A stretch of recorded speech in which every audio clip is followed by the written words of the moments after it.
Senate will come to order, and those not having privilege of the floor will please vacate the chamber. Those in the gallery and those on the floor will please rise as we're led in prayer by Pastor Paul Kuhn of the Cold Fork Methodist Church in Hernshaw, West Virginia. Please remain standing after the prayer as the senator from Marion leads us in reciting the Pledge of Allegiance. Pastor. Thank you. I'd like to first say that I am a proud graduate of Glenville State College, 1982, so it is an honor to be here this day and last year when they became a university status. Let us pray. My Lord and Savior, hear my words on this day as we offer ourselves to you and the citizens of this great state of West Virginia as their servants. We acknowledge that our understanding is below yours and seek your guidance in these days of division and confusion. We look towards each other for answers and don't even ask for your help. We think we have knowledge but only have vain platitudes lifting ourselves up. In your word we read in Psalms, thy word is a lamp unto my feet and a light unto my path. Lord, we face so many distractions that pull us in so many different directions. We sometimes forget to do the simplest of things and say a prayer of guidance and let you talk to us above all the other voices we hear. Let these fine people of this body not forsake their sworn duties to serve the people, but most importantly to serve you. As we seek what cannot be found from man, we are reminded of the words in Isaiah, for as the heavens are higher than the earth, so are my ways higher than your ways, and my thoughts than your thoughts. So let's not forsake seeking after the wisdom of God. I ask you, Father, that this elected body has the will to see with your eyes, the will to hear your wisdom, and to have the courage to carry out the will of the people of West Virginia. Let Christ be our example and allow the Holy Spirit to guide us in our daily duties without the world's distractions, so that we, the great people of the state of West Virginia, can be that light on the hill to all to see. Lord, keep us and hold us as only you can, and in thee we pray. Amen. Amen. Thank you. Senator from Marion. Thank you, Mr. President. Would all the members and the guests, both in the gallery and on the floor, please join me in honoring the flag of our great nation. I pledge allegiance to the flag of the United States of America and to the republic for which it stands, one nation under God, indivisible, with liberty and justice for all.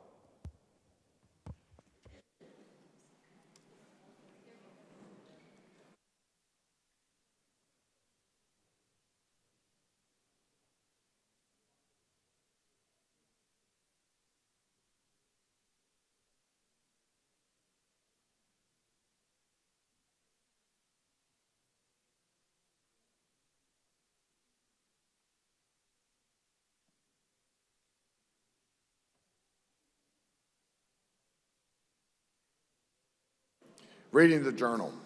West Virginia Legislature, Senate Journal, February 27, 2023. The Senate met at 11:01 a.m. Senator from Greenbrier requests unanimous consent to further reading the journals dispensed with and the journal be approved. Is there objection? Chair hears none. Further reading the journals dispensed with and the journals approved. Introduction to guests. On behalf of the Senate, it is my pleasure to welcome the honorary pages for today.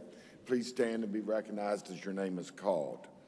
As guest is the Senator from Morgan, Katie Thompson, Malika, I hope I'm saying that right, Michael, Landon Linton, Lillian Morgan, Brody Beal, and Carden Beal.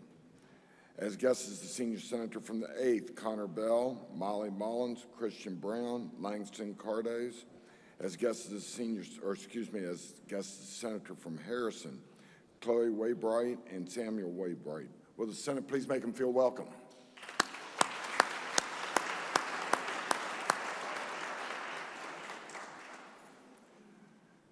Senior Senator from the 17th. Thank you, Mr. President. On behalf of the Senate, it is your honor and mine to introduce our Doctor of the Day. Today, in the rear of the chamber, we have with us Dr. Courtney Beasley from Charleston, West Virginia. If you wouldn't mind standing, let the Senate give you a warm welcome.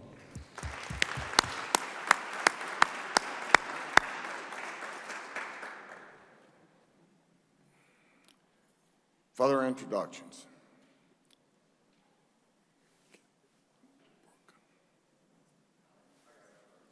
Senator from Harrison. Thank you, Mr. President. I have a few introductions today. I have some good friends in the President's Gallery today, chaperones of our honorary pages. Sam and Chloe's parents, Rob and Christy Waybright. If they can please stand, and the Senate please make them feel welcome. Further introduction, Senator from Jefferson. Oh, he's not done. Senator from Harrison may continue. Thank you, Mr. President. Today is Glenville State University Day, and by doing so, we recognize its educational mission and its impact to the quality of life to Central West Virginia. Since 1872, Glenville State has maintained a tradition of excellence in education by teachers and professors who care about each student as each individual, who take the time to know each student's goals and who are committed to helping students get an education that will prepare them for a successful career. Small in size but mighty in mission, Glenville State offers nationally recognized and accredited programs that educate and prepare our students for today's career opportunities, complemented by continuing education strategies to keep graduates and their employers updated in their career field in an effort to add value to a degree granted by the Glenville State University. Glenville State University continues to be a vital resource and provides support for many first-generational and rural college students, students of modest means, and students who enter career college unsure of their educational career pathways to the future. It's an institution that always is committed to providing the best opportunities for all students, regardless of their background. And by the way, Mr. President, none of Glenville State's success over the last 151 years could have been accomplished without the true dedication and support of the town of Glenville and the good citizens of Gilmer County. Today, Mr. President, leading the delegation here that are filling our galleries, so many people to be able to introduce name my name, but I want to introduce a few of them. Glenville State University is here led by the delegation of a former state senator. He's joining us in the back of the room, and current president of Glenville State University is Dr. Mark Manchin. Joining him in the back of the room is Mr. Glenville himself, whose deep love and generosity to Glenville, Gilmer County, Glenville State University, and the state of West Virginia. Joining him is Ike Morris. And the galleries are full of Glenville State supporters, so I ask everyone to please stand and please make our Glenville State University friends very welcome today.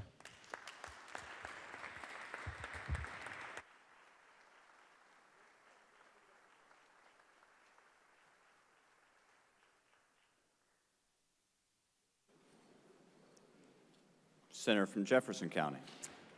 Thank you, Mr. President. I'm very happy to ask a constituent who came all the way from Jefferson County on behalf of the senator from the 16th and myself, Sherry Mills and her beautiful daughter Lyra. Would you please stand up so that the Senate can make you welcome? They are here because of Rare Disease Day. Would the Senate please make them feel welcome?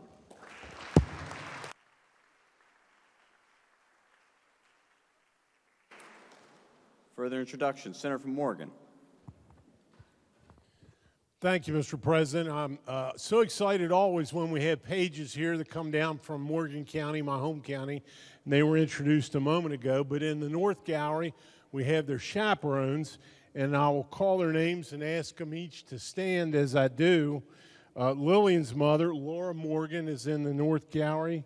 Malachi's parents, Alan and Beth Michael, are there.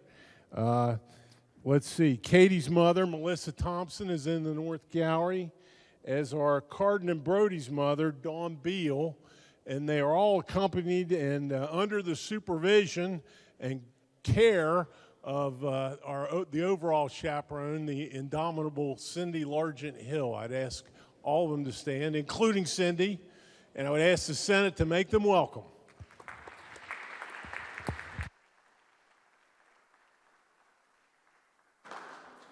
Senator from Mason. Thank you, Mr. President. In the North Gallery, on behalf of the senior senator from the 4th and myself, we have some students visiting from Jackson County. They're here to learn about the government, youth and government. If you would stand when I call your names: Alex Toller, Caden Walters, Xander Hopper, Owen Curtis, Callie Young, Aubrey Johnson, and their advisor and teacher, Mr. Jason Gump. If the Senate would please make them feel welcome.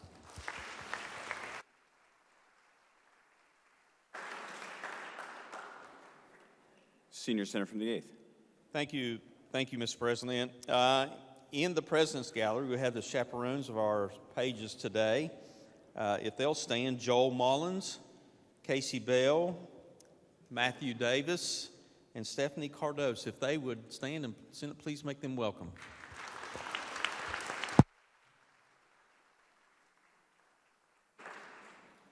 Further introductions? Communications from the House. There are none.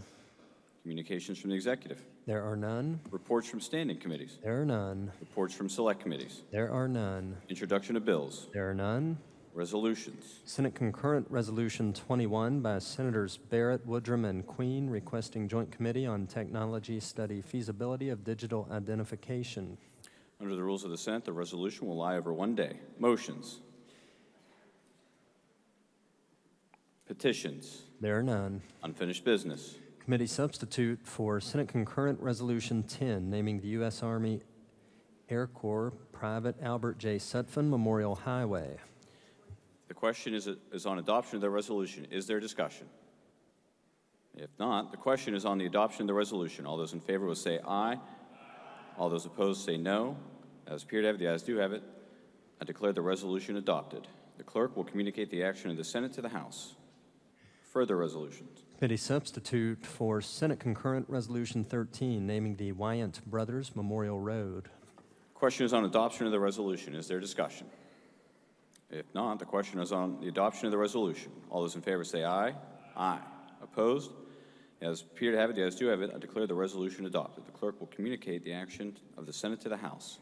Committee substitute for Senate Concurrent Resolution 16, naming the U.S. Army First Sergeant James Arnold Browning Memorial Bridge. The question is on the adoption of the resolution. Is there discussion?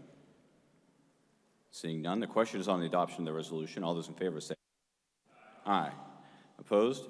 As appear to have it, the ayes do have it. I declare the resolution adopted. The clerk will communicate the action of the Senate to the House.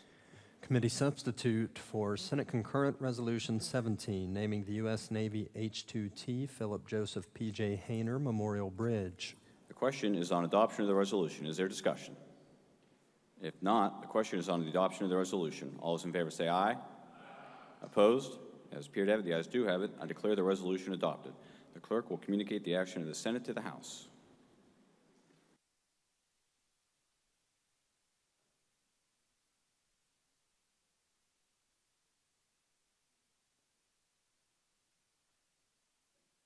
Senior Senator from the 17th. Thank you, Mr. President. I move the Senate stand in recess for 5 minutes. Senior Senator from the 17th. All in favor say aye. Aye. Opposed? Ayes appear to have it. The ayes do have it. We're in recess.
Those persons not having privilege of the floor, please vacate the chamber. Members and guests in the galleries will please rise as we are led in prayer today by the gentleman from the 74th Doggett DeVault.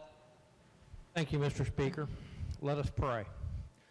Dear Lord, thank you for bringing us here for this opportunity to discuss topics that will benefit the people in our community and our country.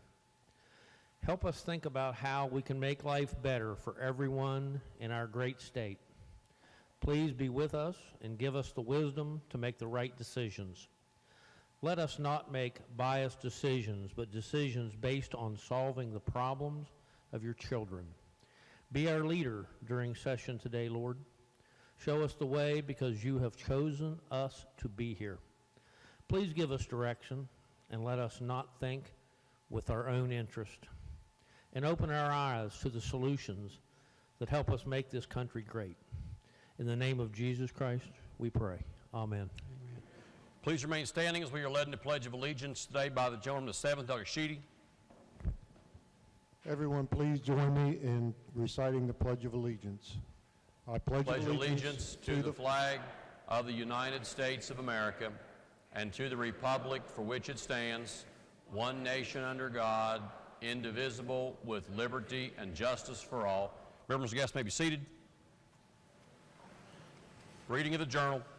Journal of the House of Delegates, Monday, February 27th, 2023. Lady from 63rd. Thank you, Mr. Speaker. I ask unanimous consent that the further reading of the journal be dispensed with and that it be approved as having been read. Lady from 63rd, Delegate Dittman, asks unanimous consent that further reading of the journal be dispensed with and that it be approved as having been read. Are there objections? No objections are heard. Gentleman from 96 for an update on the calendar.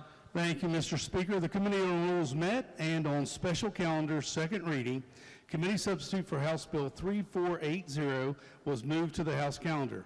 On the House calendar, second reading, committee substitute for House Bill 3482 was moved to the special calendar.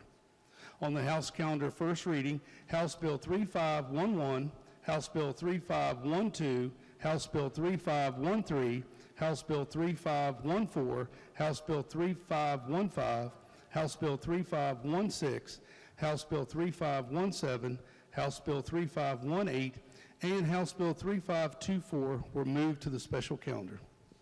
Introductions. Gentleman from the 43rd, Doug Tony. Thank you, Mr. Speaker. I have a couple of introductions today. First, as always, I'm pleased to announce a sponsor by the West Virginia Academy of Family Physicians and celebrating the 34th anniversary of the Doctor of the Day program. Our family doctor of the day is Courtney Beasley from Charleston. If everyone please give her a warm welcome.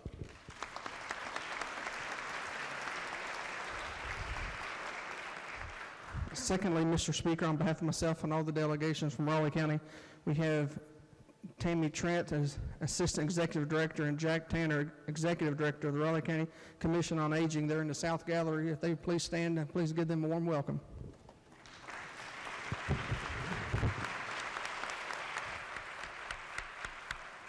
Lady from 63rd, Doug Dittman. Speaker, I would like to introduce some special guests that are in the North Gallery today. They are from Braxton County Middle School. They are here with Youth and Government. Please stand when I call your name. Maddie Singleton, Jocelyn Whitman Napier, Jade Chapman, Rylan Croner, Bailey Morrison, Sydney Batten, Zoe Probst, Braylon Bennett, Alexis Herndon, Kyler White, Alexis DeHaven, Ryan Stoniker, Clara Stewart, Ryan Given, Brady Toller, Owen Belknap, Hayden Brown, Remy Huffman, Brooklyn Paletti, Lily Hines, Mackenzie Anderson, McKenna Robinson, and they are being led today by two brave adults, our counselor Pat Facemeyer and parent Nate Utt. Thank you so much.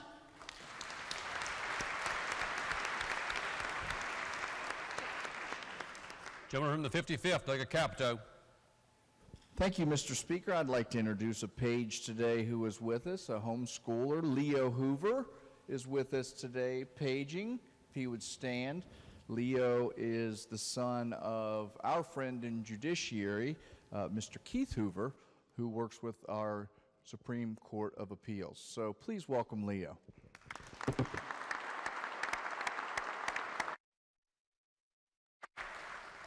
From the 86th, Doug Ward. Thank you, Mr. Speaker. I have visiting with us today some friends from back home representing Region 7 Workforce Development in the South Gallery, TJ Van Meter and Matt Martin. If you would stand, please make them feel welcome.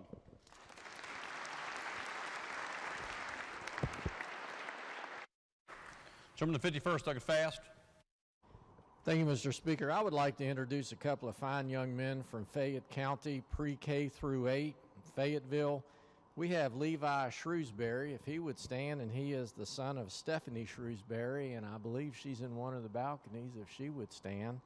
We also have Parker Hara, and his mother is the principal at pre-K through 8, does a fine job. If the House would please make these young men feel welcome.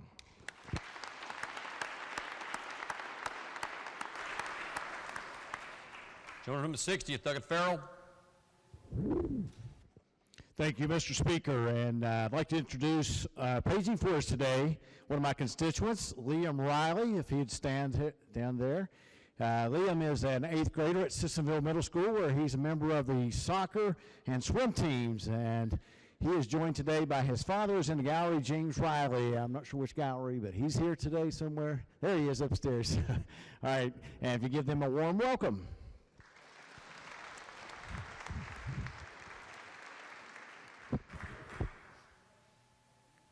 Gentleman to 61st, Doug Jeffries. Thank you, Mr. Speaker.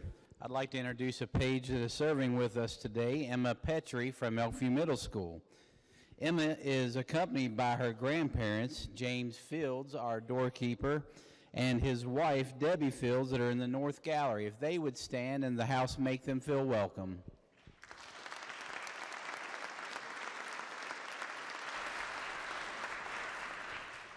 Gentleman from the 9th, Doug Barnhart. Thank you, Mr. Speaker. I have a couple of introductions today. First of all, paging for us today from Pleasants County Middle School, we have Elliot Chips, who is accompanied by her parents, Nikki and Michael Chips, and I ask that they stand and the House make them feel welcome.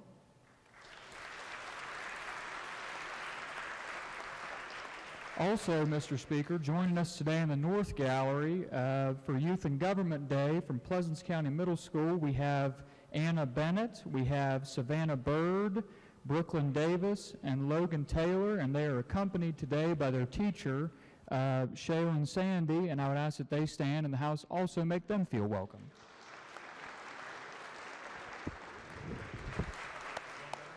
Gentleman 92nd, Doug Height. Thank you, Mr. Speaker. If you'll direct your attention to the South Gallery, I have a couple of introductions. We have the whole contingency from Leadership Berkeley with us today. If they could stand up and give them a warm round of applause.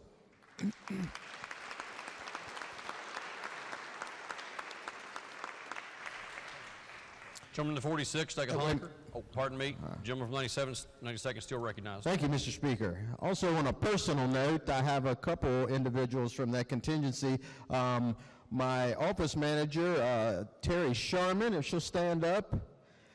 And also Desiree Ferris, the apple of my eye, my baby girl, Desiree Ferris. Give her a warm welcome.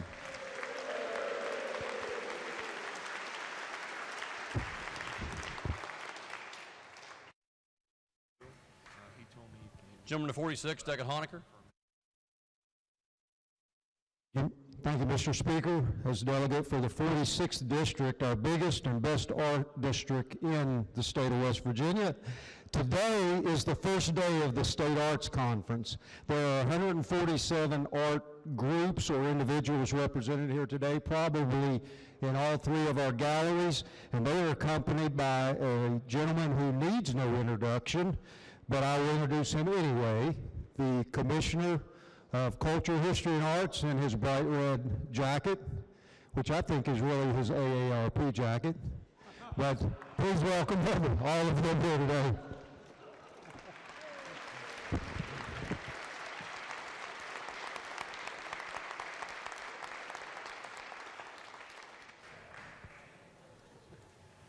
Gentleman from the 15th, Doug Keaton. Thank you, Mr. Speaker. Joining us in the South Gallery today are two friends of Sadie and I. If Allie and David Hattinger will please stand. They're joining us today as refugees from the People's Republic of Maryland. And They are once and future West Virginians. We're trying to get them back here. If the House will please make them welcome.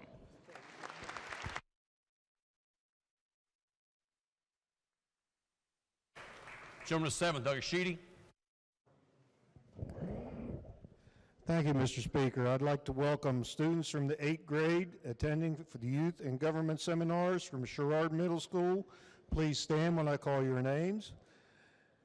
Allison McGraw, Sarah Hess, Ella Finley, Cheyenne Harvey from Moundsville Middle School, Fiona Wren, Sadie Willis, Connor Wetcherly, David Durig from Cameron Middle School, Emma Fox, Macy Knight, Dane DeLesio, Jesse Richmond, and the teachers accompanying them, Jeff Stevens, Dan Gatz, and Valerie Arnell. Give them a big hand.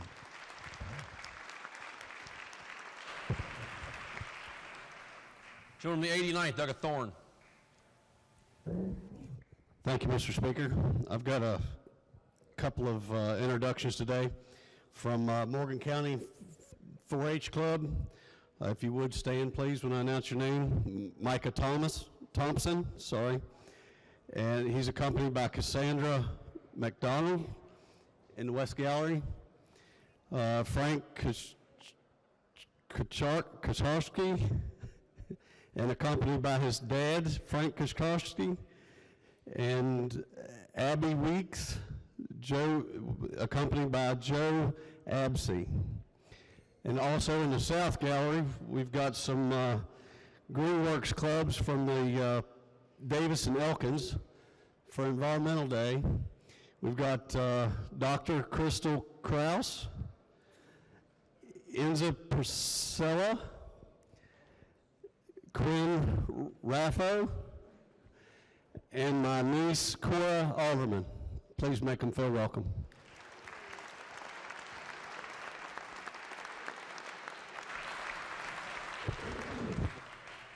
Gentleman from the 90th, Doug Miller. Thank you, Mr. Speaker. We have some pages here today from Morgan County 4-H. I'd like to introduce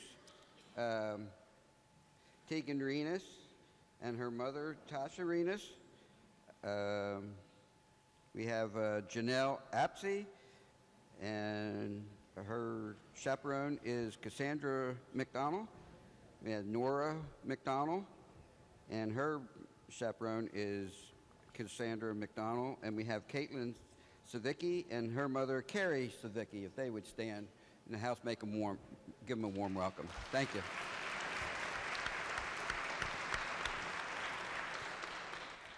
Gentleman to 76, I got Garcia. Thank you, Mr. Speaker. I have two very special people here today from Fairmont, West Virginia. I talked about my father, David Garcia, on the floor here last week, and my mother, Kelly Garcia, is one of the most avid fans of watching the West Virginia Legislature in the last 3 years. So I'm blessed to have them here today, and ask you to please help me welcome them in the South Gallery.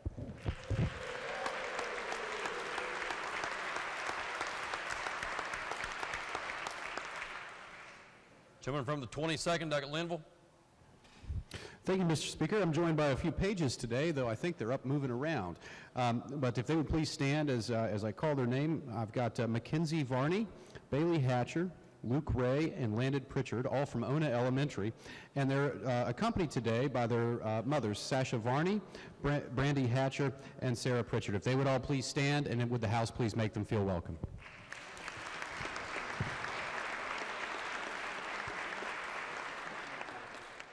Lady from 81st, Doug Walker. Good morning, Mr. Speaker. Good morning, colleagues. I have two introductions. First, the YMCA Youth in Government members. Please stand when I call your name.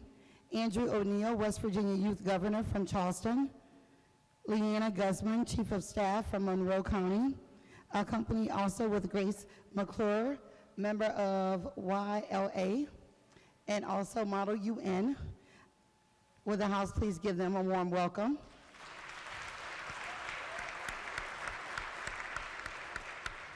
And I have another special introduction. Miss West Virginia Volunteer 2023 from Wheeling, West Virginia, Emma Griffith. Please take a stand, and with the house, please give her a warm welcome. Gentleman 77, Douglas Steller. Thank you, Mr. Speaker. Paging with us today here from the West Virginia Academy Charter School is Maximus and Emily Woods. Would they please stand and the House make them welcome?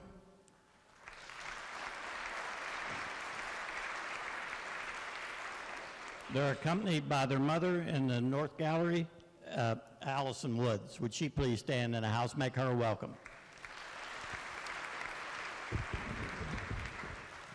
Gentleman 79, Tuckett Hanson. Thank you, Mr. Speaker. Today is E-Day, Environment Day, and there are 34 groups from all across the state of West Virginia that have tables right outside the main entrance to the House chamber. I hope you take advantage of that and stop by. I do want to introduce just a few of the people who are here today and start with Gail Berrigan, who's the Executive Director of Canaan Valley Institute based in Tucker County, if the House could make her welcome. And then, in addition to the 34 groups, there's 5 student groups from across the state. There's the WVU Student Government Association, the WVU Student Sierra Coalition, the Davis and Elkins College Greenworks. And then I wanted to specifically introduce people who are here with the Shepherd University Environmental Studies program, and that includes Marissa Moon, Abigail Evers, Eli Hall, Ruby Anderson, and they're escorted by Professor Jeff Groff. If the House could please make them welcome. And in the South Gallery from West Virginia Wesleyan College, we're joined by Geneva Brown, if you could stand when I call your name, Kendra Goddard, Katie Kittle, Innocent Sarumba, Chelsea Fritz, Abby DeLug, and Savannah Herod. If the House could please make them welcome.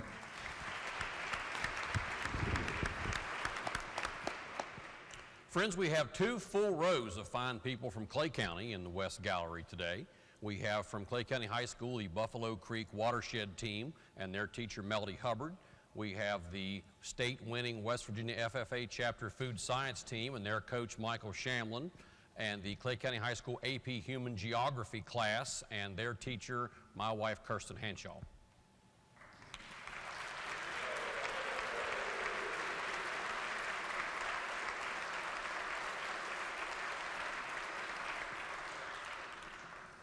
Gentleman the 44th, Douglas Kirby. Thank you. Thank you, Mr. Speaker. Good afternoon, colleagues. We have 2 special guests here today from Raleigh County. If they could stand and we'd make them feel welcome. Teresa Dennison and Debbie Miller, and they're in the North Gallery. Thank you.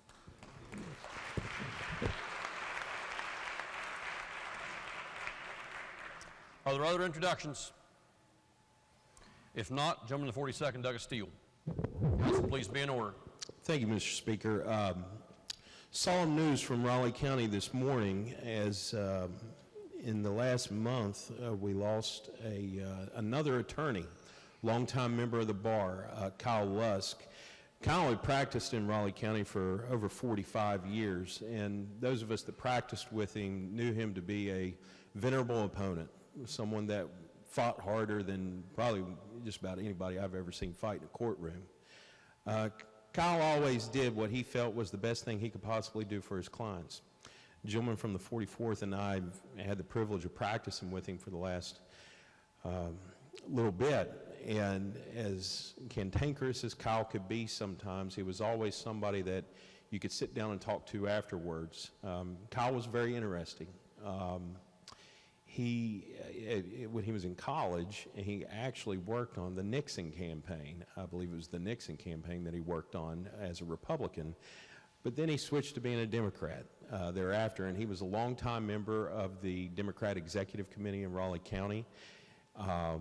He was a vocal person in our small world of politics in Raleigh County, and he was just a special individual. He practiced all over southern West Virginia. I had earlier this month, you might have noticed I wasn't here on February 6th. I had a final hearing in a very contested case with Kyle. Kyle primarily did divorce work, and we felt for the benefit of the folks involved, we ought to get it done. And that was the last time I'd practiced with him. And the day after that, we had our Raleigh County Executive Committee meeting, the Republican Executive Committee meeting, and as Kyle walked through, he would, share a barb or something like that, as we all do. But he wound up sitting there with us for an hour and a half and just talking to us, not really getting into political discussions or arguing with one another, but just reminding each other that we're human and we might have different points of view, different understandings of life, different belief systems, but we can all be able to sit down together. And as much as it pains me that he's left us, and we have such a hole left in the Raleigh County Bar right now, losing him and Pat Forgill within a month of each other, I find it special that was the last time that I saw him, was we were able to sit down at a table together over the years of fighting with one another, over whether it be politics or our clients, to still be able to sit down at a table together. And that's something that I hope we'll remember today. If the House would, please join me in a moment of silence for Kyle Lusk. House would ask all members and guests in the galleries to please rise as we observe a moment of silence in honor of Mr. Lusk.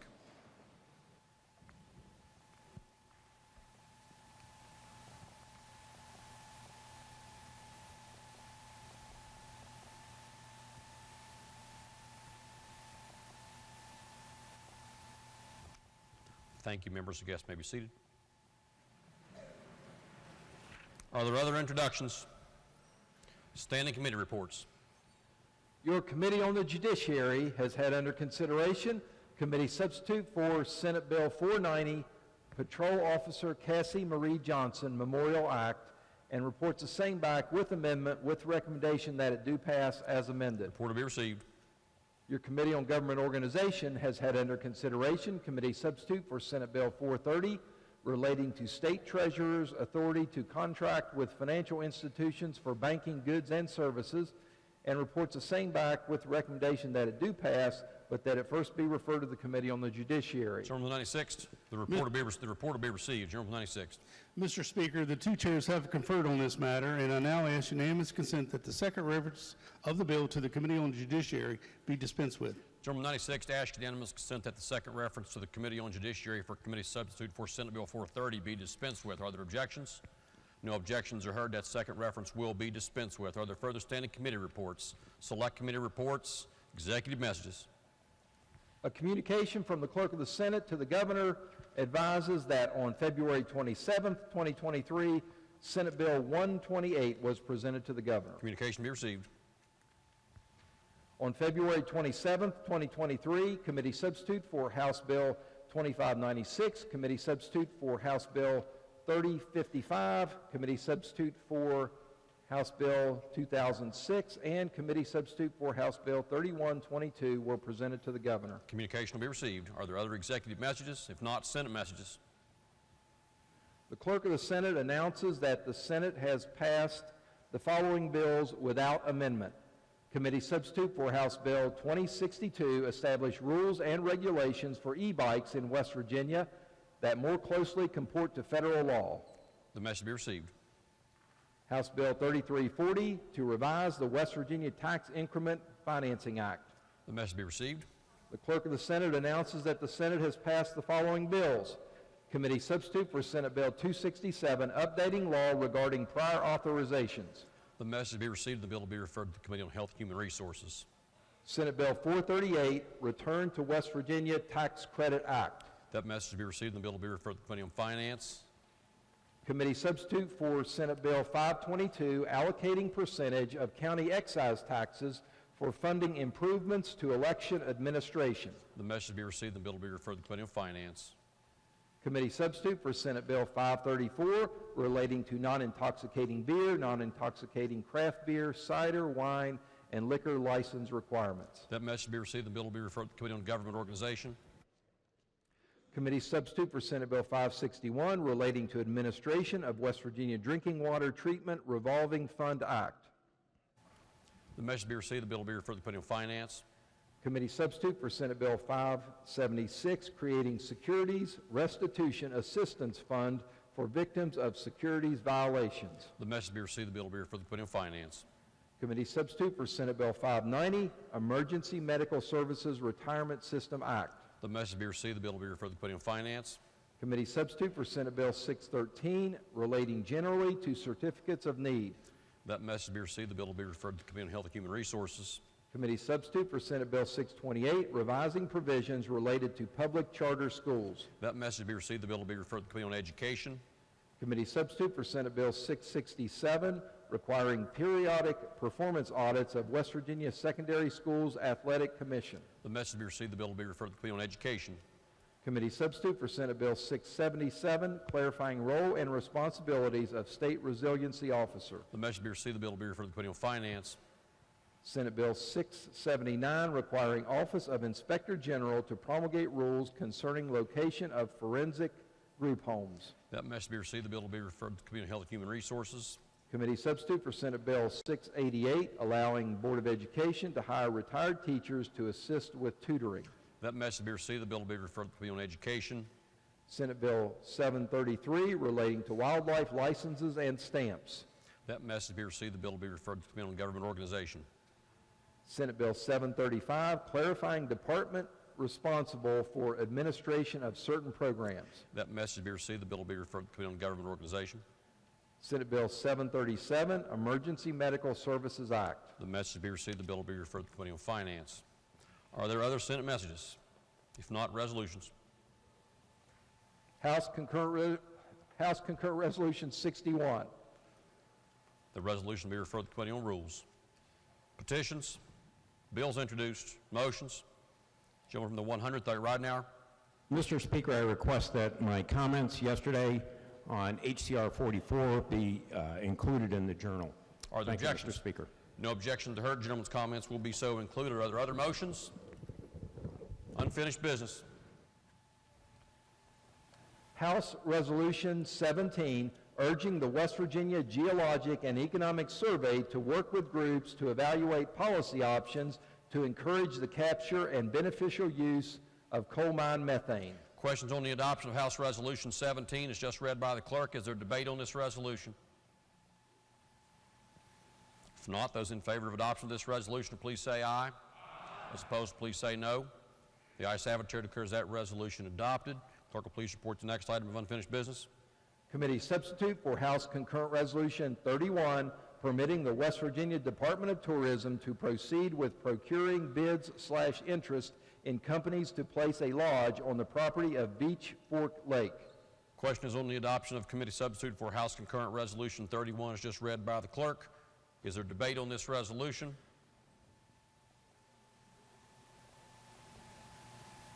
Is there debate on this resolution? If not, those in favor of adoption of this resolution, please say aye. Those opposed, please say no. The ayes have it. Chair declares that resolution adopted. The clerk will please communicate the action of the House to the Senate. Is there other unfinished business? If not, bills on third reading.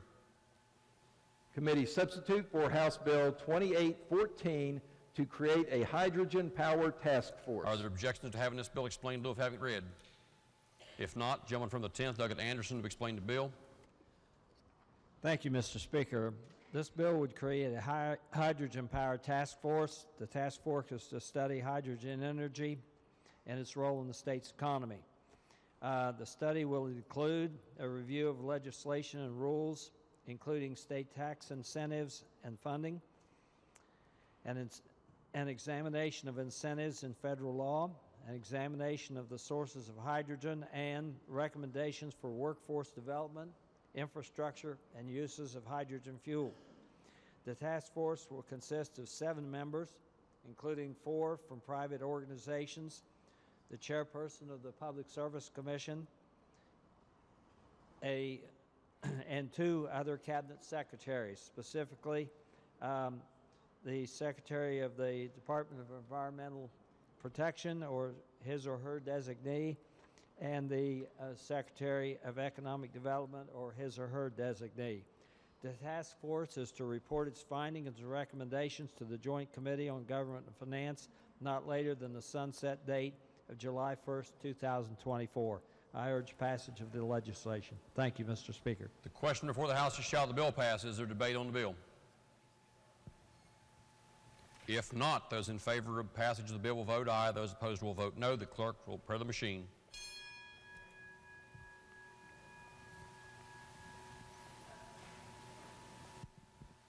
Has every member voted? If so, the clerk will close the machine and ascertain the result. On that question, there were 87 ayes, 12 nays, and 1 member absent. A majority of members voting in the affirmative. The chair declares that bill passed. The clerk will please report the title. Committee substitute for House Bill 2814 to create a hydrogen power task force. Are there title amendments? If not, the title as read by the clerk will be and remain the title of the bill. The clerk will please communicate the action of the House to the Senate. Next bill on third reading. House Bill 2875, clarifying that circuit court judges have the ability/authority to waive the requirement that a party pass a home study performed by the DHHR. Are there objections to having the bill explained in lieu of having it read? If not, gentleman from the 55th to explain the bill. Thank you very much, Mr. Speaker. This bill allows a circuit judge to waive the requirement of a home study placement study when DHHR has arranged for a grandparent to adopt a child in DHHR custody. Currently, circuit judges do have this authority if it is a non-DHHR adoption, so we are just syncing this up to where it would be in effect when there is a DHHR adoption. Mr. Speaker, that's a summarization of the bill. I urge passage. The question before the House is, shall the bill pass? Is there debate on the bill? If not, those in favor of passage will vote aye. Those opposed will vote no. The clerk will prepare the machine.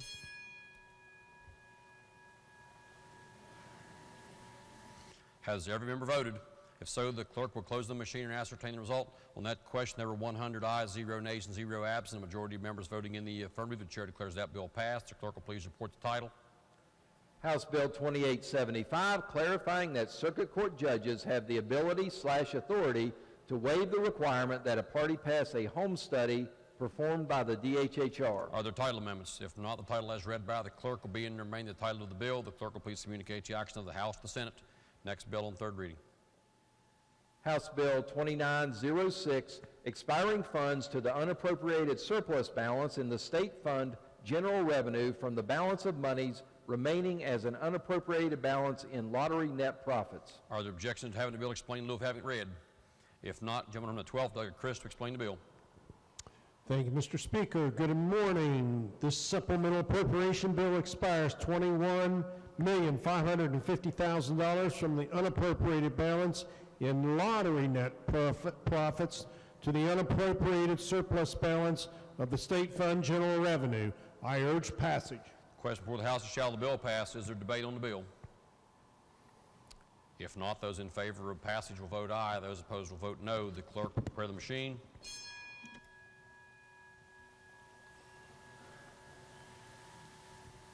Has every member voted? If so, the clerk will close the machine and ascertain the result. On that question, there were 100 ayes, 0 nays, and 0 absent. A majority of members voting in the affirmative. The chair declares that bill passed. The clerk will please report the title. House Bill 2906, expiring funds to the unappropriated surplus balance in the state fund general revenue from the balance of monies remaining as an unappropriated balance in lottery net profits. Are there title amendments? If not, the title as read by the clerk will be and remain the title of the bill. Gentleman 96. Mr. Speaker, I move that the bill take effect from its passage. The question is on the gentleman's motion that the bill take effect from passage. Those in favor of the motion will please vote aye. Those opposed will please vote no. The clerk will prepare the machine. Has every member voted? If so, the clerk will close the machine and ascertain the result. On that question, there were 100 ayes, 0 nays, and 0 absent. 2/3 of members voting in the affirmative. The chair declares that bill effective for passage. The clerk will please communicate the action of the House and the Senate. Next bill on third reading. Committee substitute for House Bill 2910, making a supplementary appropriation to the Department of Administration Public Defender Services. Are there objections to having the bill explained in lieu of having it read? If not, gentleman from the 12th, Doug Chris. Thank you again, Mr. Speaker. This supplemental appropriation creates a new line of appropriation, Public Defender Services, for appointed counsel fees, surplus, and appropriates $18.6 million to that line. The bill creates a second line of appropriation for public defender corporations, surplus, and appropriates $1.4 million to that line. These monies are from the unappropriated surplus fund of the state fund, general revenue. I urge passage. Question before the House is, shall the bill pass? Gentleman from the 42nd, Douglas Steele, is recognized. Yes, with the chair yield. Yes, sir. I've received some information from some of the Public Defender Corporation offices. Now, it's my understanding that this supplemental only deals with panel attorneys, court-appointed attorneys that are in private practice. Is that right?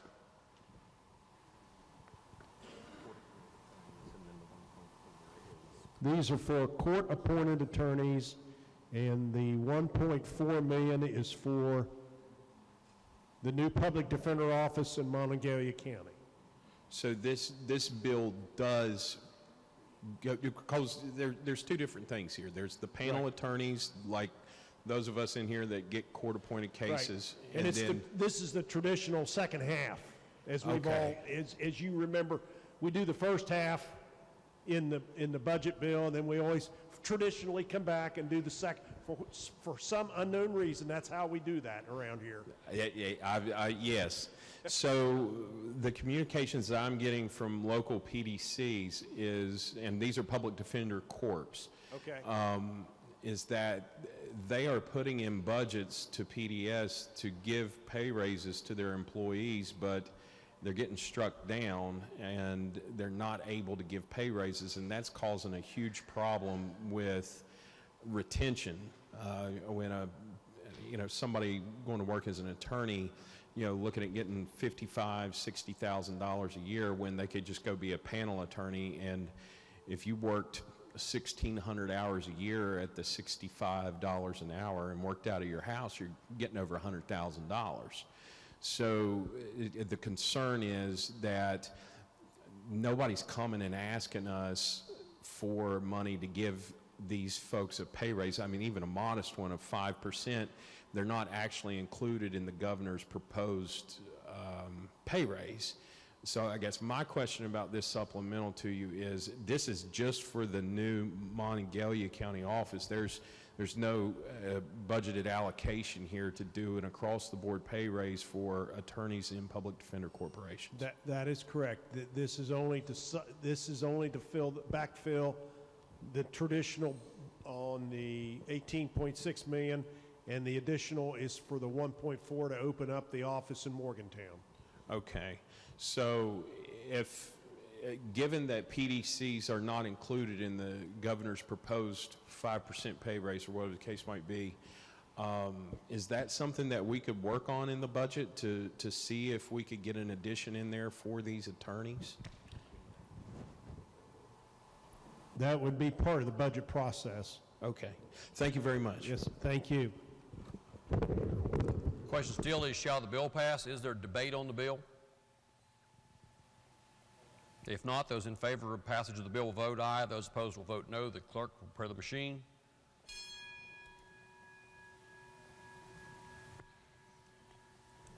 Has every member voted? If so, the clerk will close the machine and ascertain the result. On that question, there were 99 ayes, 1 nay, and 0 absent. A majority of members voting in the affirmative. The chair declares that bill passed. The clerk will please report the title. Committee substitute for House Bill 2910, making a supplementary appropriation to the Department of Administration Public Defender Services. Are there title amendments? If not, the title as read by the clerk will be and remain the title of the bill. Gentleman from the 96th. Mr. Speaker, I move that the bill take effect from its passage. Question is on the motion that the bill take effect from passage. Those in favor of the motion will vote aye. Those opposed will vote no. The clerk will prepare the machine.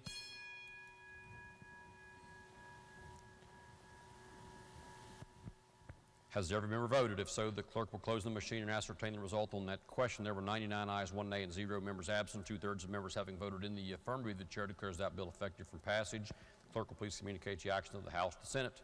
Next bill on third reading. House Bill 2915, expiring funds to the unappropriated surplus balance in the state fund general revenue from the balance of monies remaining as an unappropriated balance in the state excess lottery revenue fund. Are there objections to having the bill explained in lieu of having it read? If not, gentleman from the 12th, Delegate Chris to explain the bill. Thank you, Mr. Speaker. This supplemental appropriation expires $30,500,000 from the unappropriated balance in the state excess lottery revenue fund to the unappropriated surplus balance of the state fund general revenue. I urge passage. The question before the House is, shall the bill pass? Is there debate on the bill? If not, those in favor of passage will vote aye. Those opposed will vote no. The clerk, per the machine.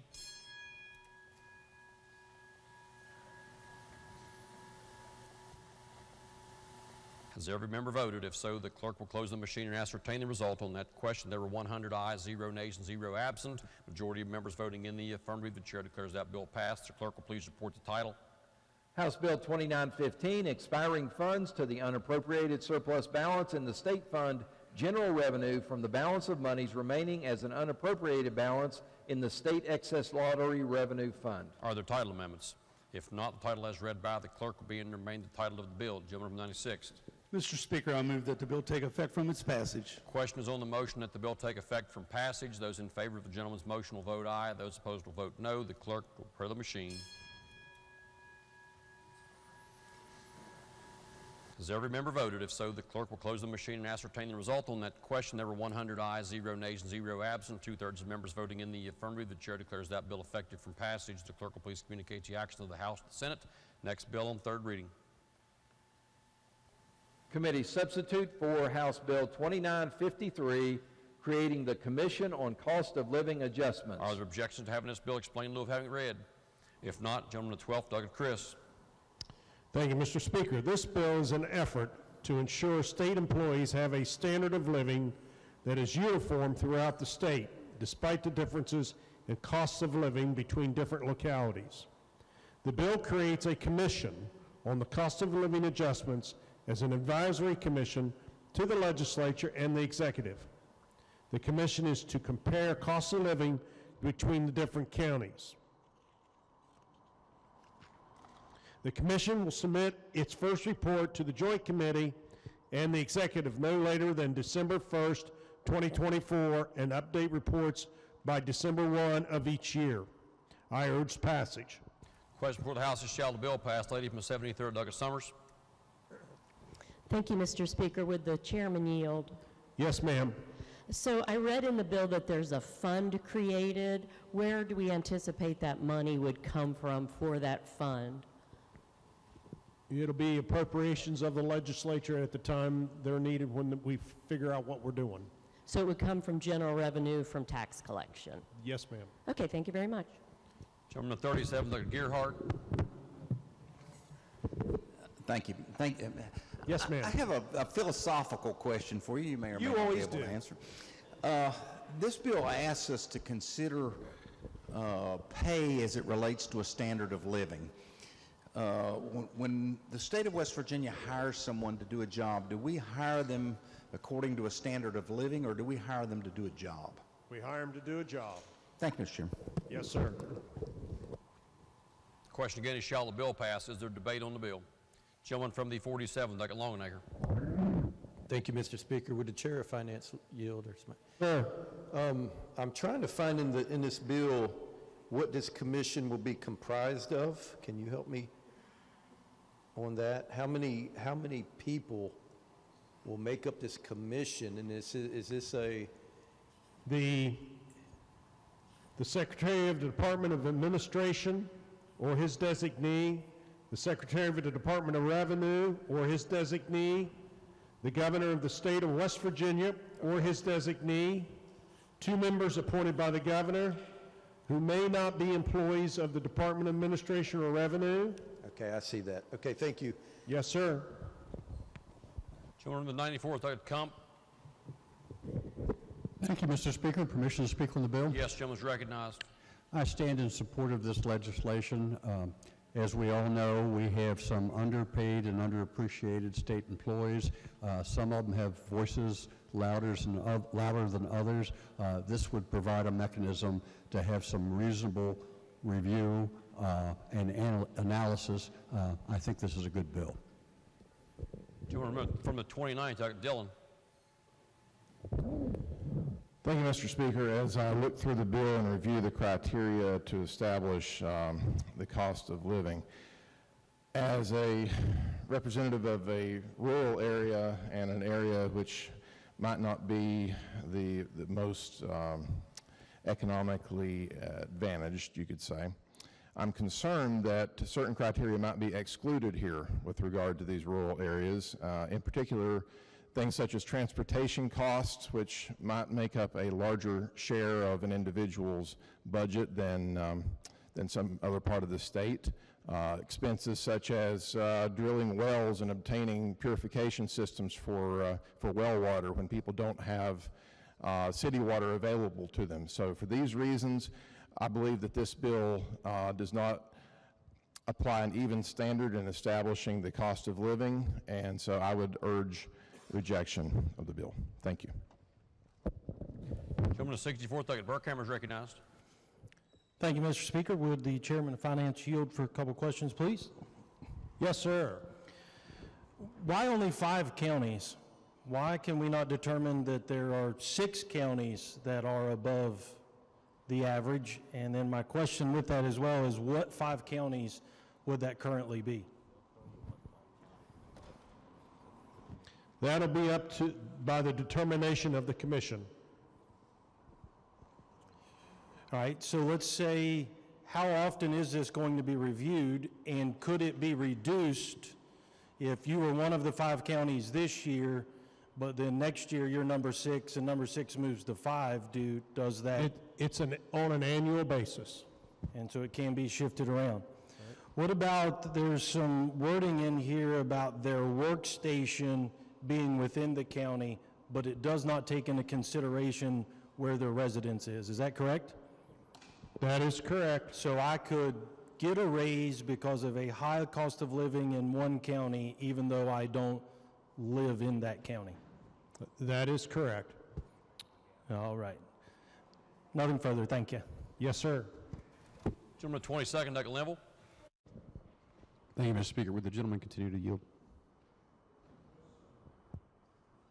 Most certainly. Thank you, Mr. Chairman. So this bill really does 2 things. Number 1 is it creates the commission that studies these items. And number 2, it creates the fund, which then the governor must include in his budget annually, and it actually does in fact implement these pay raises for 5 counties. Is that correct? Yes. Do we have any indication as to what that will be on a fiscal note for future years?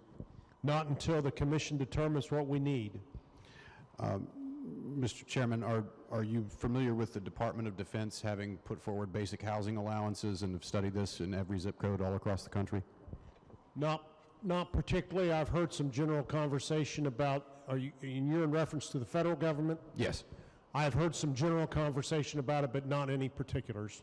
Okay, I'm just trying to make sure that we're being good stewards of the taxpayer dollars. That'll be all I have. Mr. Speaker, I can speak to the bill. Yes, gentleman's recognized. Mr. Speaker, I think locality pay is something that we need to do.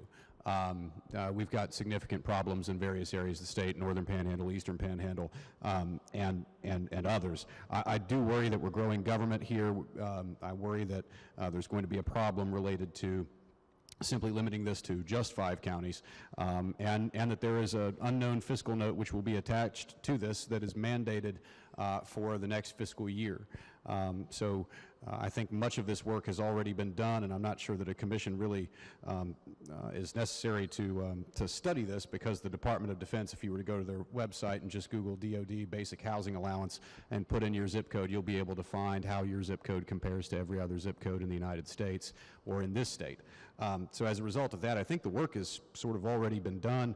I do, in fact, support locality pay. I have a concern related to limiting this to just 5 counties, and I have a further concern related to exactly how much this is going to cost. It's a future outlay with a great big question mark, and so as we're looking at tax cuts of 21.25% coming up here soon, I think that it's a little early to be putting new drivers on our base building budget for next year at this point. So with that, Mr. Speaker, I would urge rejection.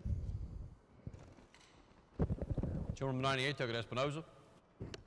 Thank you, Mr. Speaker. Will the chairman continue to yield? Yes, sir. So this suggested commission currently would identify 5 counties. If the commission were to identify that there are a number of other counties that really could use an additional boost in order to address cost of living differentials and the other criteria. Is there anything that preclude this legislature from increasing that number from 5 to another number at a future date? There's no reason that the legislature can't come back and do what they need to do. And also, there is nothing in this bill that says they have to fund it. That's up to the legislature to appropriate money as they see fit. Thank you, Mr. Chairman. Mr. Speaker, I support this legislation and urge my colleagues to do the same. I think we often involve ourselves in discussions about, how can we address some of the challenges that areas that perhaps have a higher cost of living have in retaining and attracting teachers, law enforcement personnel, our corrections employees, and so forth. This commission will simply give the legislature additional information to consider, what is the best way to approach this. So I think it's a good piece of legislation. I urge passage. Question is, shall the bill pass? Is there further debate on the bill? Gentleman on the 14th, Doug Foggin. Thank you, Mr. Speaker. Will the chairman please yield to a question? Yes, my neighbor. Thank you. Does this affect school teachers? No, sir, you're not state employees. Okay, thank you. I appreciate that. Yes, sir. Gentleman on the 100th, Doug Ridenhour. Thank you, Mr. Speaker. I would like to address the bill. Gentleman's recognized. I live in Jefferson County, and I have talked with literally about 7,000 of my constituents. They are loyal West Virginians. They want to work in West Virginia. They simply can't afford it based upon the cost of living in my area, in my district, in my county. They work in most cases in Maryland, in West Virginia, and Pennsylvania, or in Virginia and in Pennsylvania. They simply can't afford to forego an extra $20,000, $30,000 with the cost of living that we're facing in those areas. They want to work in West Virginia. Trust me, I've run into thousands of them who really do not want to work in Maryland or in Virginia or in Pennsylvania, but they simply can't afford to work and live in the same area that they're in. So I very strongly urge passage of this legislation. Thank you. Gentleman on the 54th, Doug Pushkin's recognized. Thank you, Mr. Speaker. Would Chairman yield? Sorry. Yes, sir. I'm looking through the bill here. It seems like it's silent on any kind of adjustment for retirees, even in those 5 counties. Does it speak to any sort of adjustment for no, sir, not to any former state employees, those living on a fixed income? Not at all. This is just cost of living or a commission to look at employees. Okay, thank you. To be able to retain employees in the locations that they're working now. Thank you. Yes, sir. Briefly, I just think it's unfortunate that it is silent on the plight of retirees who haven't seen a real cost of living adjustment in many, many years. And next week we'll be talking about raising premiums on them. Gentleman on the 80th, Doug Williams is recognized. Thank you, Mr. Speaker. Would my friend, the finance chair, yield for just one quick question? Yes, my friend. So, in this bill, would this cover salaries of DOH workers? Potentially. Yes. Okay. It's based on location. Okay. Thank you very much. And, yes, sir. And colleagues, briefly to speak to this, we come to this building for 60 days every single year, and it really, in practice, is kind of like being kids again and playing in the sandbox and trying to get along. And we come here to talk about the issues that are hurting our districts, where we need help. And I try to listen to those things. I've voted to help racetracks in the state of West Virginia. I don't even do racetracks in my district. I voted for trails that I don't have to get them money. And I tell you that I know that when we look at certain parts of the state, and we think, oh, they're doing so well, they have everything figured out, what do they need more? There are certain essential services that are provided solely by the government that we are not providing to our people because we can't afford to pay them the necessary salary to get it done. A lot of you came to Mon County for interims this summer. The roads are terrible. We might be doing good, but we're doing good with terrible roads. So this is one of those issues that I'm reaching out, I'm asking you, help us, help ourselves, so that we can work on our district. Thank you very much. Gentleman 97, Doug Hardy. Thank you, Mr. Speaker. Obviously, I rise in support of this piece of legislation. Remember, this piece of legislation has no money attached to it. It just creates the ability for this organization to be put together and to study and then figure out exactly what we're going to do. But with that being said, I have noticed down here this year that there's been a lot of division between what I would say urban and rural. And I would tell you that I live in the Eastern Panhandle and I would not consider it urban by any means at all. But just for those different classifications, we'll say urban and rural, that there's been a little divide between that. And I understand that. I understand the counties that are not generating revenues need help. They want the state to help them. They want us to help them. And I want to talk to you a little bit about the things that this legislature has done to help those counties. Now, these top 5 counties, it's no secret that Berkeley County, the county that I represent, will probably be one of those counties. We have experienced a lot of economic growth, but with that economic growth, we have problems of our own. But we have worked with our rural counties. We have led the drive on huge tax cuts for our coal producers to purchase new equipment, to open up coal mines, to put coal miners back to work. We have put huge amount of monies into our state parks that are in some of our rural counties that has brought millions of dollars of tourism to your area. We've worked to help develop the riders trails, all the trails for the UTVs in a couple areas, very rural areas of the state. We have worked very hard and championed those to bring that economic development to your areas. So I know that sometimes we can get a little sideways in here when it comes to these urban versus rural areas, and everyone needs help. Understood that. I just want you to understand that the growth counties have problems too. We don't compete with, I can tell you Berkeley and Jefferson County does not compete with any other county in the state. We do not compete with any county here. We're not going to use these revenues. I had a discussion with my friend from the 36th the other day. We're not going to take any jobs from any rural areas of West Virginia. We compete with Maryland and Virginia. And understand, we compete with 3 of the richest counties in the country. Richest counties in the country. We compete with Fairfax County, Virginia, Montgomery County, Maryland, and Loudoun County, Virginia. Those are 3 of the richest counties in the country that we compete with. And all we're asking is for us to be able to form this organization, pick the people, do the studies. We've put no funding in this yet. This legislature will have the ability to come back and vote on the full House. Will have the ability to vote to be able to fund this organization that we're trying to build here today. So with that being said, please understand that sometimes we do get a little confrontational in here when it comes to rural versus, let's say the haves and have-nots. And that's sad, but it's true, and I certainly understand everyone has to go home and answer for the votes that they took on this House floor. But with that being said, I would urge my colleagues to please vote yes on this bill. Thank you very much. Gentleman from the 34th, Dean. Thank you, Mr. Speaker. I'll consider voting for locality pay when we allow the coal-producing counties to keep all their severance tax. Thank you. Gentleman from the 99th, Doug Clark. Thank you, Mr. Speaker. I want to follow up on some of the things that we've heard today in regards to this commission that we're trying to set up. We've heard some of the rural counties talk about, well, we have transportation issues because it takes us a while to get to our jobs. It can take us up to 2.5 hours to get to 20 miles to our jobs in the Eastern Panhandle. And why do we have to do that?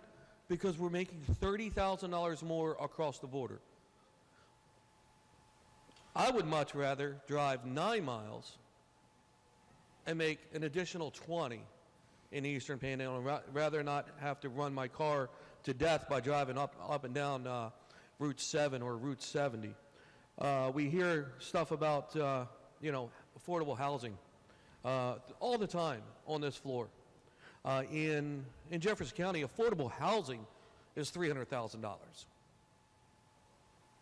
That's the minimum that you're going to get, and that's probably going to be about a 1,000 square foot rancher sitting on a quarter of an acre of ground. We hear stuff about infrastructure throughout the state. So we have a bill, the PFAS bill, and Jefferson County had one of the highest violations of the PFAS in our water. So we have all the same problems that everybody else in the state has, except for one big thing. It costs us more to just live. And I support this legislature because we need to find ways to keep our West Virginia residents in West Virginia working and supporting us and not going across the line and going across into Maryland, Virginia, and Pennsylvania. So please vote green on this bill. Thank you. Gentleman from the 75th, Mallow. Just some food for thought, guys and gals. Am I hearing that we're incentivizing people to go and work in the most prosperous area of the state? My fellow delegates in the southern part of the state would like to say, we can't get folks to come down here, so we're going to pay more for folks to go to where it's already working. Something we should be thinking about. Thank you. Gentleman from the 44th, Dr. Kirby. Thank you, Mr. Speaker. With respect to my colleague from Berkeley County, I would submit to this body that if you want to close the divide, if you want to see more unity and more of a united front in this House, you do not solve that problem by giving the haves more and taking more from the have-nots. If we're going to start to bridge this gap that's obviously begun to rip this House apart, this is not the step forward, this is a step backwards in the wrong direction. Thank you. Question is still on. Shall the bill pass? Gentleman from the 42nd, Dr. Steele, is recognized. Now, I've heard several different times that there's no money in this bill. But I can look on page 6 on this new section of code 2936-7, creation and administration of the Locality Cost of Living Adjustment Fund.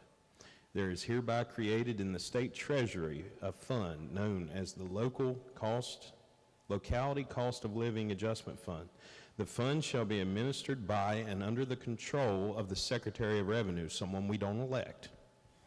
Expenditures from the fund shall be for the purposes set forth in this article and are to be made only in accordance with appropriation by the legislature and in accordance with the provisions of 11B21 et sequitur of this code. The fund shall consist of monies appropriated by the legislature for fiscal year 2025 and each fiscal year thereafter. The commission shall include in their budget requests and the governor shall include in each budget bill submitted to the legislature an appropriation for the purposes of the fund.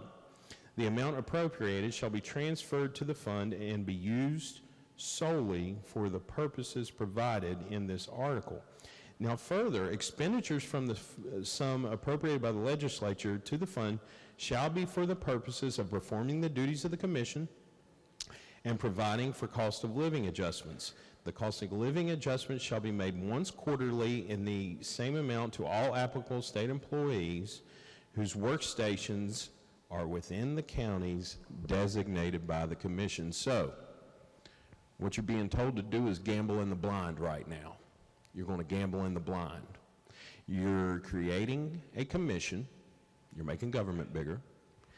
You are putting it under the control of unelected people that don't answer to a voter. You're ceding your power over the purse strings to a commission appointed by the governor, and you're going to set up each future legislature to be asked to blindly fund this thing that is going to designate the locality pay by itself. So you are taking your authority as a legislature, handing it to a commission, and they're going to hand out the money as they see fit. Now, we've done this before over the years. Why do you think we have a public service commission? I'll tell you why. Because years ago, legislators decided it was a bad idea to vote to raise people's power bills and water bills and things like that. Let's create this unelected bureaucracy that the legislature can point at every year and say, man, those fat cats down at the PSC are jacking up energy bills again. So that when, Toby and Edith down in your district are complaining about their water bill, their electric bill and stuff like this, well, you can point at the PSC. So now, when your state troopers and your highway workers and everybody else say, wait a minute, if I go to work up in Jefferson County, I get a 20% pay raise. Man, it's them fat cats down at the Locality Pay Commission, man. They're completely out of control. We need to really do something about that. You realize that there is not one bill in this legislature that gets rid of the PSC? Not one. You want to know why? Because we're all on to it. None of us in here want to vote on somebody's power bill. We hand it over to somebody else, somebody unelected, somebody we can blame, the faceless entity. And the gentleman from Mingo is absolutely right. So you're going to take, we talk about rural. Let's just call it what it is. Let's talk about coal country. Coal country putting hundreds of millions, close to billions of dollars in excess, in surplus, due to severance, is going straight up north, out of our counties, out of where we desperately need it, where the gentleman from the 32nd is fighting to keep Boone County alive, and the gentleman from Mingo is fighting to keep Mingo County alive, and the gentlelady from the 36 is fighting to keep McDowell County alive. And all of our money is taken off and going to be given for pay raises by a commission that's just deciding what they're going to do. I'm sorry, it is a misrepresentation to say that we are not creating a fund. I mean, we're literally creating a fund. The money's right there, and we are saying that future legislatures are going to fund it in the blind without knowing what they're doing, without having a seat at the table. You are giving up your power.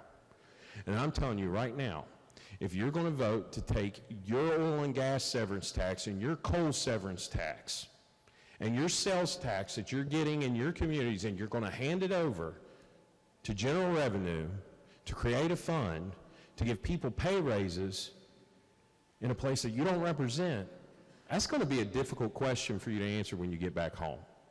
Me, I'm not going to have a difficult question to answer. I'm just going to vote no on this. That's quite easily the easiest thing to do, is say, no, the legislature is going to retain control of determining what these pay rates are going to be.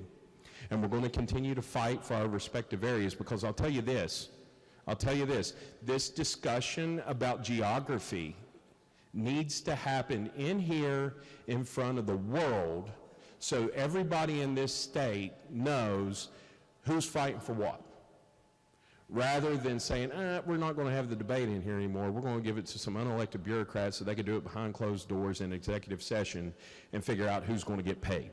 That's where mistakes happen. And I say we need to keep it right here. Vote no on this. Gentleman from the 57th, Dr. Scaff. Thank you, Mr. Speaker. And will the gentleman, the Finance Chair, yield from the 12th? Yes, sir. And there's been a lot of conversation, so I might have just got, I don't know, sidetracked on what we're getting ready to vote on here. But I just have a question. So this piece of legislation establishes a commission to do what? Look into something? To look at the differentials of cost of living in different localities. So they're looking into, and then they bring recommendations back, I believe it said in here, by December of 2024 to the Joint Government and Finance Committee to do then what? To make a determination if they want to make adjustments to salaries. There's nothing in here that mandates do they mandate that we have to do anything after they look into this? No, sir. Nothing's mandated. Nothing's set in stone. No, sir. There's no money set aside for any of this. So it's kind of like a study. They're looking into it, the possibility. And I don't know if you were around, do we have a racing commission? Sure do.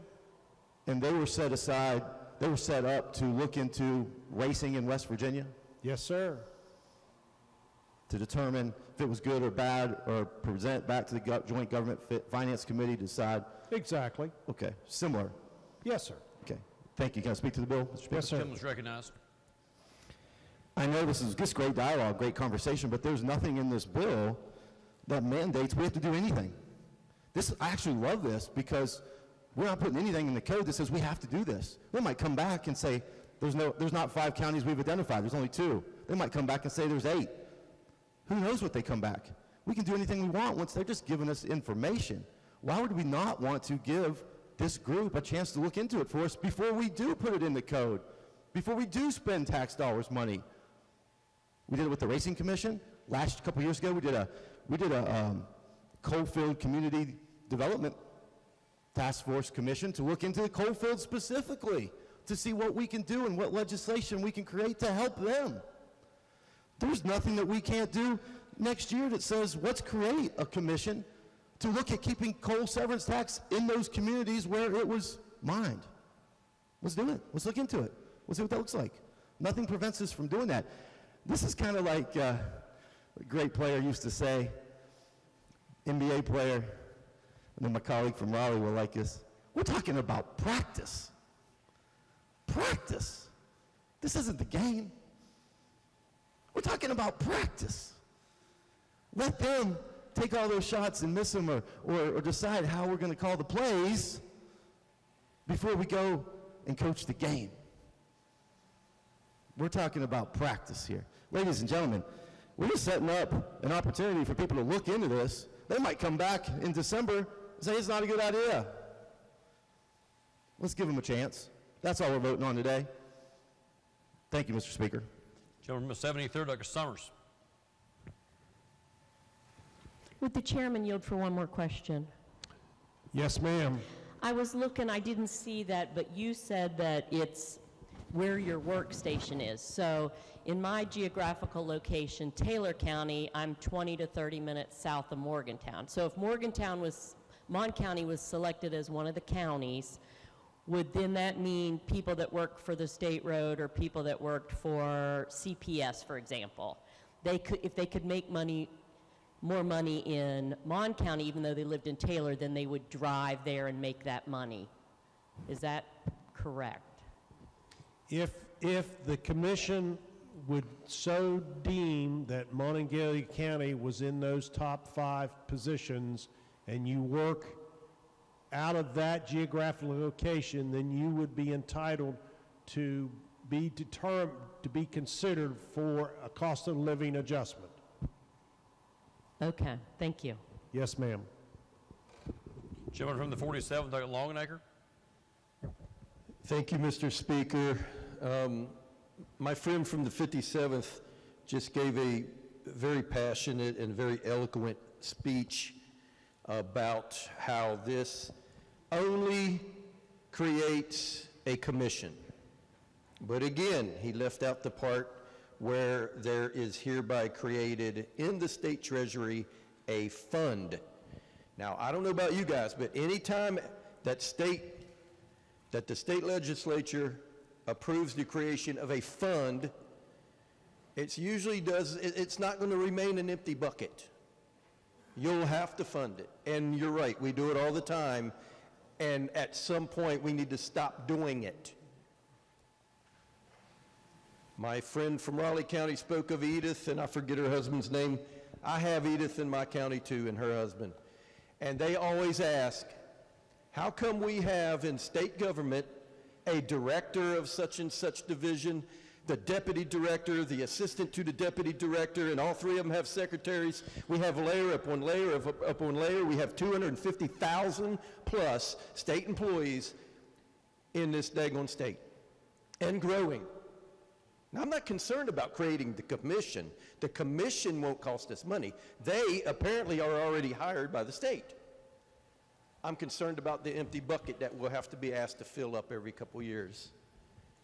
And by the way, we don't need this commission. There's already a mechanism in place in this state whereby this problem can be looked at. It's called the freedom to collaborate. And the executive can collaborate with the treasurer. The treasurer can collaborate with the division of personnel. And they can look and they can find these duplicate and triplicate daggone jobs out there that they do not need, downsize, streamline the size of government, and then take that money and put into the appropriate salaries where it may be needed. This fund is going to spend more money. The commission's not needed. The people are already in place. They can already collaborate without this bill, and that's why I'm a no. Gentleman from the 87th, Huckett Howell is recognized. Thank you, Mr. Speaker. I rise in support of this legislation, not because I feel that one county is going to benefit over another, but because we need to look into these things. We need to study these things. Give me an example here, and I pulled up the top 5 counties, which most likely will be the ones. It's in this order. Number 1 is Jefferson, Mon County, Berkeley, Morgan, Cabell. The next 5 are Putnam, Hardy, Hampshire, Greenbrier, and Mineral, which is mine. Now, my county is being left out of this list because we're only taking the top 5. But I'm reminded, there's a statue in front of this building of Abraham Lincoln who said, "A house divided against itself cannot stand." And I see a lot of division in here. And to me, I see it getting worse instead of better. Now, I've been here longer than anybody but Bill, I believe, at this point, and a few others are in my class. And even when I was in the minority, we worked together when there was a problem in West Virginia. I'm the last county to the east with coal in it, so I have an understanding of coal country. But I also am close enough to the far eastern counties that I see the issues that they have. I recently, 4 years ago now, lost the largest employer in my area, paper plant. And a gentleman who's no longer here from Marion County, Democrat, opposite party, called me up, "What can I do?"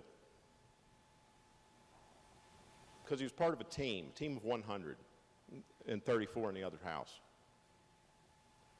We need to work together as a team. Now, yes, I understand coal country, especially the South's been on hard times. But a number of years ago, Ravenswood lost an aluminum plant. And now we've got Berkshire Hathaway back there. We got Nucor coming in. And I know a lot of you do not like the form energy, but that benefits where Weirton Steel was. And in the past, we have always worked together, whether we were the haves to help the have-nots and vice versa. This is one of those times where we all need to work together. Let's put this commission together, see what they come up with. This body doesn't have to accept their findings. We may come up with findings on our own. But at least let's look into the problem and see if we can find a solution. I urge passage. Gentleman to 35th, Duck Advance. Thank you, Mr. Speaker.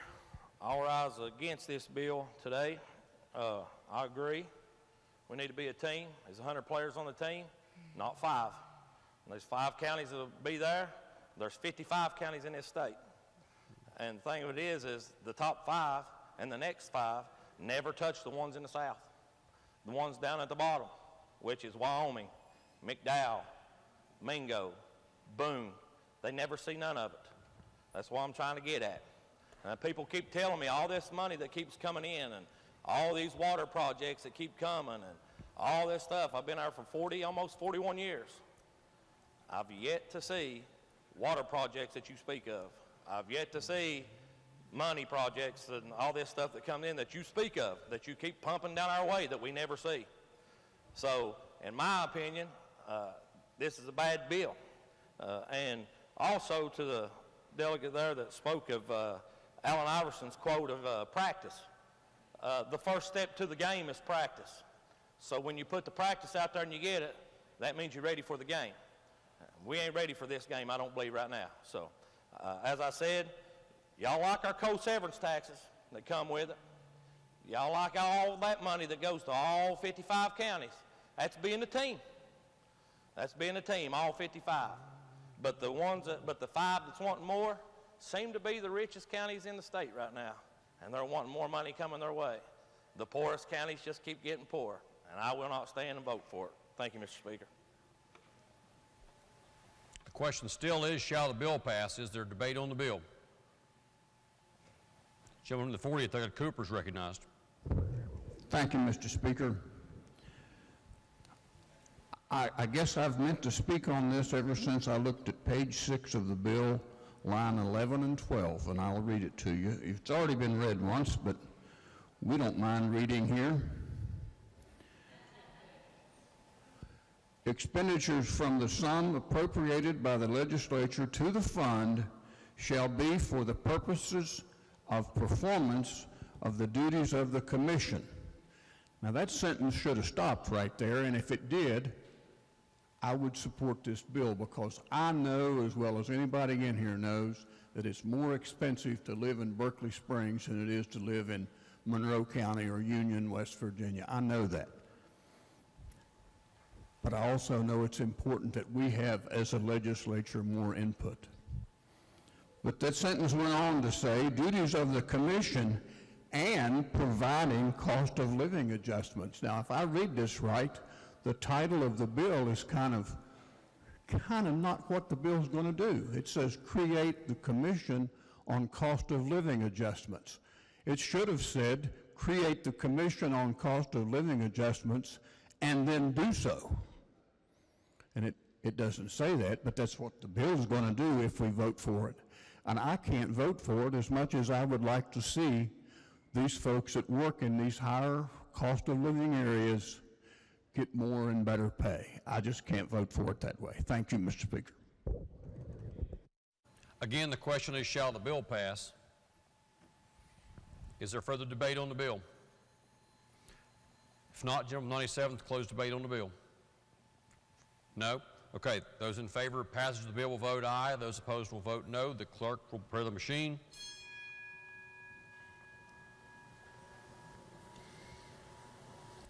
Has every member voted? If so, the clerk will close the machine and ascertain the result. On this question, there are 42 ayes, 56 nays, 2 members absent, less than a majority in the affirmative. The chair declares that bill lost. Clerk will please report the next bill on third reading. Committee substitute for House Bill 2989, relating to increasing the number of out-of-state medical students receiving in-state tuition rates who agree to practice for a specific time within West Virginia. Are there objections to having the bill explained in lieu of having it read? If not, gentleman the 38th, I've got Ellington to explain the bill. Thank you, Mr. Speaker. Thought I'd never get to this point. Mr. Speaker, this bill amends the current code by increasing the number of non-resident medical students from each medical school in the state to participate in the non-resident medical student tuition regularization program that is also called Choose West Virginia, from 2 to 4 per school per year, for a total of 12 participants per year. Each medical student that participates does agree to practice in a medically underserved area and a primary or specialty shortage area. Mr. Speaker, I would urge passage. Question before the House is, shall the bill pass? Is there debate on the bill? If not, those in favor of passage of the bill will vote aye. Those opposed will vote no. The clerk will prepare the machine.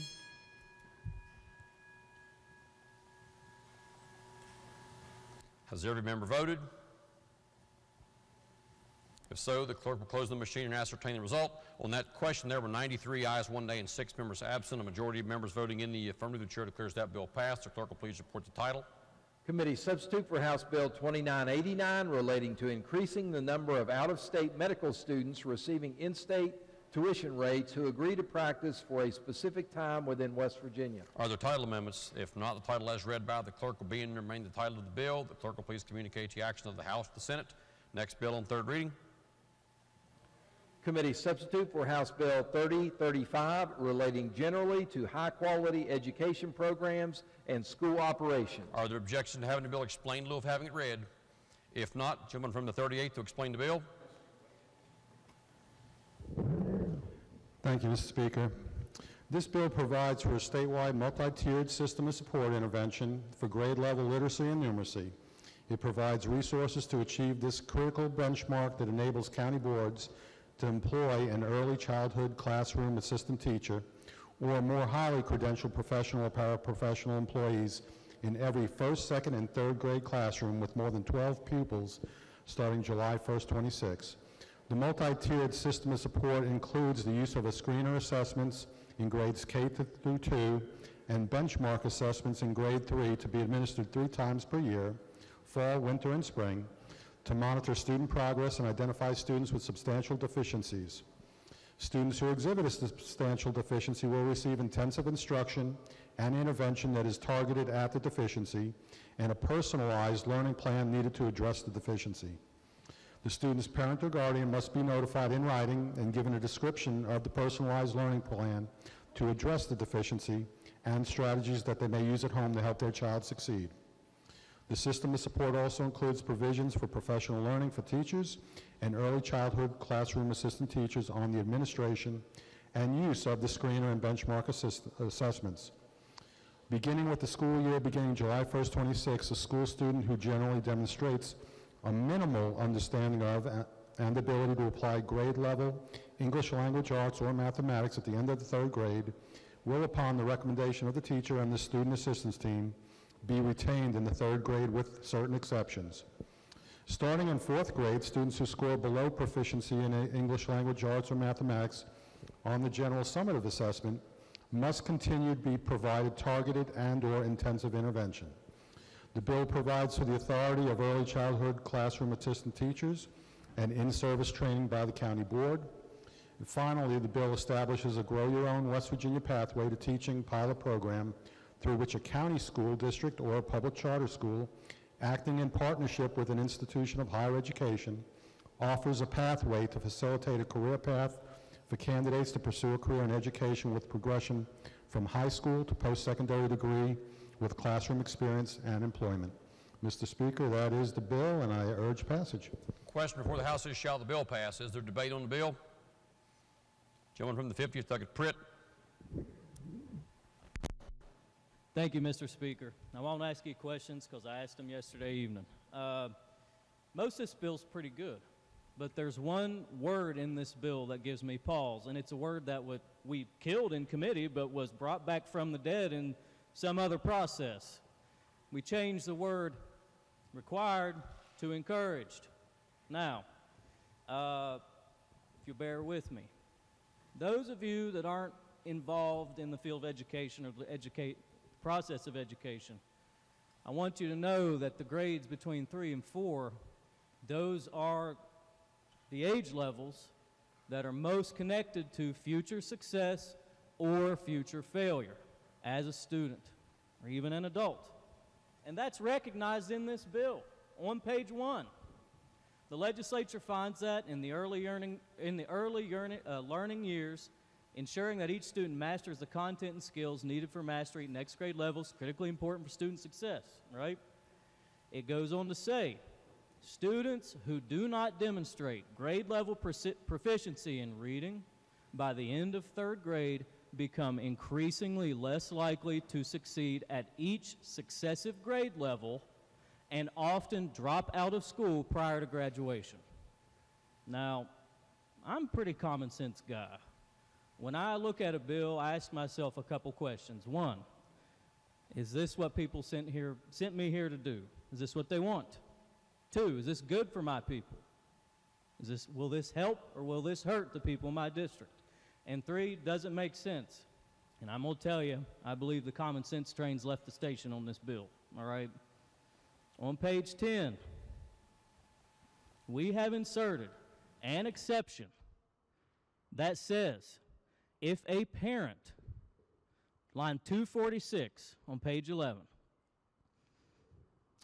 the exception is, if a parent or guardian requests promotion of their child, notwithstanding, and the word notwithstanding means in spite of, the recommendation of the teacher and the student's assistance team, right?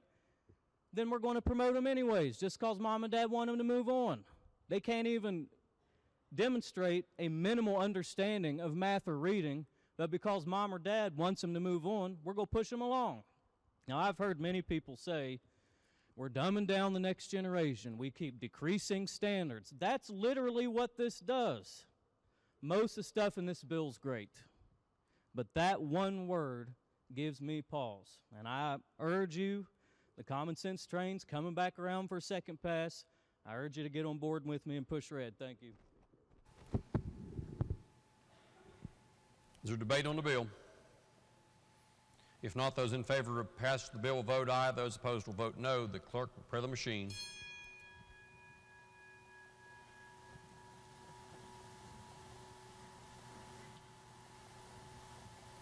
Has every member voted? If so, the clerk will close the machine and ascertain the result. On that question, there were 71 ayes, 20 nays, and 9 members absent. Majority of members voting in the affirmative. The chair declares that bill passed. The clerk will please report the title. Committee substitute for House Bill 3035 relating generally to high-quality education programs and school operations. Are there title amendments? Delegate Ellington moves to amend the title. The question is on the adoption of the title amendment. Those in favor of adoption of the title amendment will please say aye. Those opposed, please say no. The ayes have it. Chair declares the title amendment adopted. The title as amended by the House will be and remain the title of the bill. The clerk will please communicate the action of the House to the Senate. Next bill on third reading. House Bill 3066, supplementing and amending appropriations to the Department of Education, State Board of Education, state aid to schools. Chairman of the 12th, Delegate Chris, to explain the bill. Thank you, Mr. Speaker. This supplement appropriation makes the following changes to item 46, State Board of Education, School Aid to School, State Aid to Schools. Line 1, other current expenses is reduced by $3,108. Professional educators is reduced by $38,819. Service personnel is reduced by $56,665. Fixed charges is reduced by $10,307.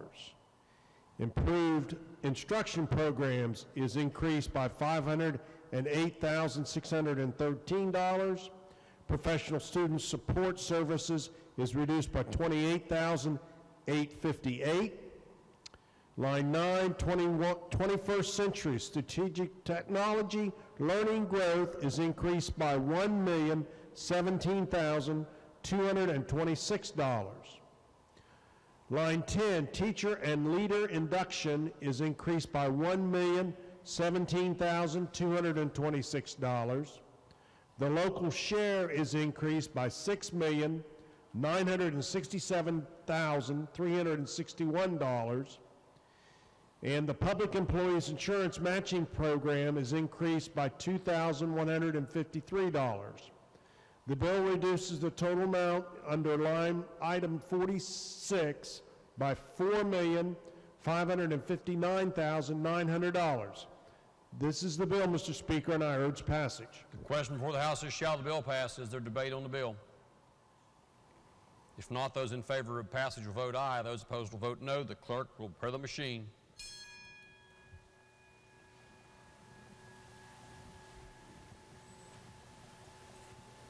Has every member voted? If so, the clerk will close the machine and ascertain the result on that question. There were 91 ayes, 1 nay, and 8 members absent. The majority of members having voted in the affirmative, the chair declares that bill passed. The clerk will please report the title. House Bill 3066, supplementing and amending appropriations to the Department of Education, State Board of Education, state aid to schools. Are there title amendments? If not, the title as read by the clerk will be and remain the title of the bill. General 96th. Mr. Speaker, I move that the bill take effect from its passage. Questions on the motion that the bill take effect from passage? Those in favor of the motion will please vote aye. Those opposed will please vote no. The clerk will prepare the machine.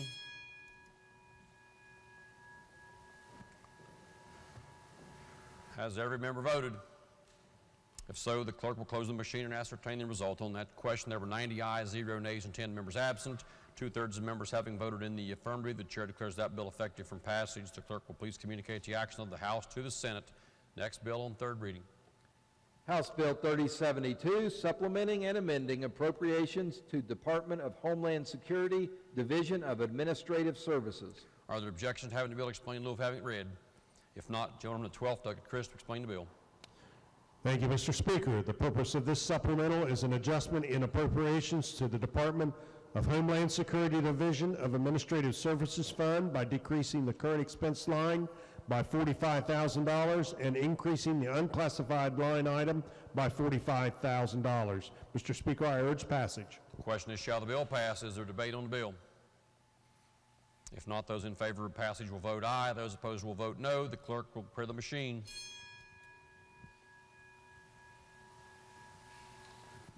Has every member voted? Gentleman number 12, Delegate Chris. Clerk will close the machine and ascertain the result. On that question, there are 89 ayes, 1 nay, and 10 members absent. A majority of members voting in the affirmative. The chair declares that bill passed. The clerk will please report the title.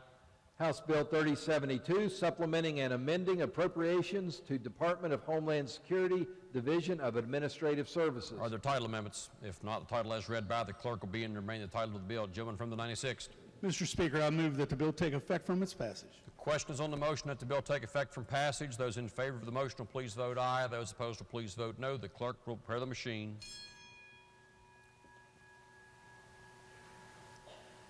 Has every member voted? If so, the clerk will close the machine and ascertain the result. On this question, there were 94 ayes, 0 nays, and 6 members absent, 2/3 of members voting in the affirmative. The chair declares that bill effective from passage. The clerk will please communicate the action of the House to the Senate. Next bill on third reading. Committee substitute for House Bill 3084 relating to revising provisions related to public charter schools. Are there objections to having the bill explained in lieu of having it read? If not, gentleman from the 38th to explain the bill. Thank you, Mr. Speaker. This bill revises several provisions related to public charter schools as follows. First, it makes public charter schools eligible for funding from School Safety Fund. It expresses legislative intent that public charter school students be considered as important as all school students and comparable funding levels should be maintained. It authorizes a state institution of higher education to be an applicant to organize a public charter school, and if the application is approved, the governing board may be an administrative unit of the institution, and it may enter into the charter contract on its behalf and provide services to the charter school. It also provides that if a public charter school chooses to incorporate post-secondary, dual credit, and industry and workforce programs, institutions of higher education may not impose requirements that are not required of non-charter public schools. It authorizes public charter schools to include before and after school programs in their education program, and no part of the education program is subject to regulation as a child care facility. It authorizes public charter school students to participate on the same basis as other public school students in extracurricular, athletic, and academic interscholastic activities sponsored by non-charter public schools where they reside if the charter school does not sponsor the same activities. It also clarifies that public charter schools are exempt from state board policies unless otherwise specifically provided, including determining their own staffing qualifications and associated certifications. And nothing requires charter school employees to be certified or licensed as a condition of employment unless a charter school establishes it as a condition. It requires the state board to establish a framework and procedures for interaction between public charter schools and county boards to facilitate cooperation and ensure the prompt transfer of student records.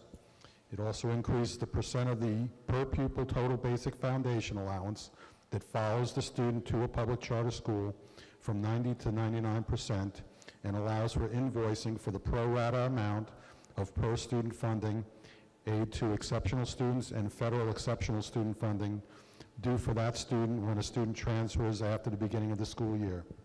It prohibits the sale of other transfer of a public facility after a public charter school requests usage of the facility has a clear title and no restrictive covenant. It also authorizes the professional charter school board to receive and expend gifts, grants, and donations to carry out the purposes of the Act and to apply for federal funds to implement programs to make startup grants to public charter schools. Finally, it requires the state board to promulgate a rule on calculating increased enrollment funding for public charter schools. Mr. Speaker, that is the bill. I'll be glad to answer any questions. I urge passage. Question before the House is shall the bill pass. Gentleman at 25th, Douglas Hornbuckle is recognized. Thank you, Mr. Speaker. Would the chairman please yield? Yes, sir. Thank you. First question I have is on page 11, lines 34 through 37, where it states the new language: if a public charter school chooses to incorporate post-secondary embedded credit, dual credit, and industry and workforce credential programs into its educational program, institutions of higher education may not impose any requirements on the public charter school that are not required of non-charter public schools. And so my question with that new language, is there anything currently that non-charter public schools are doing for admittance into these programs?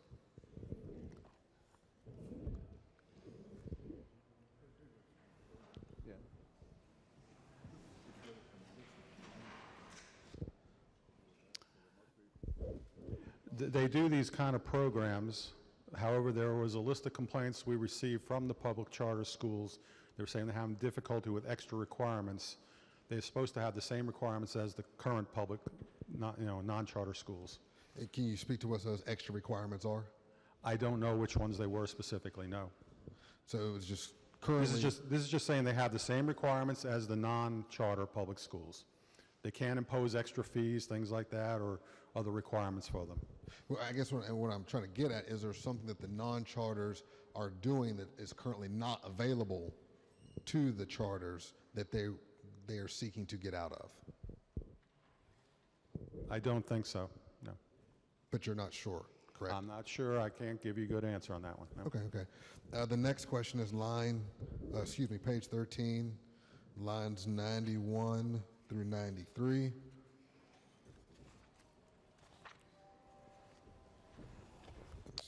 Okay. And so again, new language, any virtual public charter school may administer any required state assessment in a virtual setting utilizing remote proctoring that best meets the educational needs of the student. So currently, are they going to a physical site to test, or where is that differing from what's currently in code? This would allow them, the virtual charter, to be able to test online. And so where are they currently testing? They just started.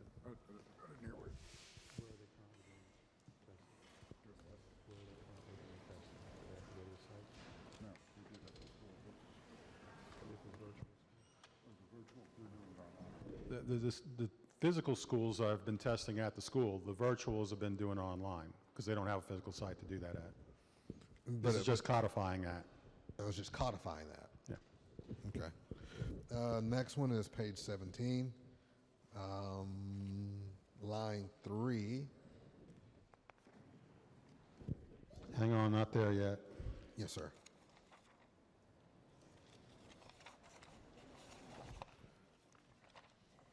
$17.93, okay. Yes, sir. And so we have increased that peer pupil financial support from 90% to 99%. Can you speak to where that extra allocation of 9% is going to? Well, the 1% that is left would stay with the county for administrative purposes. It went to the 99% because we were trying to give as much to the public charter so they could, per student, so they could administer the full services. Previously, they were only doing just the state allocation, is my understanding, and there was discrepancy between the total basic foundation allowance, which would include the state portion, federal funds, and local share. Thank you. Is there further debate on the bill? If not, does the gentleman from the 38th wish to close? Gentleman from the 38th, Delegate Ellington, to close debate. Yeah. Thank you, Mr. Speaker. The purpose of this bill is really to clarify a number of the things that were encountered by the public charters over their initial year of starting up. So this is what most of the changes that were in here that we were trying to address. So I would make so this could be successful, and they do have more charters they're trying to start up. To make this successful, I would encourage passage. The question before the House is on passage of the bill. Those in favor of passage will vote aye. Those opposed, nay. The clerk will prepare the machine.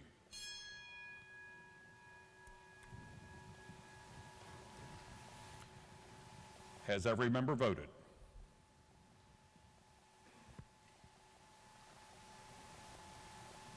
If so, the clerk will close the machine and ascertain the result. On this question, the yeas are 65, the nays are 24, 11 members absent and not voting. A majority of the members present having voted in the affirmative, I declare the bill passed. The clerk will report the title. Committee substitute for House Bill 3084 relating to revising provisions related to public charter schools. Are there amendments to the title? If not, the title as read by the clerk will be and remain the title of the bill. Gentleman from the 96th. Mr. Speaker, I move that the bill take effect July 1, 2023. The gentleman from the 96th moves that the bill take effect July 1st, 2023. All those in favor will vote aye. Those opposed, nay. The clerk will prepare the machine.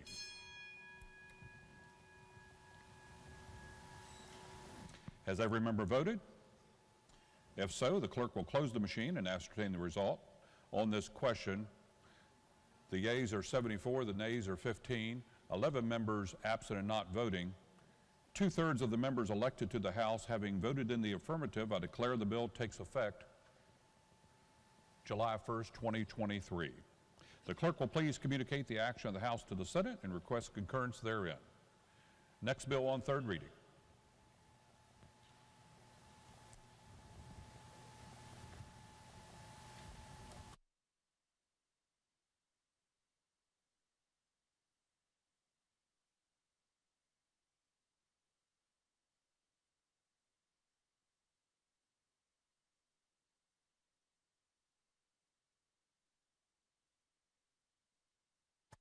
Next bill on third reading. Committee substitute for House Bill 3095, creating special revenue account known as School Building Authority Agricultural, Vocational, and Technical Training Facilities Grant Fund. Is there objection to having the bill explained in lieu of having it read? If not, the chair recognizes the gentleman from the 38th, Delegate Ellington, to explain the bill. Thank you, Mr. Speaker. This bill creates a special revenue account in the State Treasury known as the School Building Authority Agricultural, Vocational, and Technical Training Facilities Grant Fund. The fund is to be administered by the Secretary of the Department of Economic Development or their designee and will consist of legislative appropriations, funds that are lawfully acquired from other sources, and interest on investments. Unused balances would remain in the fund and do not expire to the general revenue. The fund will be used solely for awarding grants to aid in constructing, renovating, and/or expanding agricultural, vocational, and technical training facilities at West Virginia Public Schools. The Secretary may only award grants after the applicant has been denied and/or exhausted all other monies that are available from other external grants or other funding sources. Applicants must establish that they have also applied for all available Appalachian Regional Commission, U.S. Department of Agriculture, and other applicable government or private sector grants. Individual grant applicants and the Department of Economic Development are authorized to partner with private sector, agriculture, industry, and businesses to secure private sector funding for the purposes of constructing agricultural, VOTEC training facilities. The administration and management of the construction projects funded by these grants are the responsibility of the School Building Authority. Mr. Speaker, this is the bill, and I urge passage. The question is, shall the bill pass? Is there a debate on the bill? The gentleman from the 29th, Delegate Dillon. Will the Chair of Education yield for a question? Will the chair yield? Yes, sir. Chair yields. Thank you. Is there any quantification on the phrase all other grants? Is there any specification there to ensure that an applicant can satisfy that requirement?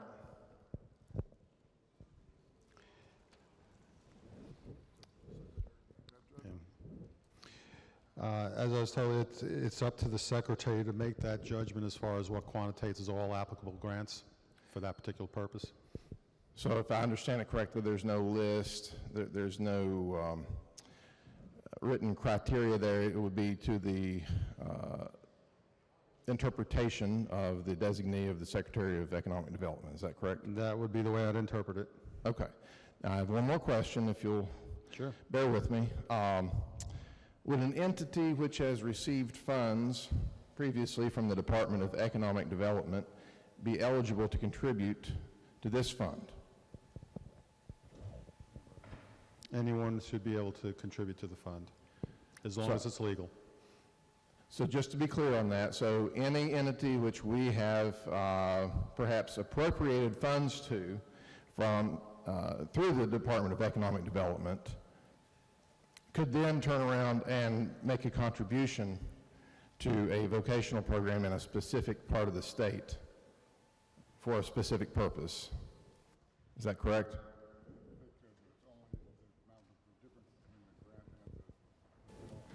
No, I believe they could be able to contribute to the fund. Okay. I have no further questions at this time. Thank you. Is there further debate on the bill?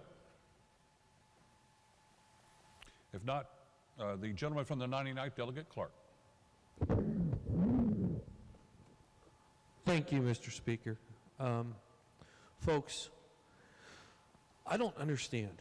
I'm a little lost. So I don't think any one of us during our campaign time said, I'm going to go down to Charleston and I'm going to fight against giving schools money to educate our kids. I'm going to fight against giving grants to our vocational schools so they can help educate our future employees. I got some statistics for you. Last fiscal cycle, our state school building authority received $184 million in requests for repairs and upgrades, which then had a carryover balance of $288 million in jobs that they had determined what they were going to spend. Guess how much they spent on our vocational schools? $4 million. 4. Now, we have created this fund that is going to allow a business to expand onto a vocational center to train our high school students on how to get a job at their business or come in and have adults who have been fighting their whole lives in the South because coal is slowing down and they want to get a job at Nucor. They can come in and learn how to make the steel. So, we heard earlier that, we're not in cohorts together. This bill is together. This bill is for everybody in the state. We hear all the time, let's make West Virginia the best place to live, work, and raise a family. When we're looking for a place to live, what do we look for? We look for a good, friendly community. We look for jobs. We look for amenities. We look for schools that are going to help educate our children. When we're looking for work, what do we look for? We look for a job that we know that we can start and we can grow within and eventually retire. This gives us this opportunity because the company can then just constantly train their employees. When we look for a place to raise a family, again, we go back to community. So my father, who passed away in my arms in 2007, he worked for a company called Bethlehem Steel. And the steel plant, Sparrows Point Steel Plant in Baltimore, Maryland, when they opened up Sparrows Point Steel Plant, it was a shipyard, iron workers, creating steel. Within years, an entire community was built around it. An entire community. Bethlehem Steel was on a little peninsula in the Chesapeake Bay. And this whole community was built around it. High schools, housing, everything. We hear history repeats itself. Here we are, we have companies, and I don't care what your thought is on Form Energy, but I can tell you those that are in that area that are going to have jobs coming in, they're excited to hear it. They're excited for those jobs. I know everybody here, we had folks nearly in tears last year when we announced Nucor coming to Mason County because they've been trying so hard. Here, these companies want to hire our workers and train them to do a better job and grow our state. And we want to argue about it? Let's have these anchor companies do what they're supposed to do. Create these communities that we've all known and some of us have grew up and lived in for many, many years, and make them all vibrant again. I urge you to vote green on this. Thank you very much. The gentleman from the 18th, Delegate Butler. Thank you, Mr. Speaker. When this bill was on second reading, I don't remember what day that was, I asked some questions of the Vice Chairman of Education, and he did a great job of answering me, but I was not satisfied with the answers because, well, I wanted to see it in writing. So I looked through code some, and if this matters to anyone, I'm going to read this. This is Section 18(9)D as in Delta 3, subsection 13. And my question was, can a company contribute to build a technical school or something without going through the middleman, going through the Department of Economic Development? And the answer is clearly yes. In that subsection that I just referenced to you, 18(9)D(3)(13), it clearly says the school building authority has the ability to accept and expend any gift, grant, contribution, bequest, or endowment of money and equipment to or for the benefit of the authority or any project under this article from the state of West Virginia or any other source for any or all of the purposes specified in this article or for any one or more of such purposes as may be specified in connection with the gift, grant, contribution, bequest, or endowment. Again, I'm going to read that last line again. For purposes as specified in connection with the gift, grant, contribution, bequest, or endowment. So it looks to me like if a corporation said they wanted to do a technical school in my county, they're able to do this right now without this bill and without going through the Department of Economic Development. So I don't see the purpose for the bill other than just sort of creating a middleman who maybe micromanages these plans. And if that's a good idea, then maybe it is. But just thought I'd put that out there for the benefit of the body. Thank you, Mr. Speaker. Is there further debate on the bill? Gentleman from the 29th, Delegate Dillon. So we've heard that the intent of this bill is to fund vocational programs. Great. Let's do that. And wish to speak to the bill, by the way. Gentleman has been recognized. Yes, thank you. Sometimes I get a little ahead of myself because these issues matter a lot to me. You know, when I look at our vocational programs in my neck of the woods, I consider those programs that would love to have a last resort that they could reach out to acquire funding for their program. Then I look at the eligibility requirements placed into this bill. What I see is there's a bar there that you're never going to jump over. The person who's going to decide whether you have jumped over the bar is going to be at an institution that you don't really have any connection with. It's going to be in the Department of Economic Development. And as the gentleman, my colleague here next to me, David Butler, has already explained, current code allows for a business that wants to contribute to a local vocational program to do that, or through the school building authority, they can do that. So the question is, why do we need this? And I think if the purpose of a vocational program is to further the ability of a student to pursue a career path and to learn a skill in a trade of their choice, not the choice of a particular industry, not the choice of XYZ ordinance or ABC industries, but their choice. That's what education is supposed to do. It's supposed to open up choices for individuals, not place the industrial complex in the driver's seat.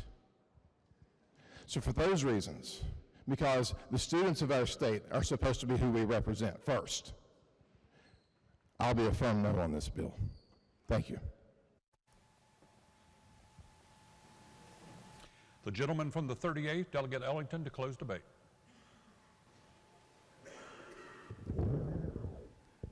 Thank you, Mr. Speaker. I guess, I don't have really a horse in this race other than I know our county, Mercer County, would like to have a new VOTEC facility there, a new building.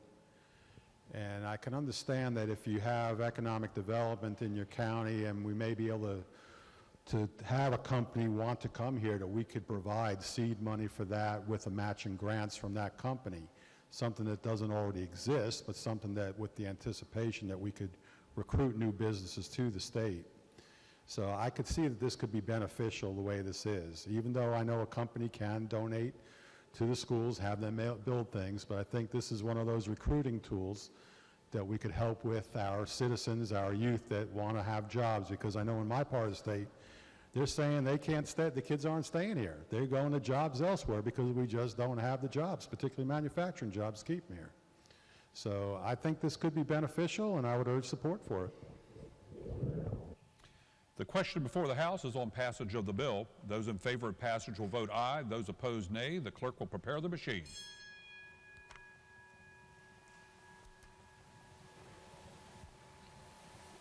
Has every member voted?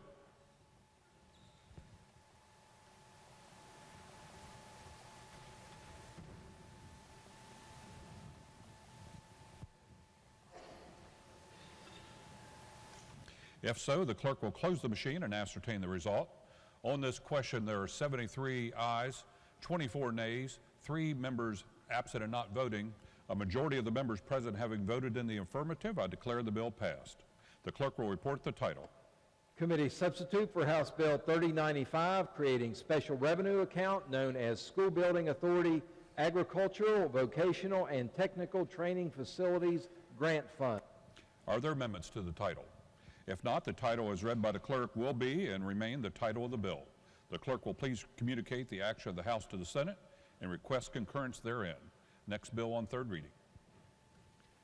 House Bill 3146, establishing in West Virginia Code the contents of the Uniform Public Meetings During Emergencies Act. Is there objection to having the bill explained in lieu of having it read? Chair hears none. The gentleman from the 51st, Delegate Fast, to explain the bill. Thank you, Mr. Speaker. This bill adds a new article of code to provide a series of guidelines for the conduct of public meetings during emergencies. The shutdowns during COVID-19 highlighted the need for public bodies to meet when disasters or other emergencies make in-person meetings of public bodies either impossible or inadvisable.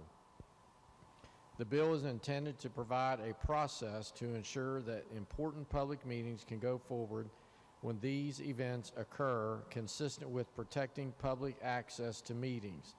The bill acts to provide for virtual meetings in certain emergency settings. It builds on existing state law authorizing the declaration of emergencies and subjecting public meetings to various procedural and public access requirements.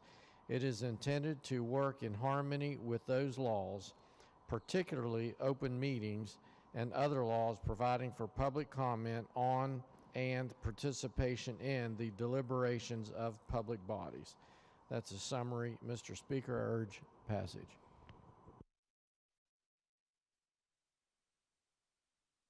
Question before the House is, shall the bill pass? Is there debate on the bill? Is there debate on the bill? If not, the question is, shall the bill pass? Those in favor of passage of the bill will vote aye. Those opposed will vote no. The clerk will prepare the machine.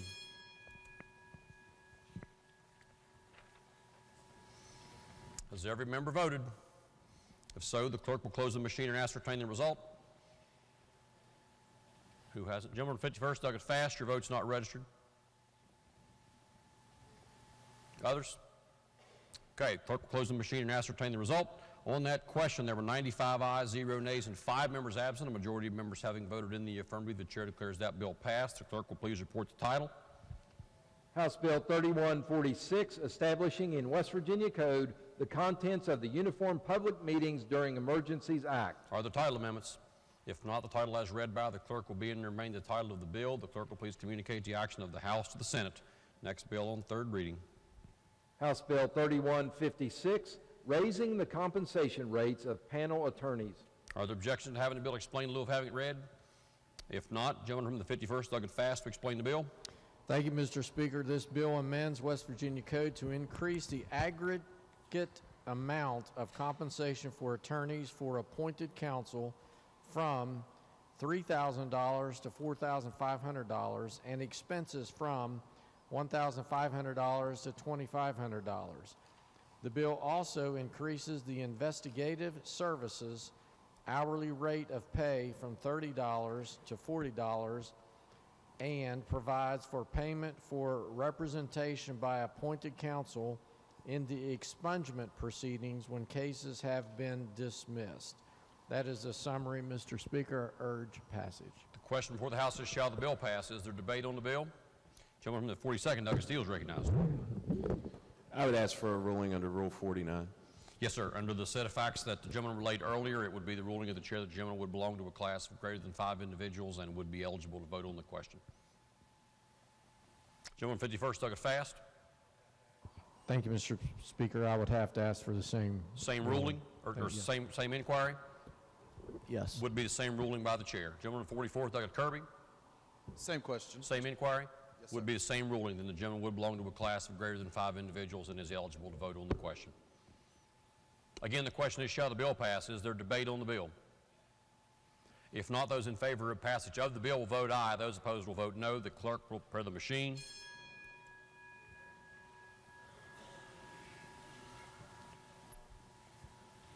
Has every member voted?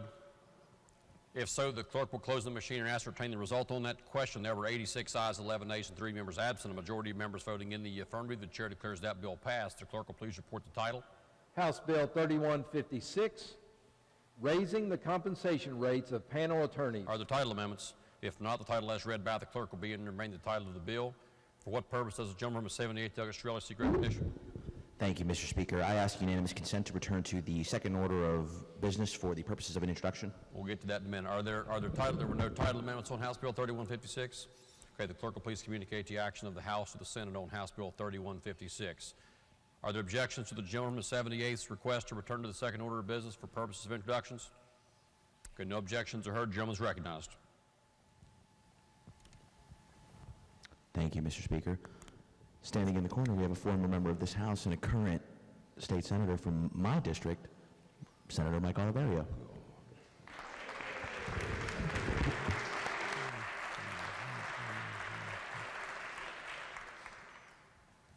Clerk will please report the next bill on third reading.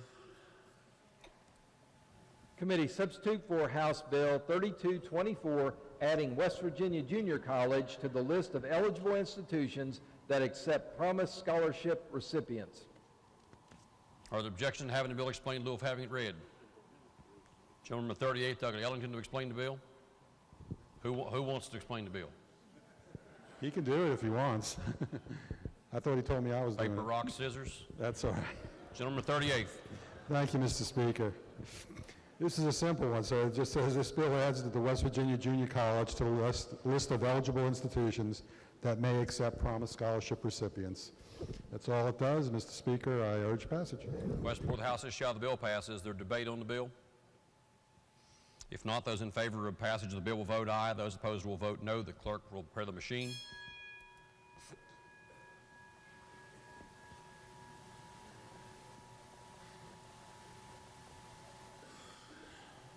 Has every member voted? If so, the clerk will close the machine and ascertain the result. On that question, there were 98 ayes, 0 nays, 2 members absent. A majority of members voting in the affirmative. The chair declares that bill passed. The clerk will please report the title. Committee substitute for House Bill 3224, adding West Virginia Junior College to the list of eligible institutions that accept Promise Scholarship recipients. Are there title amendments? If not, the title as read by the clerk will be and remain the title of the bill. The clerk will please communicate the action of the House to the Senate. Next bill on third reading. Committee substitute for House Bill 3270 to amend the deliberate intent statute to limit non-economic damages to $500,000. Are there objections to having the bill explained in lieu of having it read? If not, gentleman from the 55th to explain the bill. Thank you very much, Mr. Speaker. The bill amends Section 233-42A of the deliberate intent statute to limit non-economic damages to the higher of 2 times economic damages or $500,000 per person. Mr. Speaker, that's a summarization of the bill. I'm happy to take questions. I urge passage. The question before the House is, shall the bill pass? Is there debate on the bill? The gentleman from the 5th, Douglas Fluharty, is recognized. Thank you, Mr. Speaker. I'll speak to the bill. Gentleman is recognized. So just yesterday, we had a moment of silence for coal miner from Mingo County. Spent 53 years in the mine. Just yesterday, we had a moment of silence on this floor for that gentleman. And today,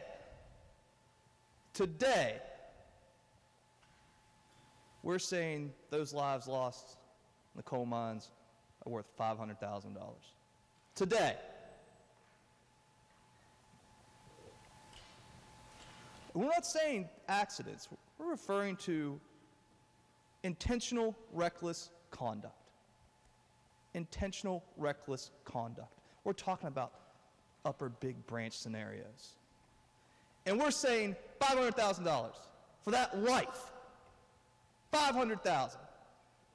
The hypocrisy in this place has reached an all-time high. For the past decade, I heard Republicans say there's a war on coal. There's a war on coal. Couldn't see a campaign flyer go out without saying that. And today, Republicans are saying, miner's life, $500,000.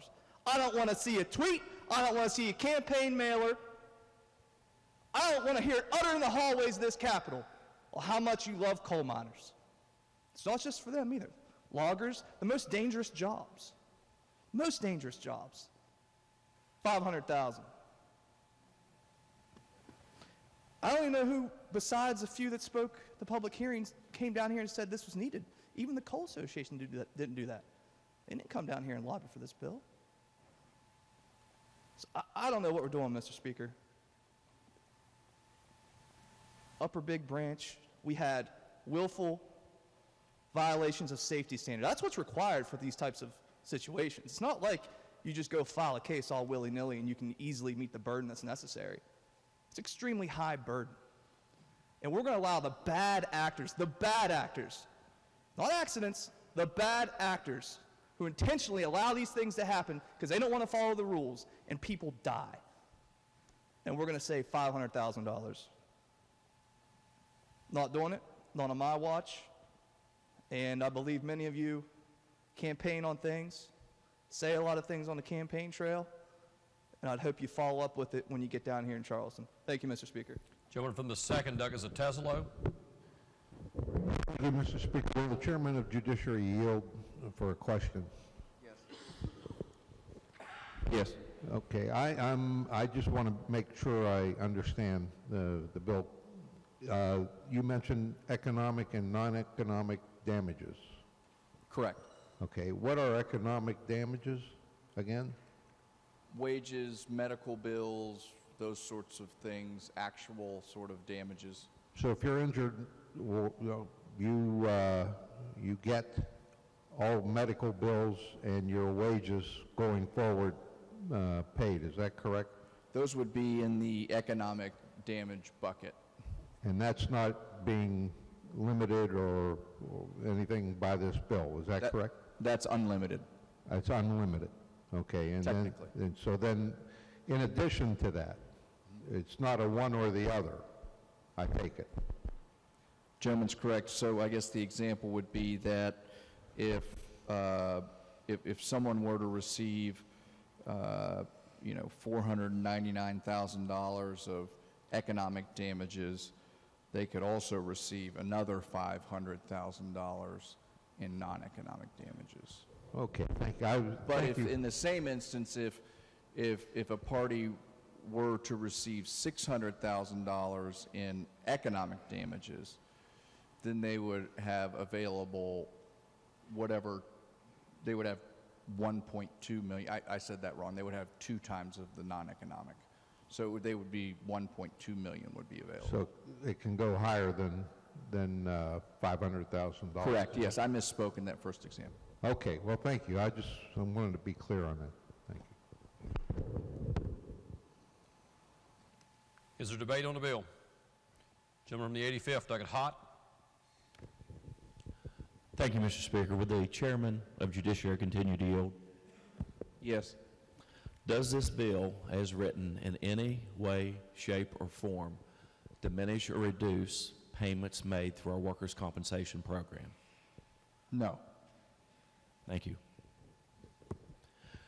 Mr. Speaker, permission to speak to the bill? Gentleman is recognized. When we have difficult and challenging subject matter, it's sometimes a bill that's not exactly what we had wanted or intended, but that's part of this process, and that's why we do what we do here. The bill before you, certainly as a committee substitute, was not my original desire, but I believe it to be a step in the right direction.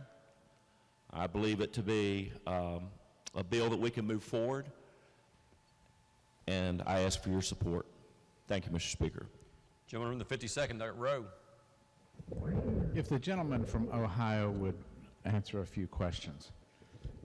I want to understand very clearly the elements that have to be proved to have the penalties that are in the statute come about.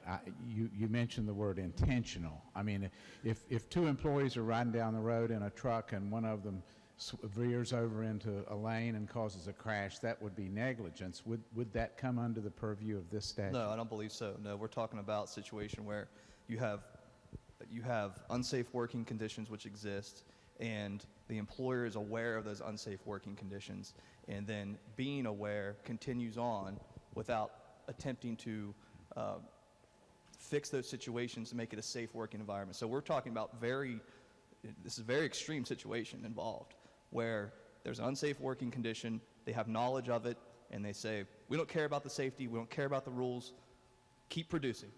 So then an explosion happens, something similar to like Upper Big Branch. So you have to, so for the cause of action to go forward under this bill, there has to be a certain safety regulation that's identified and is proved to be violated with intent by the employer. Correct. It's not just that, oops, it happened today, nobody knew, that maybe it's a saw and the guard came off this morning and somebody gets hurt. It's having somebody operate a saw that doesn't have the guard for 6 months or a year. Well, I believe we had testimony in committee, or at least reference to it at the public hearing, of situations similar to that, where it involved a saw and a safety guard that was removed intentionally by the employer so it could keep operating, and then a woman's hair got caught in it and they weren't able to shut it off because the employer had already removed basically the safety measures in place to shut down that machinery. So we're talking about extreme situations where the employer has intent to keep on producing despite knowing that there are safety violations involved. Thank you. Thank you, Mr. Speaker. Gentleman from the 30th, Douglas Adkins. Thank you, Mr. Speaker. I don't usually get up and talk much, but on this, I think I was voted in not to come up here and put a cap on someone's life. So that's what I got to say about the bill. Thank you. Gentleman from the 25th, Douglas Hornbuckle. Thank you, Mr. Speaker. I've thought about what my brother from Ohio County just said. My good friend from the 30th. I appreciate those words. Ladies and gentlemen, we understand what coal means to us, but more than that, we should know what those families mean to us. It's more than just this misleading title. It's about dismemberment, losing an arm, a leg. I refuse to come down here and do this. I was going to say colleagues in this body, but no. I've got really good friends in this body who've put it all on the line, going underneath the ground, mining that coal. We know who they are in this body. Look at them in the eye and tell them, you're only worth $500,000. No, better yet, go look at their family, their daughters, their sons. I hope to God not ever a widow, and say, we got to cap you. We've got to cap you. We are charged with passing good legislation, and this just ain't it. Vote it down. Is there other debate on this bill? If not, does the chairman wish to close debate on the bill? If not, the question before the House is, shall the bill pass? Those in favor of passage of the bill will vote aye. Those opposed will vote no. The clerk will prepare the machine.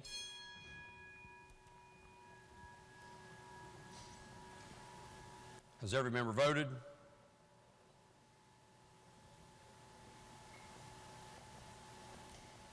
If so, the clerk will close the machine and ascertain the result. On that question, there were 52 ayes, 45 nays, 3 members absent. A majority of members voting in the affirmative. The chair declares that bill passed. The clerk will please report the title.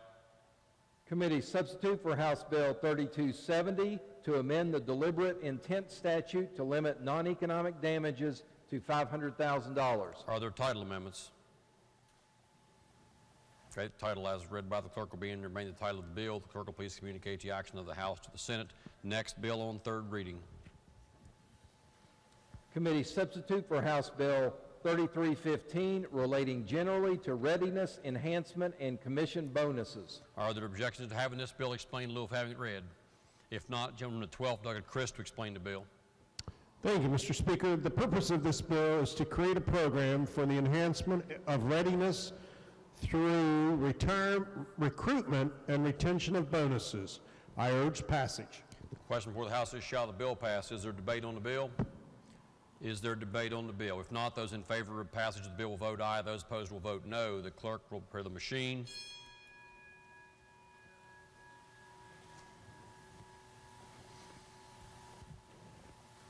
Has every member voted?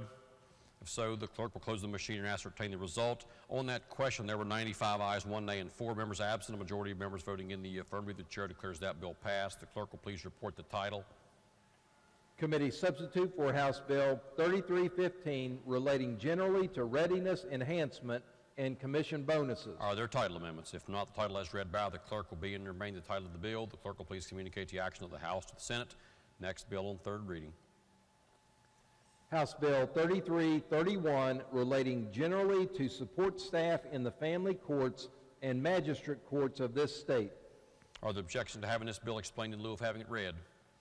If not, gentleman the 55th to explain the bill. Thank you very much, Mr. Speaker. The bill grants the Supreme Court the flexibility to address staffing needs in the family courts and magistrate courts. Current code regulates the number of support staff in each court. This bill allows the Supreme Court to add staff where necessary and when necessary. This bill also provides a pay raise to support staff in the family courts and magistrate courts, as those salaries are set by statute. Mr. Speaker, that's a summarization of the bill. I urge passage. The question before the House is, shall the bill pass? Is there debate on the bill? If not, those in favor of passage of the bill will vote aye. Those opposed will vote no. The clerk will prepare the machine.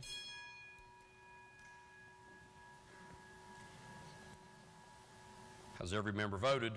If so, the clerk will close the machine and ascertain the result. On that question, there were 97 ayes, 0 nays, and 3 members absent. A majority of members voting in the affirmative. The chair declares that bill passed. The clerk will please report the title.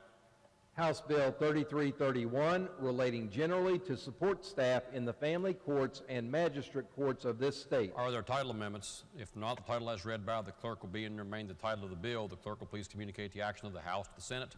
Next bill on third reading. House Bill 3342 relating to cooperation between municipal and county economic development authorities. Are there objections to having this bill explained in lieu of having it read? If not, gentleman the 12th, Douglas Christ, to explain the bill. Thank you, Mr. Speaker. The bill would allow any municipality development authority to contract with 2 or more county or municipal development authorities to share expenses for and revenues derived from joint economic development projects within their respective geographic territories, and subject to those municipal development authorities to the same statutory provisions now applicable to any 3 or more county or municipal development authorities that enter into such contract. I urge passage. The question before the House is, shall the bill pass? Is there debate on the bill? If not, those in favor of passage of the bill will vote aye. Those opposed will vote no. The clerk will prepare the machine. Has every member voted? If so, the clerk will close the machine and ascertain the result on that question. There were 98 ayes, 0 nays, and 2 members absent. Majority of members having voted in the affirmative, the chair declares the bill passed. The clerk will please report the title. House Bill 3342 relating to cooperation between municipal and county economic development authorities. Are there title amendments? If not, the title as read by the clerk will be and remain the title of the bill. The clerk will please communicate the action of the House to the Senate. Next bill on third reading. House Bill 3360, creating an Office of the Inspector General within the Department of Homeland Security. Are there objections to having this bill explained in lieu of having it read? If not, gentleman from the 51st, Doggett Fast, to explain the bill. Thank you, Mr. Speaker. This bill authorizes the Secretary of Homeland Security to establish an Office of Inspector General. It provides for the appointment of an Inspector General, establishes the duties of the Inspector General, prohibits interference with the Inspector General by the Secretary or any employee of Homeland Security. It requires that the Inspector General must be a certified law enforcement officer and authorizes the Inspector General to promulgate rules. That is a summary, Mr. Speaker. I urge passage. The question before the House is, shall the bill pass? Is there debate on the bill? If not, those in favor of passage will vote aye. Those opposed will vote no. The clerk will prepare the machine.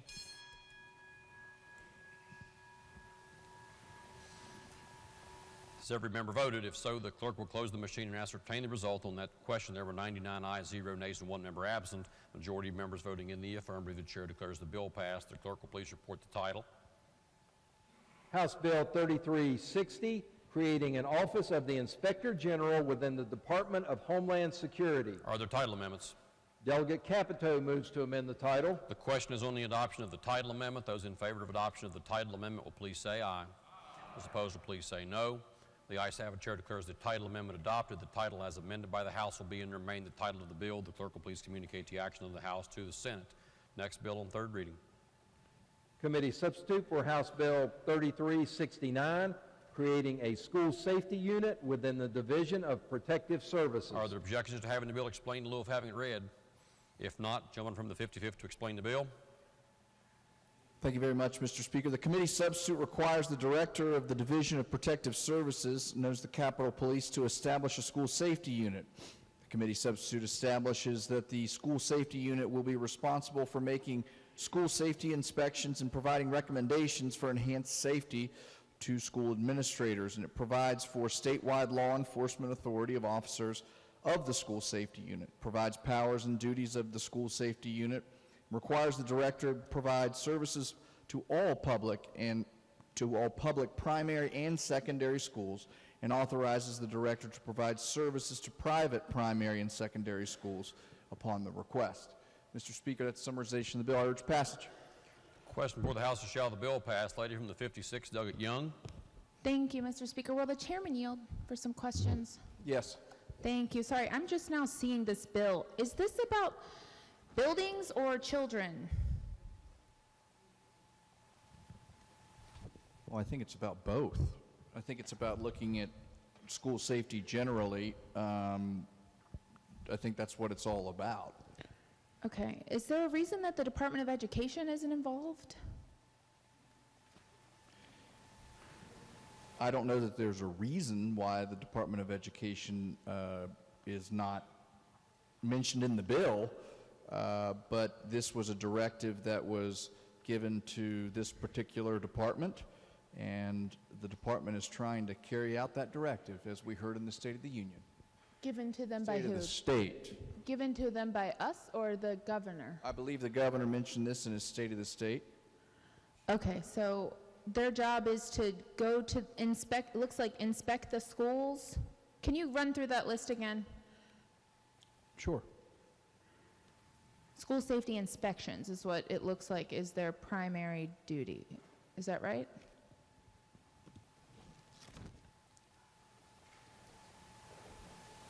But then it says they can arrest people. I'm just a little confused about what we're doing.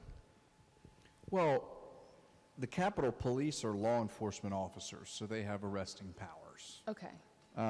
But as you read in the bill, it states that they are to make inspections and make recommendations.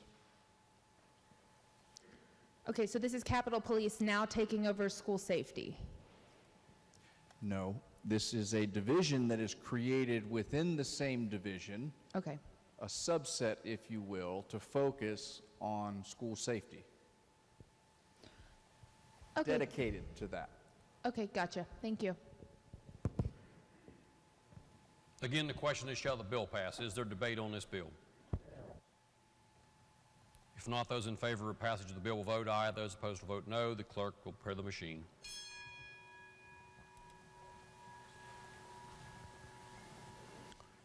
Has every member voted? If so, the clerk will close the machine and ascertain the result on that question. There were 98 ayes, 0 nays, and 2 members absent. Majority of members voting in the affirmative. The chair declares that bill passed. The clerk will please report the title. Committee substitute for House Bill 3369, creating a school safety unit within the Division of Protective Services. Are there title amendments? If not, the title as read by the clerk will be and remain the title of the bill. The clerk will please communicate the action of the House to the Senate. Next bill on third reading. Committee substitute for House Bill 3370, creating loan program for certain properties and developments on U.S. Army Corps of Engineers land, state parks, and resorts. Are there objections to having this bill explained in lieu of having it read? If not, gentleman from the 12th, Douglas Chris, to explain the bill. Thank you, Mr. Speaker. This bill would provide state loan guarantees to those who would build or develop on United States Army Corps of Engineers land, West Virginia state parks and resorts, and hybrid tourism properties for the purpose of increasing recreational opportunities, tourism, and economic development. The Department of Natural Resources Board of Trustees of the West Virginia State Parks and Recreation Endowment Fund would create and administer a new loan insurance program to guarantee the payments of the loans for one or more private entities operating or intending to operate these projects. The bill does not allow any amount of the fund's income to be used to provide loan insurance. An application for loan insurance must receive approval in writing from the Secretary of Commerce, the Secretary of Economic Development, the Secretary of the Department of Tourism before seeking the loan insurance. The Board of Trustees must cooperate with the West Virginia Economic Development Authority, and the Board of Trustees must use the EDA staff and resources to run the program. It gives us yet another tool in our efforts to promote recreational opportunities, tourism, and economic development in West Virginia. Mr. Speaker, I urge passage. The question before the House is, shall the bill pass? Is there debate on the bill? Gentleman to 79, Tuckett Hanson is recognized. Thank you, Mr. Speaker. Would the chair yield, please? Sir. I have a question about the fund, the Recreation Endowment Fund. It looks like from reading the bill that this is money from oil and gas royalties under the Ohio River. Is that correct? That's correct. And do you know roughly how much money? I was told, I think the current balance is somewhere around $27 million. Okay, and current code, does that allow that money to be spent on recreation improvements, or can only the interest on that be spent? Only the principal cannot be spent, only the earnings from the principal. So is the point of this bill to take the principal and put it to use, whereas without this bill, that principal is just sitting there and not being put to use? The only use that we're asking to use is as a loan guarantee, so that the problem is to expand on certain projects where the property is owned by the Corps of Engineers.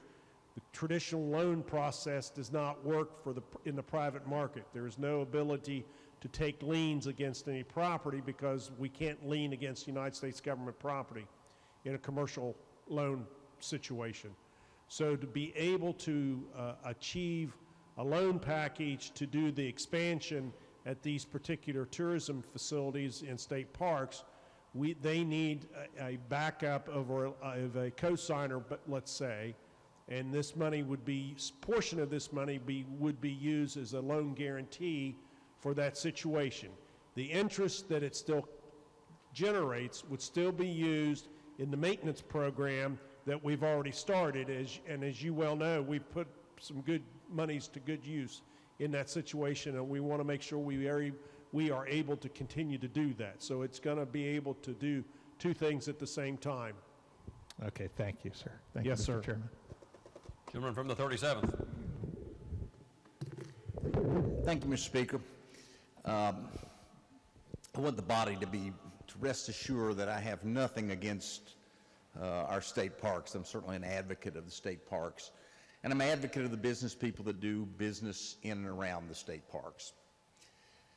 However, I think that we are considering becoming involved in what would normally be considered a bad business deal. We plan to secure a loan for which the borrower cannot obtain a loan. They can't obtain the loan because they don't have the assets to obtain the loan with, because the asset is not a legitimate asset to secure a loan. The normal thought would be, why wouldn't the Economic Development Authority simply just loan them the money? We've given them that authority. However, in questioning in committee, the Economic Development Authority cannot loan this money because they don't have any security to loan the money. So we're going to guarantee a loan that we can't make because there's no security to make the loan. It just doesn't seem to me to be the proper way to do business. We wouldn't do business otherwise. The commercial market won't lend this money. The government won't lend this money. Nobody will lend the money. However, the state of West Virginia is going to stand good for a loan that is not legitimate to borrow the money. As such, I would urge rejection. Thank you, Mr. Speaker. Is there debate on the bill? Yes, gentleman 52nd. Dr. Rowe is recognized. Thanks, Mr. Speaker. I think this is a good bill. What it is, it's a quirk that we're taking care of. Stonewall Resort is built on U.S. government land. And so there are millions of dollars that have been invested to build that resort, which is, I think, very successful. They want to be able to add a number of amenities. One mentioned was a wedding venue chapel. Another one was an RV park, because you apparently can't get a space on an RV there. So they want to do some of these things, but they can't borrow money because you can't put a lien on the federal government's property. All this does is say that, look, we've got, and I think the amount of $27 million sitting in the bank, the interest on that money is being used for maintenance in the parks, and the principal's just otherwise sitting there. What we can do is allow loan guarantees, and we're talking a couple million. We're not talking, I don't think anybody in committee talked about anything other than $2 or $3 million here and there for different projects. We're not going to pledge the whole sum. There are plenty of guardrails in here to make sure that the business venture is appropriate and will be successful. And I point out that Stonewall is a very successful resort, but they can't borrow any money because the federal government owns the land that it sits on. And you say, well, but couldn't you borrow money on the buildings? Again, because they're connected to the real estate, you can't put a lien on it. So all we're doing is saying that for legitimate tourism projects, recreational projects, state park projects, we can guarantee when the federal government owns the land. Now, this isn't for other parks, but when the federal government owns the land, we can have a lending authority that will let the park make these expansions. And I highly support the bill, and I think it's good policy for our parks and recreational systems. Thank you. Thank you, Mr. Speaker. Gentleman from the 98th, Doug Espinoza. Thank you, Mr. Speaker. As the co-chair of the Parks, Recreation, and Natural Resources Subcommittee, I feel obliged to stand in support of this legislation, notwithstanding the outcome of our little locality pay bill. I really do want to try to do things that are good for the rest of the state, even when they don't directly impact our area. I don't have a state park in my area, but I can tell you that it's not just about Stonewall Resort. There are other parks around the state that are owned by the Army Corps of Engineers. I believe we heard testimony that I believe Tigert Lake State Park is one of those type of facilities. And During the pandemic and post-pandemic, we saw a dramatic increase in our visitorship to our state parks, and that has just helped us to tell the story of what a great place West Virginia is. And through the work of the legislature, the appropriation of the legislature, we made significant investments in our state parks across the state to, again, make them worthy of folks coming to visit and enjoy themselves here in West Virginia. And so this legislation, I think, simply facilitates additional enhancements to several of our key parks that folks very much want to visit here in the state, and I certainly would urge passage of the bill. Thank you, Mr. Speaker. Gentleman 26, Second Rohrbach. Thank you, Mr. Speaker. Would the Chairman of Finance yield for a brief question? Yes, sir. Thank you, Mr. Chairman. If I recall this debate on finance, the original inception of putting monies into this Stonewall Resort was in lieu of, was either $28 or $38 million that we had to pay back for a matching grant from the federal government when the park and the dam were created. Is that correct? I can't remember the amount, but the procedure is correct. Right. So the other option would have been to never have done the resort and just paid the money, and we'd have had a dam with a lake and a bunch of woods. Correct. And the state chose to go this direction and has a wonderful resort to show for it. Correct. Thank you, Mr. Speaker. I'm going to speak to the bill just a second. We had a resolution earlier in the day about Beach Fork State Park, which is also on Corps of Engineers property, as a number of our parks are. And we've had a wonderful partnership with the federal government that they have developed these lakes, bought the property, and then have given the state the opportunity to operate it for the enjoyment of our citizens. I think this bill just furthers that process.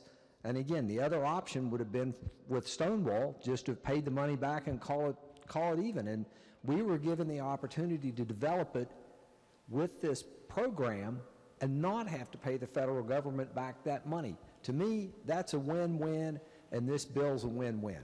I support the bill. Thank you, Mr. Speaker. Gentleman from the 90th, Douglas Miller. Thank you, Mr. Speaker.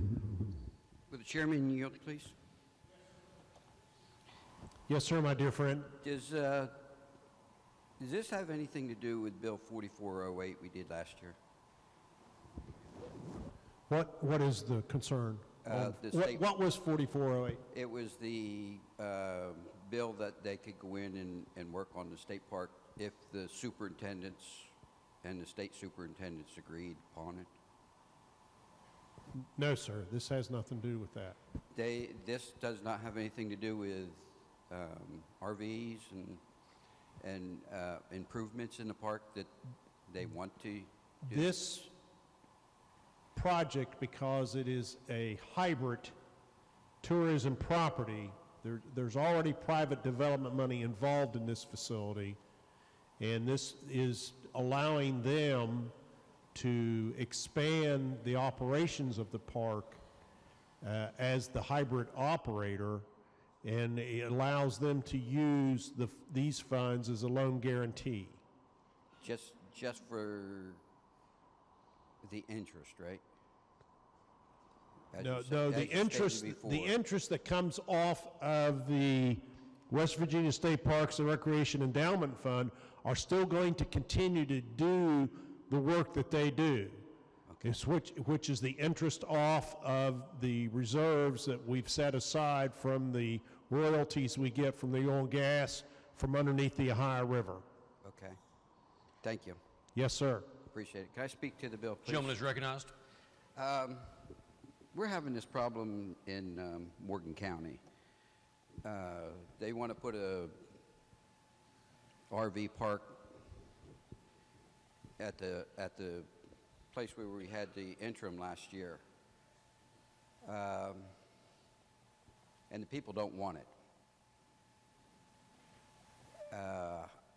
I'm afraid that this bill is going to contribute to this. The state had just put a lot of money in out there.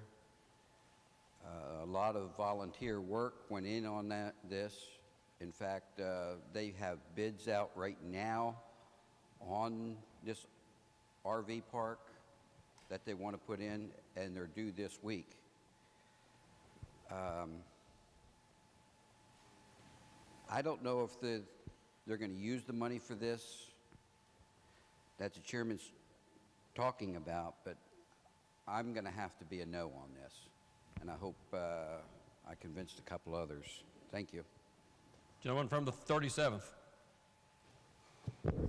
Thank you, Mr. Speaker. Could I ask the chairman to yield, please? Sure. And I apologize for rising again. No. Was there testimony in committee that there are currently bonds in default at this property? For the developer, yes, there is. Thank you, Mr. Chairman. Yes, sir. Gentleman from the 64th, look at Burkhammer. Thank you. Would the delegate, and I can't see his number over there, Delegate Miller, would he yield for a question? Gentleman the 90th? I'm being yielded to. Yes. To follow up from your area, I'm not particular with your... wait a minute, can you, excuse me a minute, I want to put this earpiece on. Is there a lake? Is there Army Corps lake? Okay, thank you. The specific project that you had mentioned there, is there an Army Corps of Engineer lake involved in that project? A lake? Yeah. No, they have 2 lakes there. But are they Army Corps of Engineer lakes and Army Corps of Engineer land? No, it's state. Okay. Thank you. Okay. Can I speak to the bill, Mr. Gentleman is Speaker? recognized. So I'm going to rise in support of this. There's a lot that has been talked about with Stonewall, but Stonewall is not mentioned in the bill. This is an opportunity across the state for us to help multiple state parks. And one thing is it is on Army Corps of Engineer property. Those properties bring a unique set of circumstances, and with those circumstances bring a unique set of challenges and problems. And this is one of them. So I know there's been a lot said that they can't get loans, and to be honest, they can get loans, but they have a set of challenges to go through to do that. And so I want to back up for just a little storytelling that has already been mentioned here. This private investor in this circumstance and in this situation bailed the state out of a $38 million as obligation that they had. So when every one of these Army Corps of Engineer lakes in the flood control program were built, the state of West Virginia had an obligation that they were to build public amenities, campgrounds, playgrounds, recreational buildings, you name it. And we did not fulfill that obligation. And so we allowed a private investor to fulfill that obligation, and they have continued to develop this property. And I believe in this type of program, they are the ones that have jumped through all of those hoops. But if we can set this type of program up, we can allow all of our properties where we are in partnership with the U.S. Army Corps of Engineers to see private investment and seed development. And so this is not just Stonewall. There are multiple states or multiple lakes throughout the state, whether it's Burnsville, Sutton, Tigert Lake, Summersville, and Stonewall. And so I think this is a great tool in the toolbox for our state parks, and I hope you can support it. I urge passage. Gentleman the 87th, look at Howell. Speaker, will the chairman of finance yield? Yes, sir. In Finance Committee, and I am one of the main sponsor on this bill, we heard testimony that the U.S. Army Corps of Engineers owns the land, and once a structure is built, the structure actually belongs to the state of West Virginia. Am I correct on that? That's correct. So we have a private company that is going to borrow money, build a structure that essentially is the state of West Virginia's. Is that, am I? So if, like the gentleman from 37th said, if there was a default, we would still own that structure, would we not? That's correct. So the other option would be, instead of letting this private company borrow the money and pay back the banks, this legislature would have to appropriate, say, $5 million to build that structure. That's correct. So in the end, we get this structure for free. And yes. Thank you. Again, the question is, shall the bill pass? Is there debate on the bill? Gentleman to 60th, Douglas Farrell. Thank you, Mr. Speaker. Permission to speak to the bill? Gentleman's recognized. Thank you. There was some mention here, I know my friend from the Eastern Panhandle spoke about HB 4408 that we passed out of here last spring. That was a public-private partnership bill that allowed the state parks to take on private investment to do expansion, whether it be cabins or campgrounds, those things, because we had testimony from the DNR representatives that overwhelming demand, they could not meet capacity, and the private sector could build these assets 5 times faster and 5 times cheaper than the state could do it, and they're going to do it with private money. So that's 4408, but what we're talking about here today on this bill is a separate thing. You might confuse them, but they're not. In this case, the private company is just trying to build assets within the park, but they do not have the assets that they can pull in, borrow from themselves to serve as collateral. We're just backing that up. In 4408, the company that's coming in, let's Cape and State Park, and building that, they're using their own collateral. They're coming in there and doing it all with their private monies. When we first started out, I remember in 4408, the governor's liaison said there were only 2 state parks out of the system making money, and that was Stonewall and Beach Fork. And we said, this is crazy. There's, the RV industry is a $50 billion annual industry in the United States each year.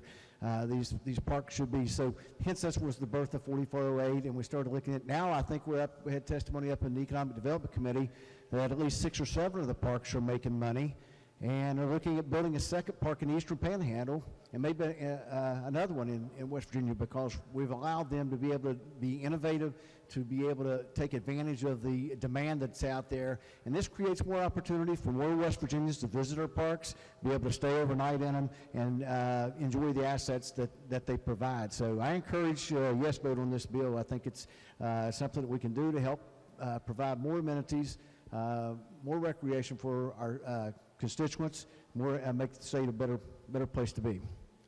Thank you, Mr. Speaker. The question is, shall the bill pass? Is there debate on the bill? Does the gentleman wish to close debate on the bill? The gentleman is recognized.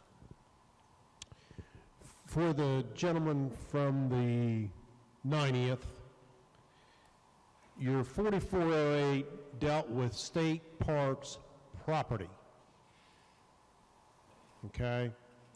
The problem we have here in this bill, as the gentleman from the 64th related the history on, which I'm glad he did, is property that was acquired years ago to build a dam is Corps of Engineers property. And we had an obligation to take care of the state's obligation involved in that dam and those properties of approximately $38 million, if that's correct. The property is continually and will stay part of the United States government property through the Corps of Engineers. These improvements that we have done belong to the state of West Virginia. We have an operator in there that is operating the park right now. In their situation, they have some bonds that they developed, and they are technically in default of those bonds because they haven't met the obligation on time, and those things are being done to help not only the park, but because of the demand for the services of that park, they are looking to invest somewhere between $3 and $5 million, if I remember correctly, to expand, remodel, do things up there. As the gentleman said, a chapel. The big thing is the RV park, and to generate additional dollars for the bonds to be able to pay this loan back and release us as a guarantor. So it's basically, from the developer standpoint, we're looking at a 3 to 5 year program that we would be a guarantee for. So I just want to make sure you understand that this is Corps of Engineers property. It's a unique situation. In this case, again, there was others. I think, in fact, I think at Tigert, I think the property is actually owned by the state in where the park is and not the Corps of Engineers. But I think there's some others around the state that are actually on Corps of Engineers property. And this gives us an opportunity to expand those at some point too. So I just want to make sure that's clear. I urge passage. The question before the House is, shall the bill pass? Those in favor of passage will vote aye. Those opposed will vote no. The clerk will prepare the machine.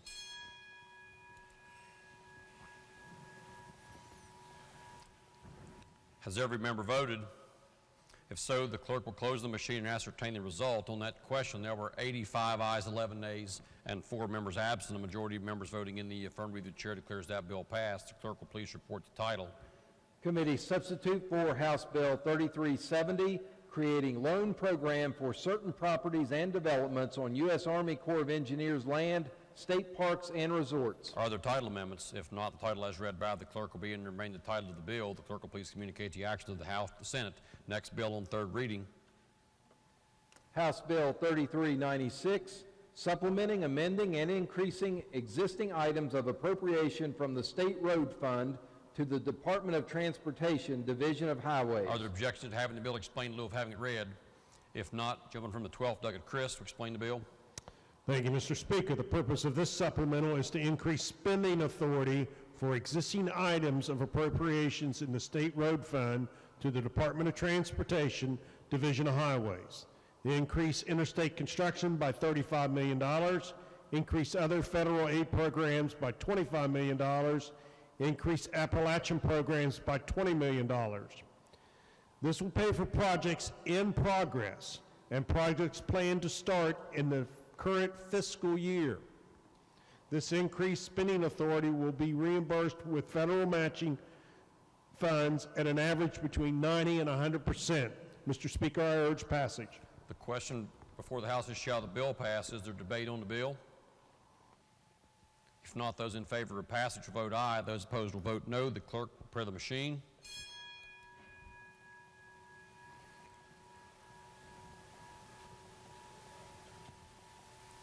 Has every member voted? If so, the clerk will close the machine and ascertain the result on that question. There were 93 ayes, 0 nays, and 7 members absent. Majority of members voting in the affirmative, the chair declares that bill passed. The clerk will please report the title. House Bill 3396, supplementing, amending, and increasing existing items of appropriation from the State Road Fund to the Department of Transportation, Division of Highways. Are there title amendments? If not, the title as read by the clerk will be and remain the title of the bill. Gentleman from the 96th. Mr. Speaker, I move that the bill take effect from its passage. The question is on the motion that the bill take effect from passage. Those in favor of the motion will please vote aye. Those opposed will please vote no. The clerk will prepare the machine.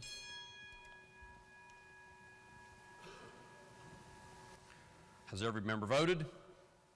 If so, the clerk will close the machine and ascertain the result. On that question, there were 95 ayes, 0 nays, and 5 members absent. 2/3 of members voting in the affirmative. The chair declares the bill effective from passage. The clerk will please communicate the action of the House to the Senate.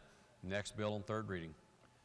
House Bill 3439, to limit the civil liability of child placing agencies that obtain an insurance policy in an amount not less than $1 million per incident. Are there objections to having this bill explained in lieu of having it read?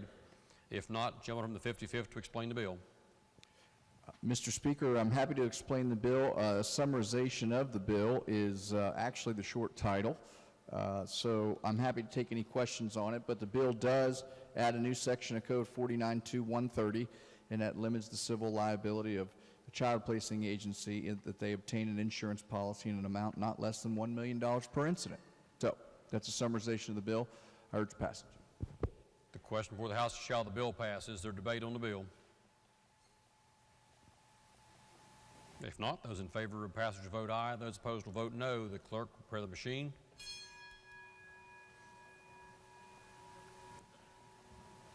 Has every member voted? If so, the clerk will close the machine and ascertain the result. On that question, there were 94 ayes, 1 nay, and 5 members absent. Majority of members voting in the affirmative, the chair declares that bill passed. The clerk will please report the title. House Bill 3439 to limit the civil liability of child placing agencies that obtain an insurance policy in an amount not less than $1 million per incident. Are there title amendments? If not, the title as read by the clerk will be and remain the title of the bill. The clerk will please communicate the action of the House to the Senate. Next bill on third reading. House Bill 3443 relating to a development or improvement on land subject to review by the State Historic Preservation Office. Are there objections to having this bill explained in lieu of having it read? If not, the gentleman from the 99th, Doug Clark, to explain the bill. Thank you, Mr. Speaker. House Bill 3443 adds a new section of West Virginia Code mandating that all development or improvement on land subject to the review of State Historic Preservation Office or other agencies of the Division of Culture or History can be conducted in the most expedient manner possible. No additional impediment to review beyond those requirements by applicable federal laws and regulations may be imposed. No authority to comment, regulate, or cause another government entity to comment upon the regulate any activity is granted except in consideration for primacy or continued federal funding. The Commissioner is required to modify existing regulations to conform to this statute upon the effective date of the legislation. I urge passage. Question before the House: shall the bill pass? Is there debate on the bill? If not, those in favor of passing the bill will vote aye. Those opposed will vote no. The clerk will prepare the machine.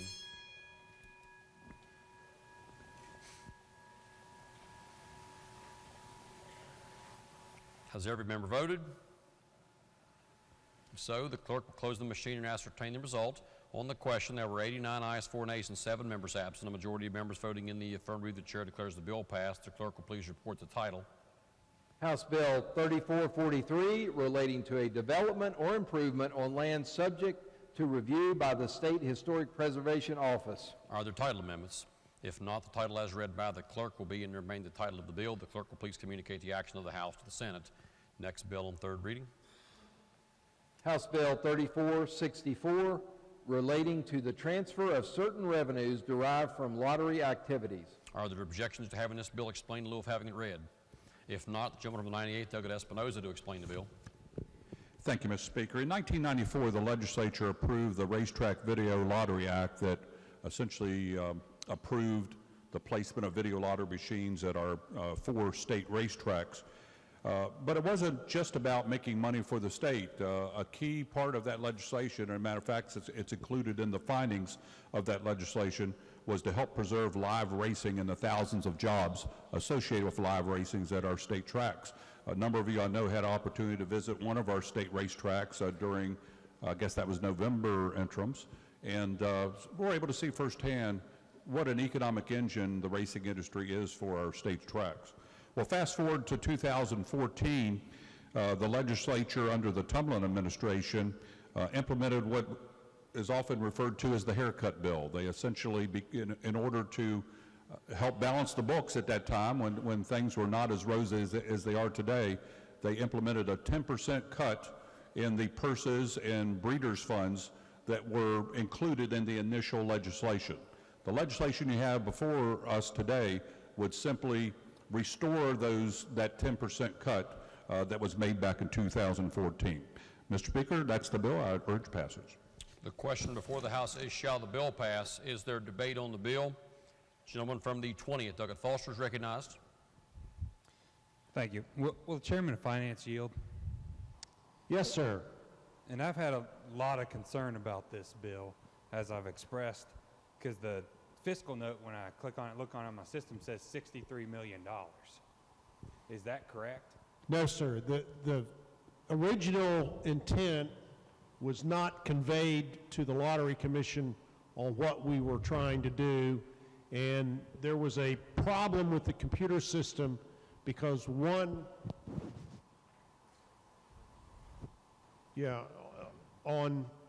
system had the 63 million and the other system had the 3.6 million, and it's the 3.6 million that is the fiscal note that goes along with this bill. And my question is, in my system right now, when I click on fiscal notes, the only one I see is the $63 million.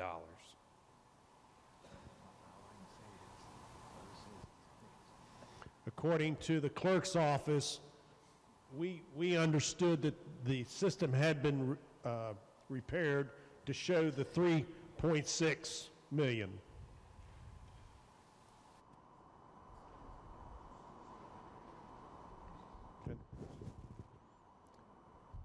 Okay, I'm just trying to figure out because mine still says read 63 million.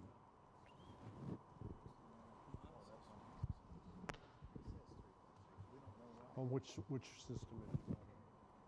On the chamber automation system, Delegate, it shows 3.6. And on the website.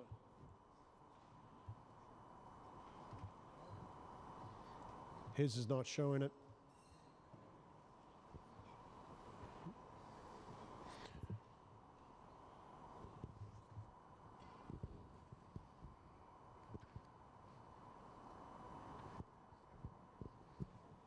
When you mentioned it this morning in caucus, we came back and talked to the clerk's office, and we understood that they had arranged to have that fixed. We did find the same problem, that one was the 63.5 and the other was 3.6.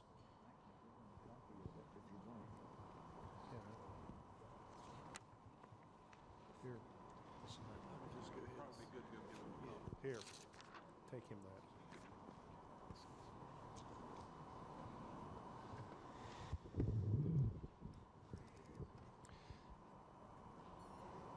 Mr. Speaker, I would just ask that this is on third reading today. I would like some clarification on the fiscal note and would just ask if the bill could be laid over a day. We still have time to do that, to clarify what the fiscal note actually is. Gentleman 96th. Mr. Speaker, I move the table of the motion. The bill? Well, there's no motion pending. There's no motion pending.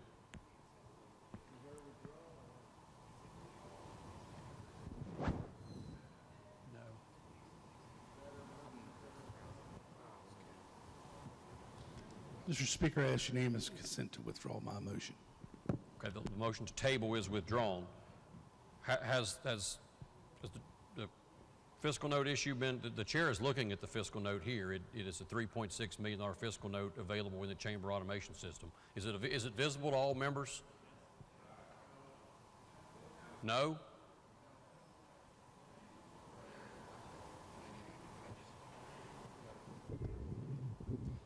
Mr. Speaker.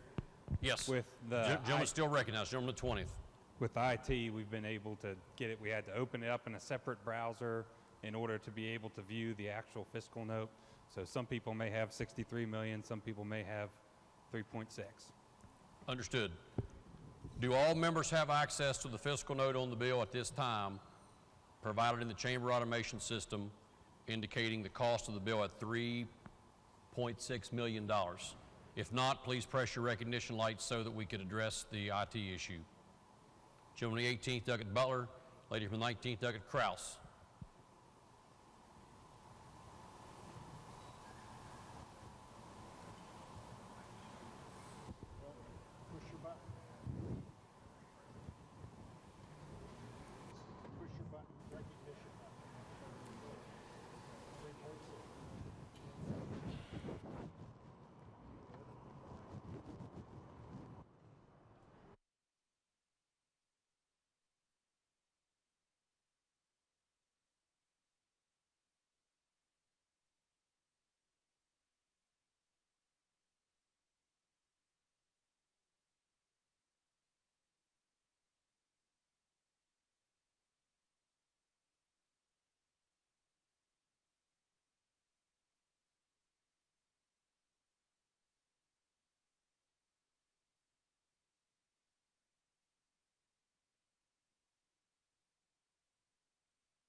Again, if all members could check your systems, please make sure you have available and at the ready the current fiscal note on the bill before we return to consideration of House Bill 3464.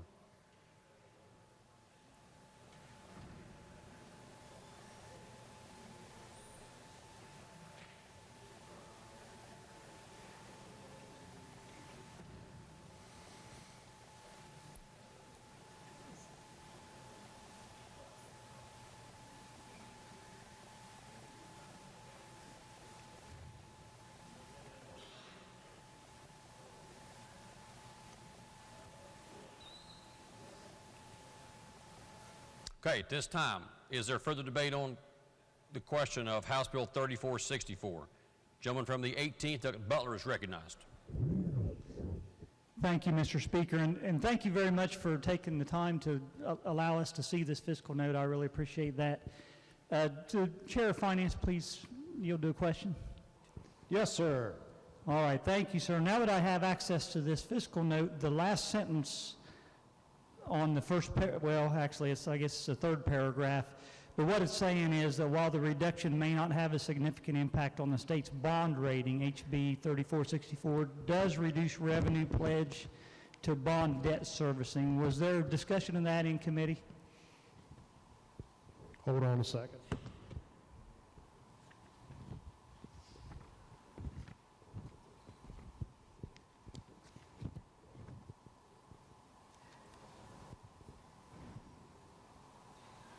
What was that line again? Was it on the fiscal note? It was on the fiscal note page, yes, and it's like you have two really small paragraphs and a third paragraph down. It's the last sentence.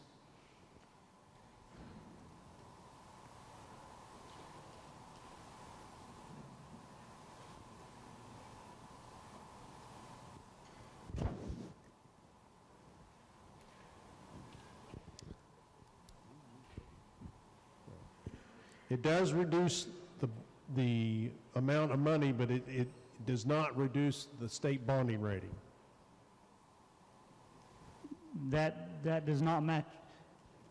No, sir.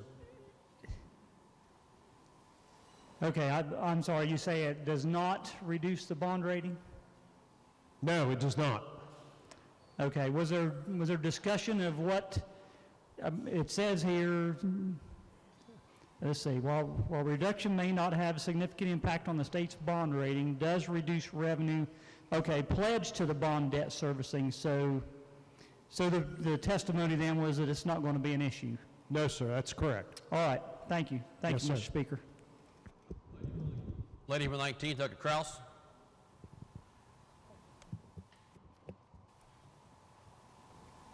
Okay, again, the question is, shall the bill pass? Is there debate on the bill? If not, gentleman 12th, gentleman 98th, Doug Espinoza, to close debate on the bill. Thank you, Mr. Speaker, and I appreciate everyone's indulgence and in allowing IT to make sure everyone had access to the fiscal note. I guess in closing, Mr. Speaker, would simply point out that this is not an increase in funding for the racetracks and the breeders' funds. There's no net increase. It's simply a restoration of the previous reduction that was implemented, and I think this is a good way to make sure that we're preserving the industry, which arguably, and I think has been demonstrated, helps enhance the overall operation at our casinos.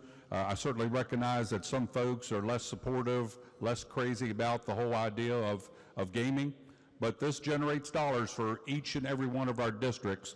This will help ensure that we have a vibrant racing industry that helps ensure that we do have those excess video lottery funds that we've been discussing available to assist each of our districts.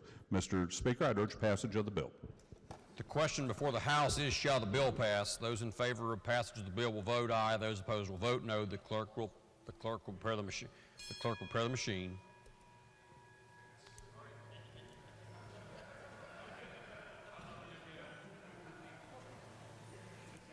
Has every member voted?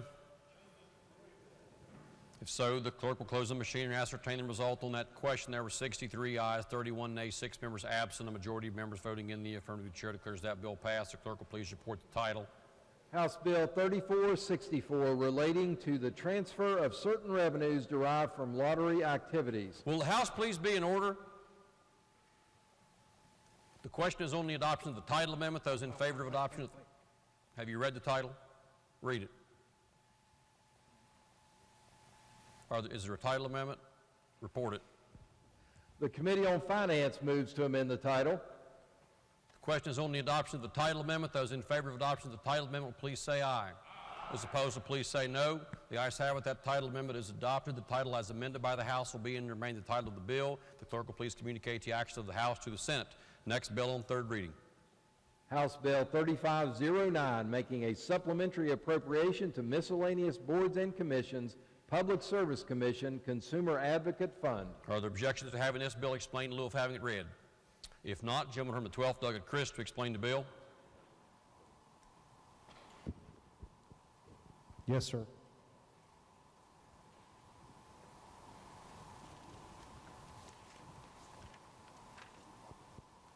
The purpose of this supplemental appropriation is to increase the spending authority to the Public Service Commission, Consumer Advocate Fund by $170,000, $20,000 for personal services, and $150,000 in current expenses.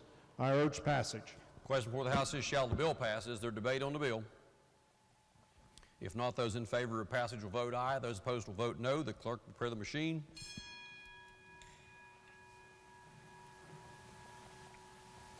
Has every member voted? If so, the clerk will close the machine and ascertain the result. On that question, there were 93 ayes, 2 nays, and 5 members absent. A majority of members voting in the affirmative. The chair declares the bill passed. The clerk will please report the title. House Bill 3509, making a supplementary appropriation to miscellaneous boards and commissions, Public Service Commission, Consumer Advocate Fund. Are there title amendments? If not, the title as read by the clerk will be and remain the title of the bill. Gentleman from 96th. Mr. Speaker, I move that the bill take effect from its passage. The question is on the motion that the bill take effect from passage. Those in favor of the motion will vote aye. Those opposed will vote no. The clerk will prepare the machine. Has every member voted? If so, the clerk will close the machine and ascertain the result. On that question, there were 94 ayes, 1 nay, and 5 members absent. 2/3 of members voting in the affirmative. The chair declares that bill effective from passage. Clerk will please communicate the action of the House to the Senate. Next bill on third reading. House Bill 3510, making a supplementary appropriation to the Department of Administration, Office of Technology, Chief Technology Officer, Administration Fund. Are there objections to having this bill explained in lieu of having it read? If not, gentleman from the 12th to explain the bill. Thank you, Mr. Speaker. This supplemental appropriation increases special revenue spending authority for the Office of Technology, Chief Technology Officer Administration Fund for Line 3, current expenses by $2 million. That is the bill, Mr. Speaker. I urge passage. The question is, shall the bill pass? Is there debate on the bill? Gentleman from the 20th, Doug Foster, is recognized. The Chairman of Finance yield. Yes, sir. I just want to know what this $2 million is going towards in the current expenses. This bill would allow the Office of Technology to spend $2 million of appropriations by Senate Bill 527 during the 2022 regular session. The agency has requested those funds to facilitate a statewide technology assessment.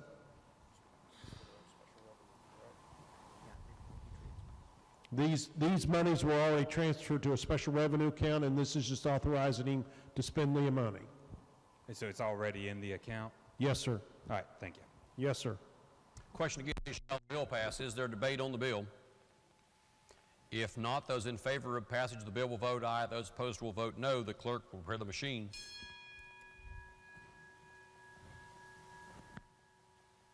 Has every member voted?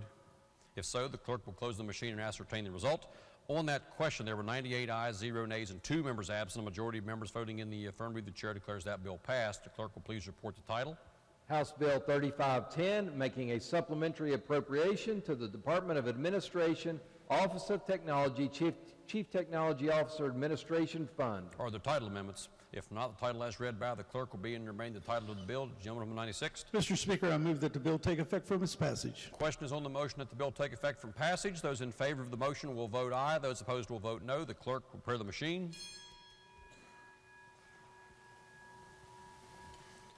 Has every member voted? If so, the clerk will close the machine and ascertain the result. On that question, there were 96 ayes, 1 nay, and 3 members absent. 2/3 of members voting in the affirmative. The chair declares that bill effective from passage. Clerk will please communicate the action of the House to the Senate. Next bill on third reading. House Bill 3526, making a supplementary appropriation to miscellaneous boards and commissions, Public Service Commission. Are there objections to having this bill explained in lieu of having it read? If not, gentleman from the 12th to explain the bill. Thank you, Mr. Speaker. This supplemental appropriation would increase spending authority to the Public Service Commission by $3,048,780. $248,780 would be appropriated for repairs and alterations. $2.8 million would be appropriated for pay debt and capital outlay. I urge passage. The question before the House is, shall the bill pass? Is there debate on the bill? If not, those in favor of passage will vote aye. Those opposed will vote no. The clerk will prepare the machine.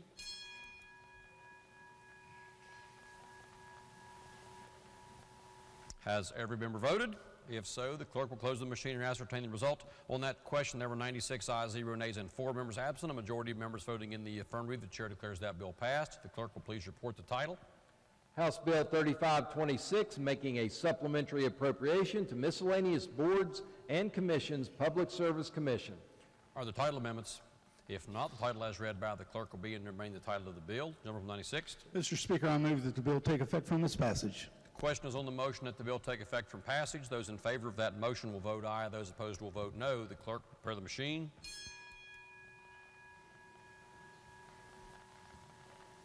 Has every member voted? If so, the clerk will close the machine and ascertain the result. On that question, there were 97 ayes, 0 nays, and 3 members absent. 2/3 of members voting in the affirmative. The chair declares that bill effective from passage. The clerk will please communicate the action of the House to the Senate. Next bill on third reading. House Bill 3527, supplementing and amending appropriations to Department of Education School Building Authority. Are there objections to having this bill explained in lieu of having it read? If not, gentleman from the 12th, Doug Chris, to explain the bill. Thank you, Mr. Speaker. This supplementary appropriation bill creates a new item of appropriation known as Item 4314A, Department of Education, and creates it that an item in the new line of appropriation known as Line 1, Equipment. The bill grants that a line of $15 million from the unappropriated balance of state excess lottery funds. The bill also increases the appropriation for Item 315, Department of Education, School Building Authority, Line 2, directing transfer in the amount of $25 million. That is the bill, Mr. Speaker. I urge passage. The question before the House is, shall the bill pass? Is there debate on the bill? Gentleman from 37th, Doug Gearhart's recognized. Thank you, Mr. Speaker. Ladies and gentlemen, there are 2 items here that are being considered, $25 million to the School Building Authority, for which I have no current objection. However, there is a line here, it's a new line item for equipment. The equipment here is specific, is for electric school buses. Electric school buses. Now, I don't care about electric school buses. I think if a local school system wishes to have a bus that costs 3 times as much as a traditional bus, that's okay. That's their decision. However, this line is there for a very specific reason, and that is because when the, and I forget the name of the Green Energy, Green Power, whatever the group is down here in South Charleston, when economic development made the deal for that organization, they committed to provide them with $15 million to buy school buses. But economic development isn't getting this supplementary appropriation, education is getting it. So economic development is not tracked to the dollars that they are spending. This goes to education. Since, and I only looked at the Bluefield Daily Telegraph, I know that's not the only source of news in the world, my friend, but I looked at when that announcement was made of that economic development deal in the Bluefield Daily Telegraph, and it was on January 11th of 2022. Since then, we've had a budget cycle pass. We've got another budget before us. And in that period of time, the Economic Development Department has been extended $362 million for the deals that they've made. However, they haven't accounted for this $15 million. The Economic Development Authority or department currently has almost $75 million available to it in the closing fund.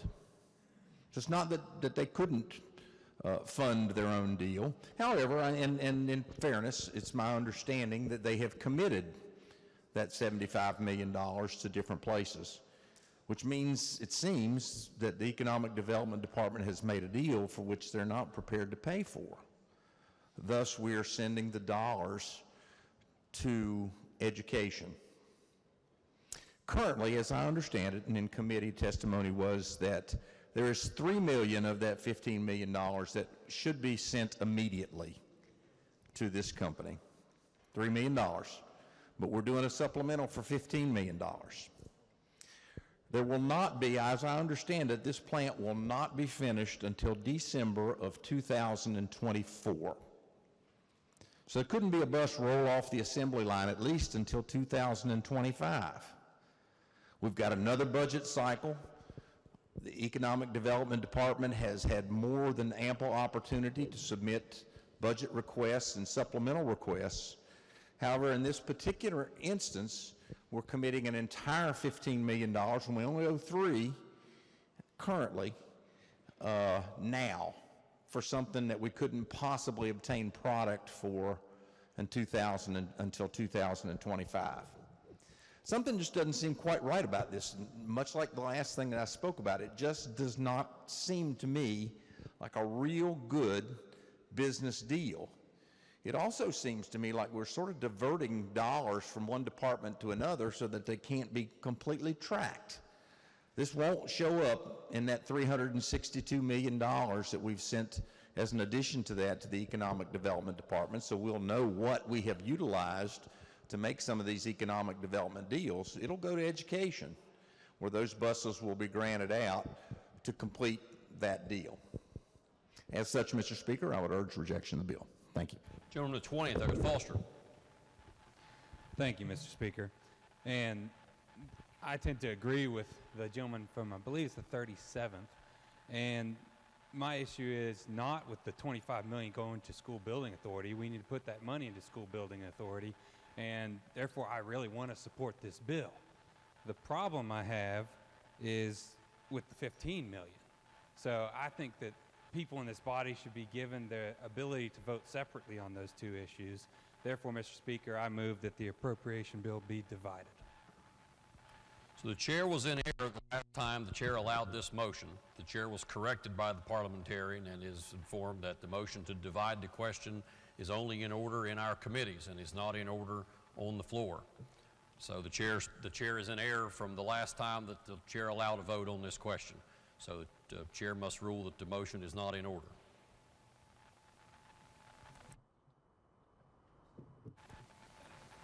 Okay, the question still is on the bill as presented by the chairman from the 12th. Is there debate on the bill? Gentleman from the 57th, Douglas Scaff. Mr. Speaker, appreciate it, and I won't belabor the issue here, but you know, we've had a lot of economic development over the last few years, like the gentleman in the 37th spoke, and this is $15 million that was promised to a company when they were deciding when they were going to locate and where. And they said it wasn't, but we're not giving money away. Here's the main thing that's different. Here's the main thing that's different. The one thing that's different, we get something tangible in return that we use. Brand new buses. Cleaner, energy efficient, getting our children to and from without breathing in those fumes for $15 million. So we're not just giving a company something that's already chose to come to West Virginia, that we said, hey, we want to stand by your product, that you're using West Virginia workers, transporting West Virginia students, and you're locating your new company in West Virginia. Oh, by the way, we want to use your product. We want to stand behind your investment in West Virginia.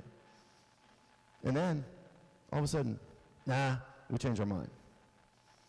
That's not a good deal. So out of all the other deals, we actually get something in return here.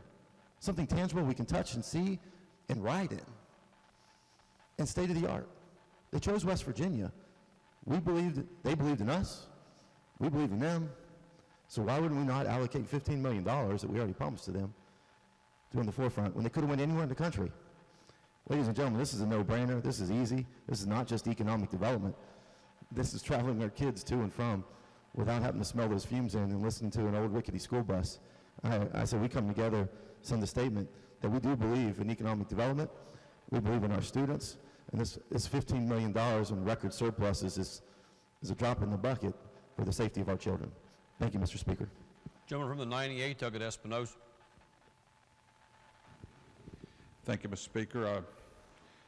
Here I am again advocating for a project that really doesn't appreciably impact the Panhandle, but I do this, I guess, out of a bit of selfishness, and that's that I think it's a question of, are we as a state, are we going to honor the commitments that our state makes?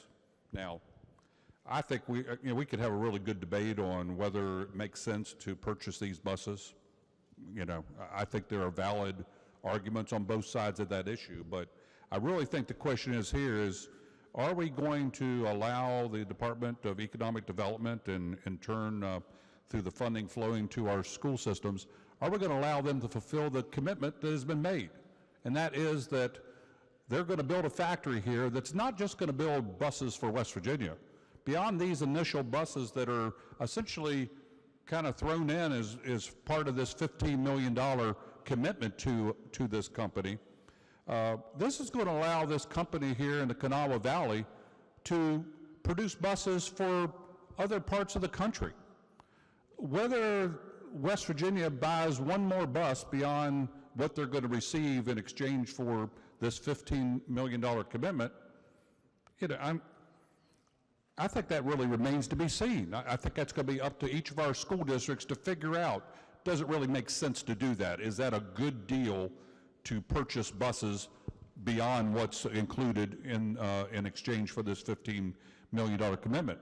But if other states around the country want to purchase this bus, and apparently there is a pretty tremendous demand for this type of transportation for our students, if they want to buy West Virginia-made buses and put our people to work, generate tax revenues for us, to me, I think a $15 million incentive, is really not a bad deal for that. So, again, I think we can debate whether we as a state should buy any future buses. I think that is a valid discussion to have. But this is about fulfilling a commitment we made for a company that is putting West Virginians to work here in the Kanawha Valley. I'd urge passage of the bill. Gentleman from the 52nd, Douglas Rowe, is recognized.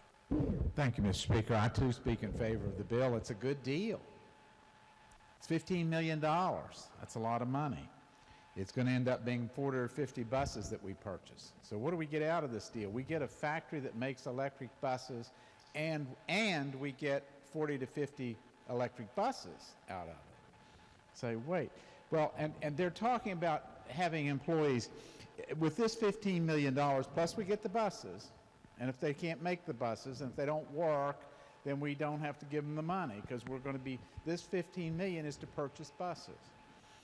Well, if you look at the numbers on what we approved on some of the other economic development projects, some of the per job costs are in the hundreds of thousands of dollars. You want the numbers on this deal at $15 million. If we get 200 jobs, that's $75,000 per job for our investment. Let's kick it up to 300 jobs. That's only $50,000 that we've paid. Other factories have been for those number of jobs, hundreds of thousands of dollars. And we get the buses. This is a purchase. This is money to purchase the buses. And you say, well, why is it? What's happening is this company wants to show that they can make buses that are able to operate in West Virginia, in the West Virginia Hills. And if they can operate in the West Virginia Hills, they can operate in Ohio and Kansas and any other place that's not got as many hills as we do.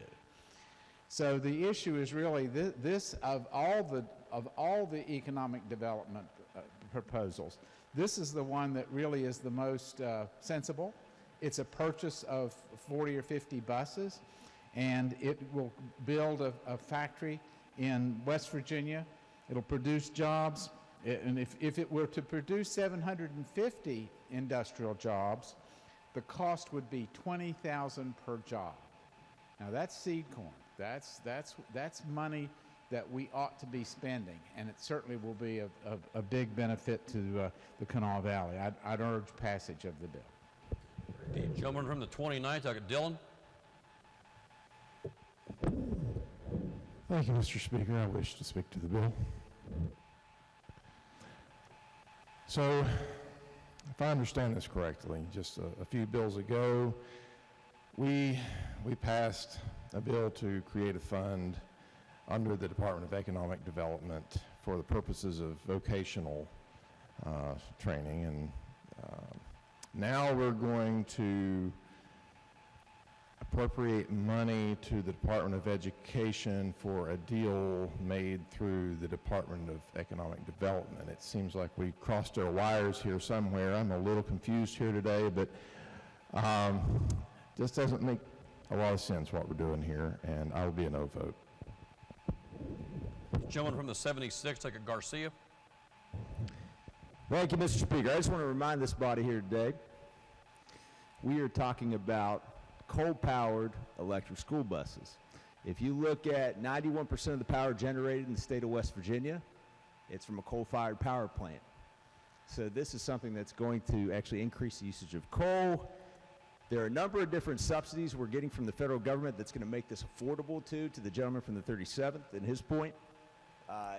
This is a good deal, and again, it keeps the deal that we made with green power. And the gentleman from the 52nd talked about $50,000 a year when you just break that down. That's for 1 year. These jobs we're expecting to be here for a long time. And that's going to be good for the Kanawha Valley. That's going to be good for the state of West Virginia, and so therefore I urge passage.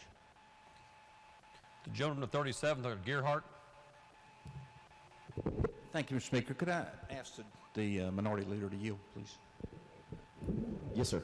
I wanted to be certain that this was clear. Was it your understanding that I was advocating for us to break a deal? When you don't allocate the money, how is the deal completed?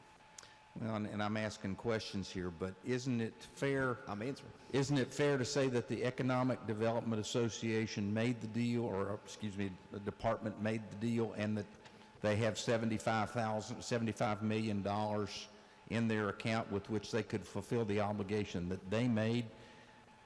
So that was the Economic Development Department the ones that are going to be using the buses? They made the deal. Department of Education didn't request them. Is that fair? I'm not sure, but the deal was made by the Department of Economic Development, yes, sir. So in that instance, wouldn't you think that department should in fact pay for the obligation they made? Who's using the buses? And I'm asking the questions. They are going to the school system, but they could grant them to the school system, they could sell them to the school system, but they made the agreement to buy them. I think somewhere along the line, and they could sell them to another state if they wanted to, fair enough. However, they've made, in this instance, would you agree that the economic development has made a deal that they're not paying for?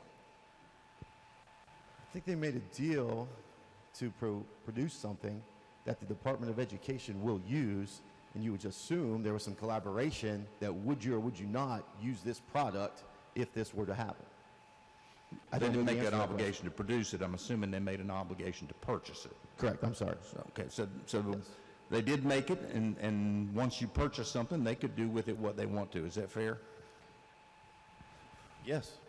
They could have, in fact, asked for these dollars in any of the budget cycles since then and in the future.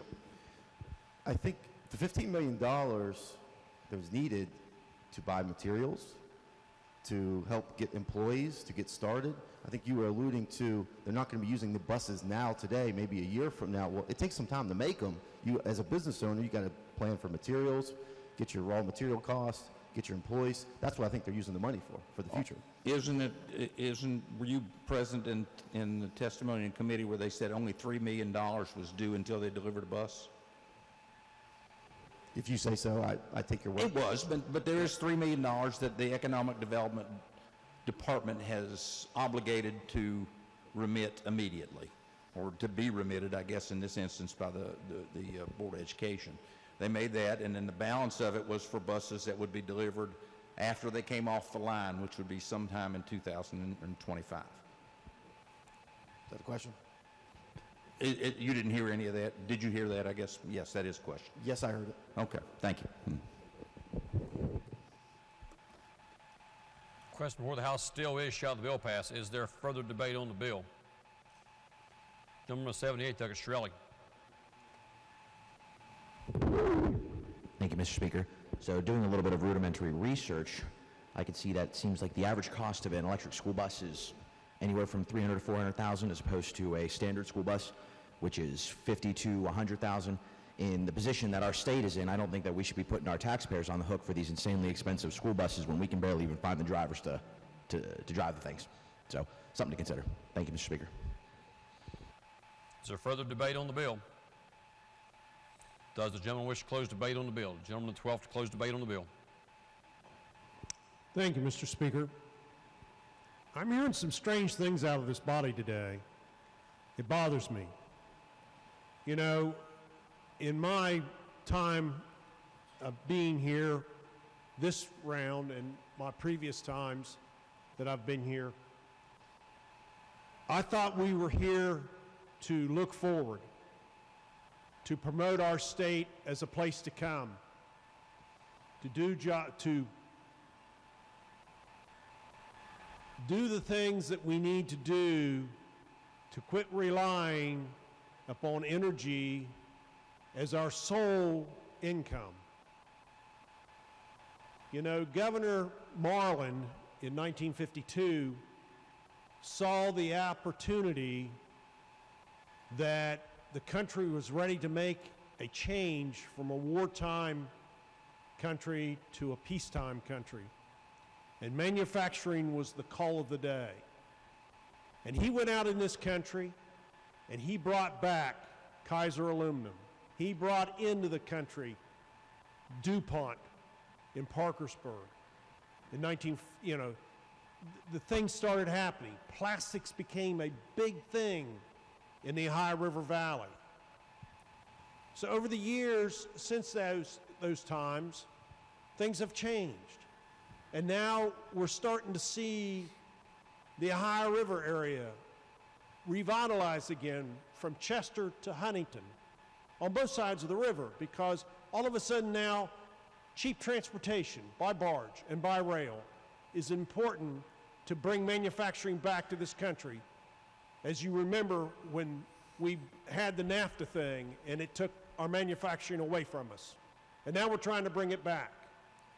And if you're going to compete to bring manufacturing back, the states have to get involved. The state of West Virginia has to have the ability to go out and make deals to bring jobs here. We did the Nucor thing last year, and a lot of you weren't here. And we made a deal with them for $315,000. And I want a handshake.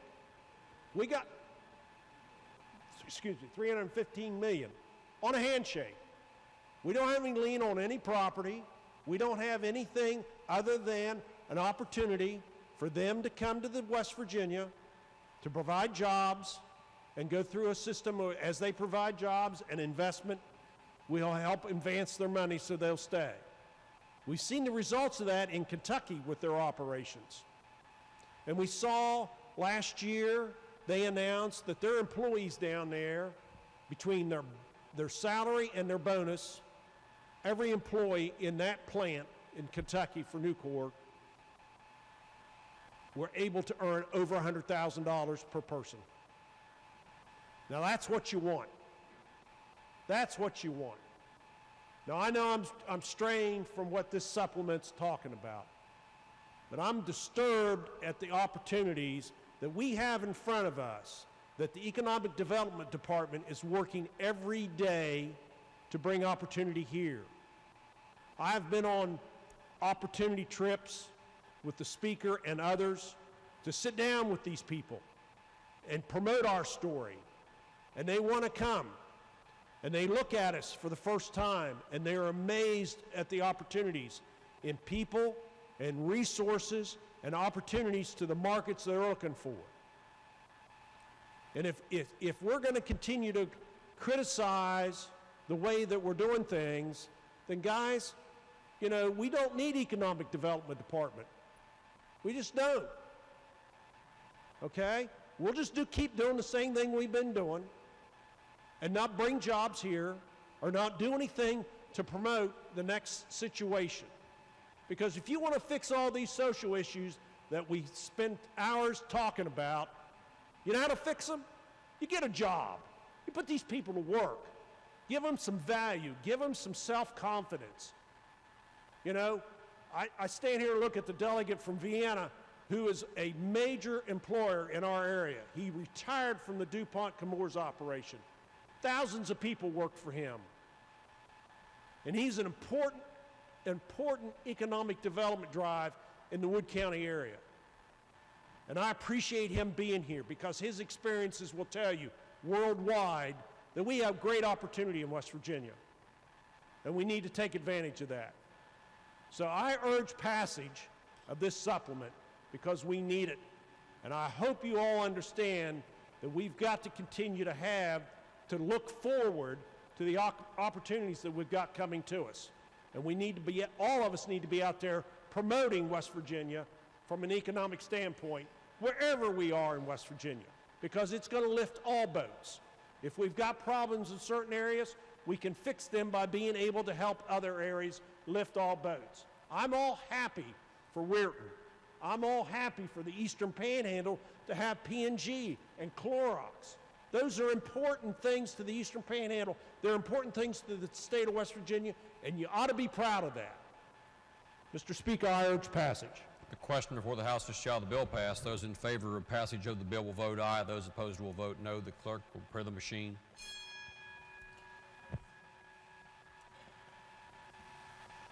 Has every member voted? If so, the clerk will close the machine and ascertain the result. On this question, there are 77 ayes, 21 nays, and 2 members absent. A majority of members voting in the affirmative. The chair declares the bill passed. The clerk will please report the title. House Bill 3527, supplementing and amending appropriations to Department of Education School Building Authority. Are there title amendments? If not, the title as read by the clerk will be and remain the title of the bill. Gentleman from 96th. Mr. Speaker, I move that the bill takes effect from its passage. Question is on the motion by the gentleman from 96 that the bill take effect from passage. Those in favor of the motion will vote aye. Those opposed will vote no. The clerk will prepare the machine.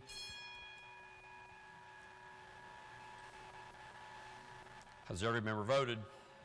If so, the clerk will close the machine and ascertain the result on that question. There are 80 ayes, 17 nays, and 3 members absent. 2/3 of members voting in the affirmative. The chair declares that bill effective from passage. The clerk will please communicate the action of the House to the Senate. Next bill on third reading. House Bill 3529, making a supplementary appropriation to the Department of Commerce State Board of Rehabilitation, Division of Rehabilitation Services. Are there objections to having this bill explained in lieu of having it read? If not, gentleman from the 12th, Douglas Chris, to explain the bill. Thank you, Mr. Speaker. This supplement appropriation bill increases federal spending authority for item 4343, the State Board of Rehabilitation, Division of Rehabilitation Services, current expenses in the amount of $34 million. That is the bill, Mr. Speaker. I urge passage. The question before the House is, shall the bill pass? Is there debate on the bill? If not, those in favor of passage of the bill will vote aye. Those opposed will vote no. The clerk will prepare the machine. Has every member voted? If so, the clerk will close the machine and ascertain the result on that question. There were 96 ayes, 1 nay, and 3 members absent. A majority of members voting in the affirmative. The chair declares that bill passed. The clerk will please report the title.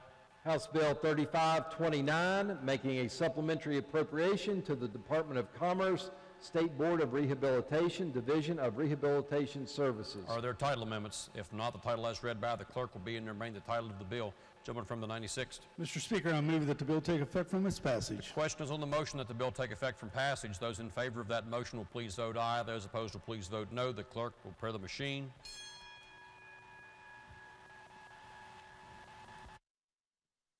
Has every member voted? If so, the clerk will close the machine and ascertain the result. On that question, there were 96 ayes, 0 nays, and 4 members absent. 2/3 of members voting in the affirmative. The chair declares that bill effective from passage. The clerk will please communicate the action of the House to the Senate. Next bill on third reading.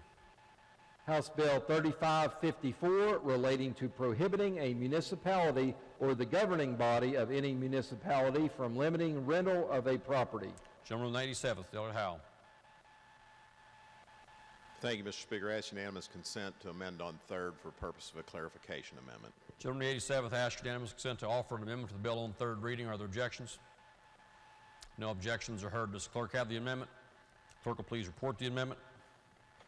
Delegate Brooks and Howell move to amend the bill on page 1, section 5H, line 1, immediately following the word may by striking the following, by ordinance or otherwise, and inserting in lieu thereof the following, other than by a uniform zoning ordinance, and on page 2, section 5H, line 11, immediately following the word awarded by inserting the words up to. Question is on the amendment just read by the clerk. Chair recognizes the sponsor, Gentleman from the 87th. Thank you, Mr. Speaker. The purpose of the amendment is to make sure that it is understood that the towns can still limit the short-term rentals by the use of zoning, and also make sure that they are limited in the damages up to treble damages. I urge adoption. Question before the House is the adoption of the amendment just read by the clerk. Is there debate on the amendment? If not, those in favor of adoption of the amendment read by the clerk will please say aye. Those opposed, please say no. The ayes have it. Chair declares that amendment adopted. Are there other amendments to the bill? If not, the clerk will please read the bill a third time. House Bill 3554, relating to prohibiting a municipality or the governing body of any municipality from limiting rental of a property. Are there objections to having the bill explained in lieu of having it read? If not, gentleman from the 87th, Delegate Howell, to explain the bill. Thank you, Mr. Speaker. HB 3554 prohibits a municipality or governing body of a municipality from limiting the rental of property in whole or in part as a limitation upon duration and frequency. Municipalities may still regulate the activities of rental properties if applied uniformly, and regulate zoning and impose a hotel occupancy tax. Municipalities that violate the prohibition are liable for up to treble damages for potential lost revenue arising from the limitation imposed upon the rental property. I urge passage. The question before the House is, shall the bill pass? Is there debate on the bill? Gentleman from the 65th, Delegate Martin. Thank you, Mr. Speaker. Will the gentleman yield for a question, please? Yes, sir. So I just want to make sure I know what I'm looking at here. So is it possible for a municipality to charge hotel motel tax on every rental that's short-term rentals, which they currently have the ability to do? Okay.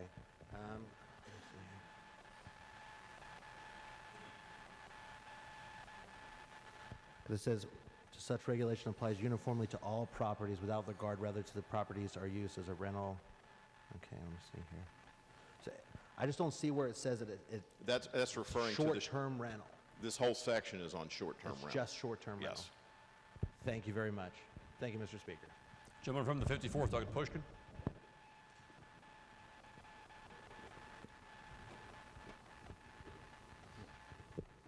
Question again is, shall the bill pass? Is there debate on the bill? Yes, gentleman is recognized. Thank you. Would the chairman yield? Yes, sir. First, I had the same question. You said this section only applies to short-term rentals. That is correct. Okay. Because the way I read it, it's pretty broad, and it would keep municipalities from most regulation.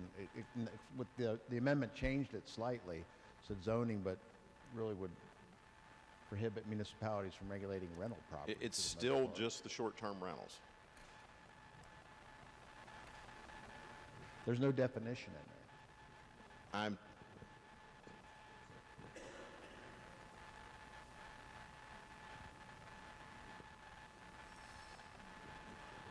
It's in another code section. Okay. Thank you for yielding, Mr. Speaker. The gentleman is recognized. I still think this is, I understand what we're trying to do here, but I think this is way too broad. It would really limit our municipalities' ability to, do one thing that we really expect them to do, and that's look out for our communities and look out for the safety of the public in regards to rental properties. I know there's been a lot of talk. I mean, I'll just give you one example. There's been a lot of talk about recovery housing this year. I think that I've been on different sides of many of you on this. But I still think municipalities should have the ability to regulate it. When you're talking about rental property or even short-term rental property, I think that also covers recovery housing. So would you like to prohibit your town from any kind of regulation on it? Think about it. This is a very broad bill. I don't think it really was vetted properly, and has some major issues. I would urge a vote against it. Gentleman from the 7th, Dr. Sheedy. Thank you, Mr. Speaker. I have 3 mayors from 3 different cities that are screaming at me, oppose this because it just muddies the water, and they're going to have to go through and redo all of their legal language and all of their bills that they have currently in place. I oppose this bill, sir. Gentleman from the 59th, Dr. Shamblin. Thank you, Mr. Speaker. I'm really not sure what problem this is trying to address fully.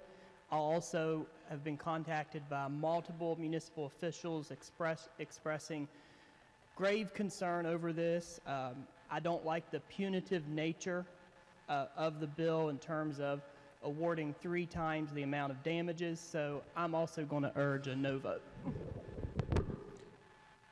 Lady from the 56th, Dr. Young. Thank you, Mr. Speaker. Will the chairman yield? Yes, ma'am. Thank you. Did you just say that this specifically is short-term rentals?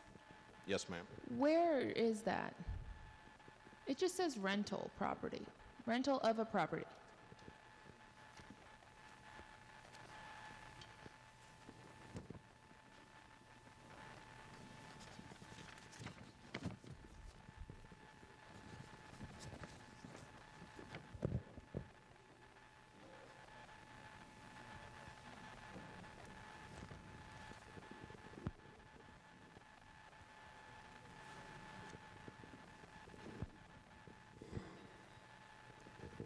The language of the duration is what I'm told limits it.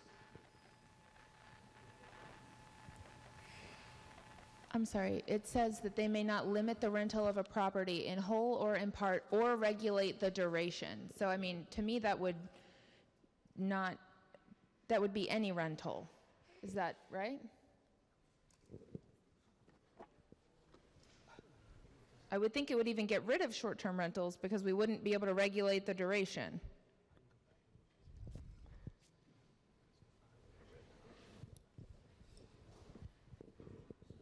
My attorney tells me that it's in another code section, but he doesn't have that section with him.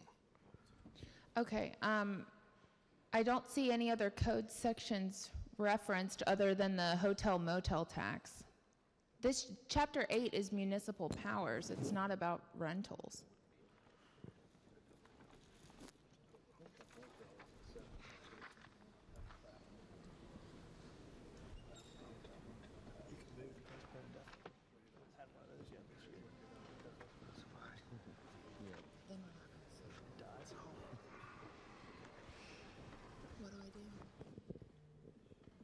Do you want me to do it, or you want to let them fight on this? I mean, they're probably still going to fight some more, but I think you just made a great point. How about we let them fight, and then we can do it? Yeah, I think so. I think there's too much more information. Can we postpone action a day? It's on. Yeah, it is. I don't want to. Yeah, I don't want them to fix it. I think they might vote to kill it right now. I think they might too, which I kind of want to let them fight. These are basic questions that need to be answered. Clearly, this bill needs more work. Maybe that's best for next year. I'd move to postpone that. Yeah, we can postpone action. Okay. Joe, Can we PPI on the floor? what's the mission?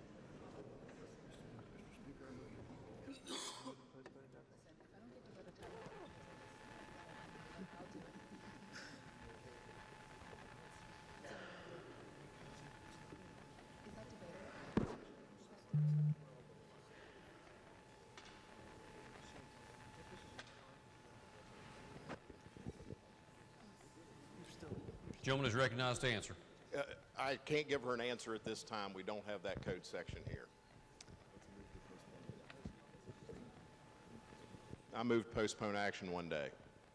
Gentleman from the 87th moves to postpone action on the bill one day. Those in favor of the motion will please say aye. Aye. Those opposed, please say no. The ayes appear to have it. Okay, the ayes have it. Chair declares the motion adopted. We'll postpone action one day on House Bill 3554. Clerk will please report the next bill on third reading. House Bill 3559 relating to defining a newborn safety device. Are there objections to having this bill explained in lieu of having it read? No objections are heard. Gentleman from the 51st, Douglas Fast, to explain the bill. Thank you, Mr. Speaker. This bill is an extension of the current safe haven law, which allows for the relinquishment of a baby less than 30 days old at a hospital, healthcare facility, or a fire station. A newborn safety device, also known as baby in a box, is a heated, cooled container in which a baby can be placed. Once a baby is placed in the container, an alarm will sound alerting staff that a baby has been relinquished. The bill allows for anonymity for the person relinquishing the baby and allows DHHR to provide services as the department does for relinquished children. That's a summary, Mr. Speaker. Urge adoption. Passage. Question before the House is shall the bill pass. Lady from 73rd, Douglas Summers, is recognized.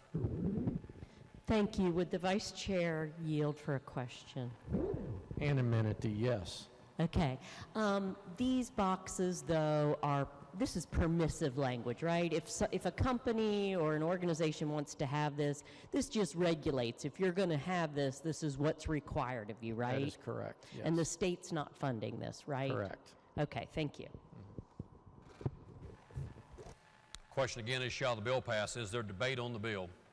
Gentleman from 44th, Douglas Kirby, is recognized. Thank you, Mr. Speaker. As my esteemed colleague, Vice Chair of Judiciary, was saying a moment ago, when the baby is placed in this box, an alarm sounds. The fact that this bill is up before this body is your alarm sounding. The fact that we continue to neglect our children and the needs that they have. We're talking about cutting SNAP benefits and PEIA benefits. And I'll just submit to this body once again, maybe perhaps if we would put more money into our people and less money into international corporations, we wouldn't be needing to vote on a bill that allows people to stick babies into boxes. Thank you. I'll be a no. Is there debate on this bill? Does the gentleman wish to close debate on the bill? If not, those in favor of passage of the bill will vote aye. Those opposed will vote no. The clerk will prepare the machine.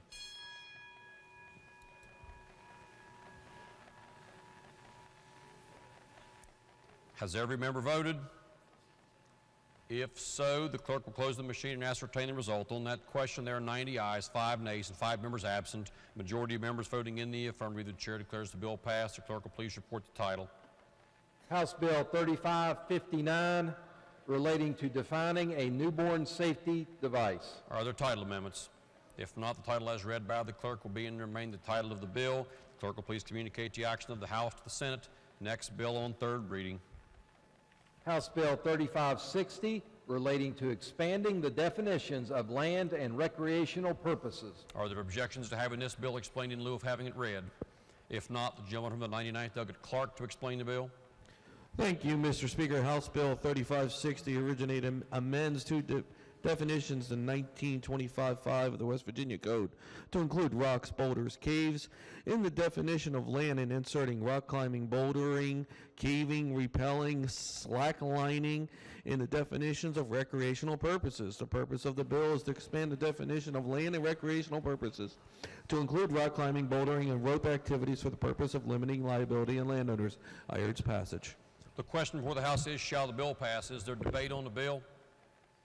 Is there debate on the bill? If not, those in favor of passage of the bill will vote aye. Those opposed will vote no. The clerk will prepare the machine.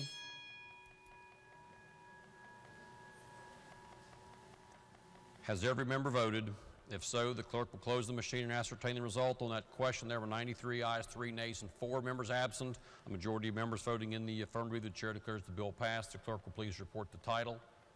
House Bill 3560, relating to expanding the definitions of land and recreational purposes. Are there title amendments? If not, the title as read by the clerk will be and remain the title of the bill. The clerk will please communicate the action of the House to the Senate.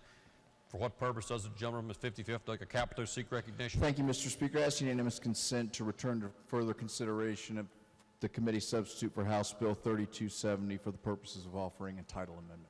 Okay, are there objections? Okay, no objections are heard. The clerk will please report the title on committee substitute for House Bill 3270. Committee substitute for House Bill 3270 to amend the deliberate intent statute to limit non-economic damages to $500,000. Are there title amendments? Delegate Capito moves to amend the title. The question is, shall the title amendment be adopted? Those in favor of adoption of the title amendment will please say aye. Those opposed, please say no. Okay, the ayes have it. Chair declares the title amendment adopted. The clerk will please communicate the action of the House to the Senate. Are there other bills on third reading at this time? If not, gentleman from the 96th. Thank you, Mr. Speaker. I move, subject to announcements, that the House recess until 7:30 p.m. Are there announcements? Lady from the 70th, gentleman from the 96th. Yes, Mr. Speaker. Your Committee on Rules will meet at 7:15 p.m. behind the chamber. Lady from the 71st. Thank you, Mr. Speaker. The Republicans will caucus in the committee room for government organization in the East Wing at 3:35. Lady from the 49th, Doug Tully. Thank you, Mr. Speaker. At 3:45, the Republican members of the House Health and Human Resources Committee will meet in the chairwoman's office for a caucus, and then we will meet in the committee room in the East Wing at 4 o'clock for our health committee meeting. Thank you. Gentleman from the 12th, Doug Chris. Thank you, Mr. Speaker. The Committee on Finance will meet today at 5 p.m. in the committee's finance room. The agenda is posted. Gentleman from the 51st, Doug Fast. Thank you, Mr. Speaker. I just wanted to announce for the members of the Committee on Judiciary that there is lunch in the committee meeting room right now. Gentleman from the 21st, Doug Cannon. Thank you, Mr. Speaker. Your Committee on Technology and Infrastructure will meet in the House Education Committee room at 4:30. Republican members will caucus at 4:15. The agenda has been posted. Gentleman from the 99th, Doug Clark. Thank you, Mr. Speaker. Your Committee on Economic Development and Tourism will meet at 4 o'clock in the House Finance Room. And also, we are planning on our final new energy caucus at 1 o'clock tomorrow afternoon, but it might be 1 o'clock Pacific time by the time we're done on the floor. So the question is now, are there further announcements? If not, the question is on the motion that the House stand in recess until 7:30. Those in favor will please say aye. Those opposed will please say no. The ayes have it. We are in recess until 7:30.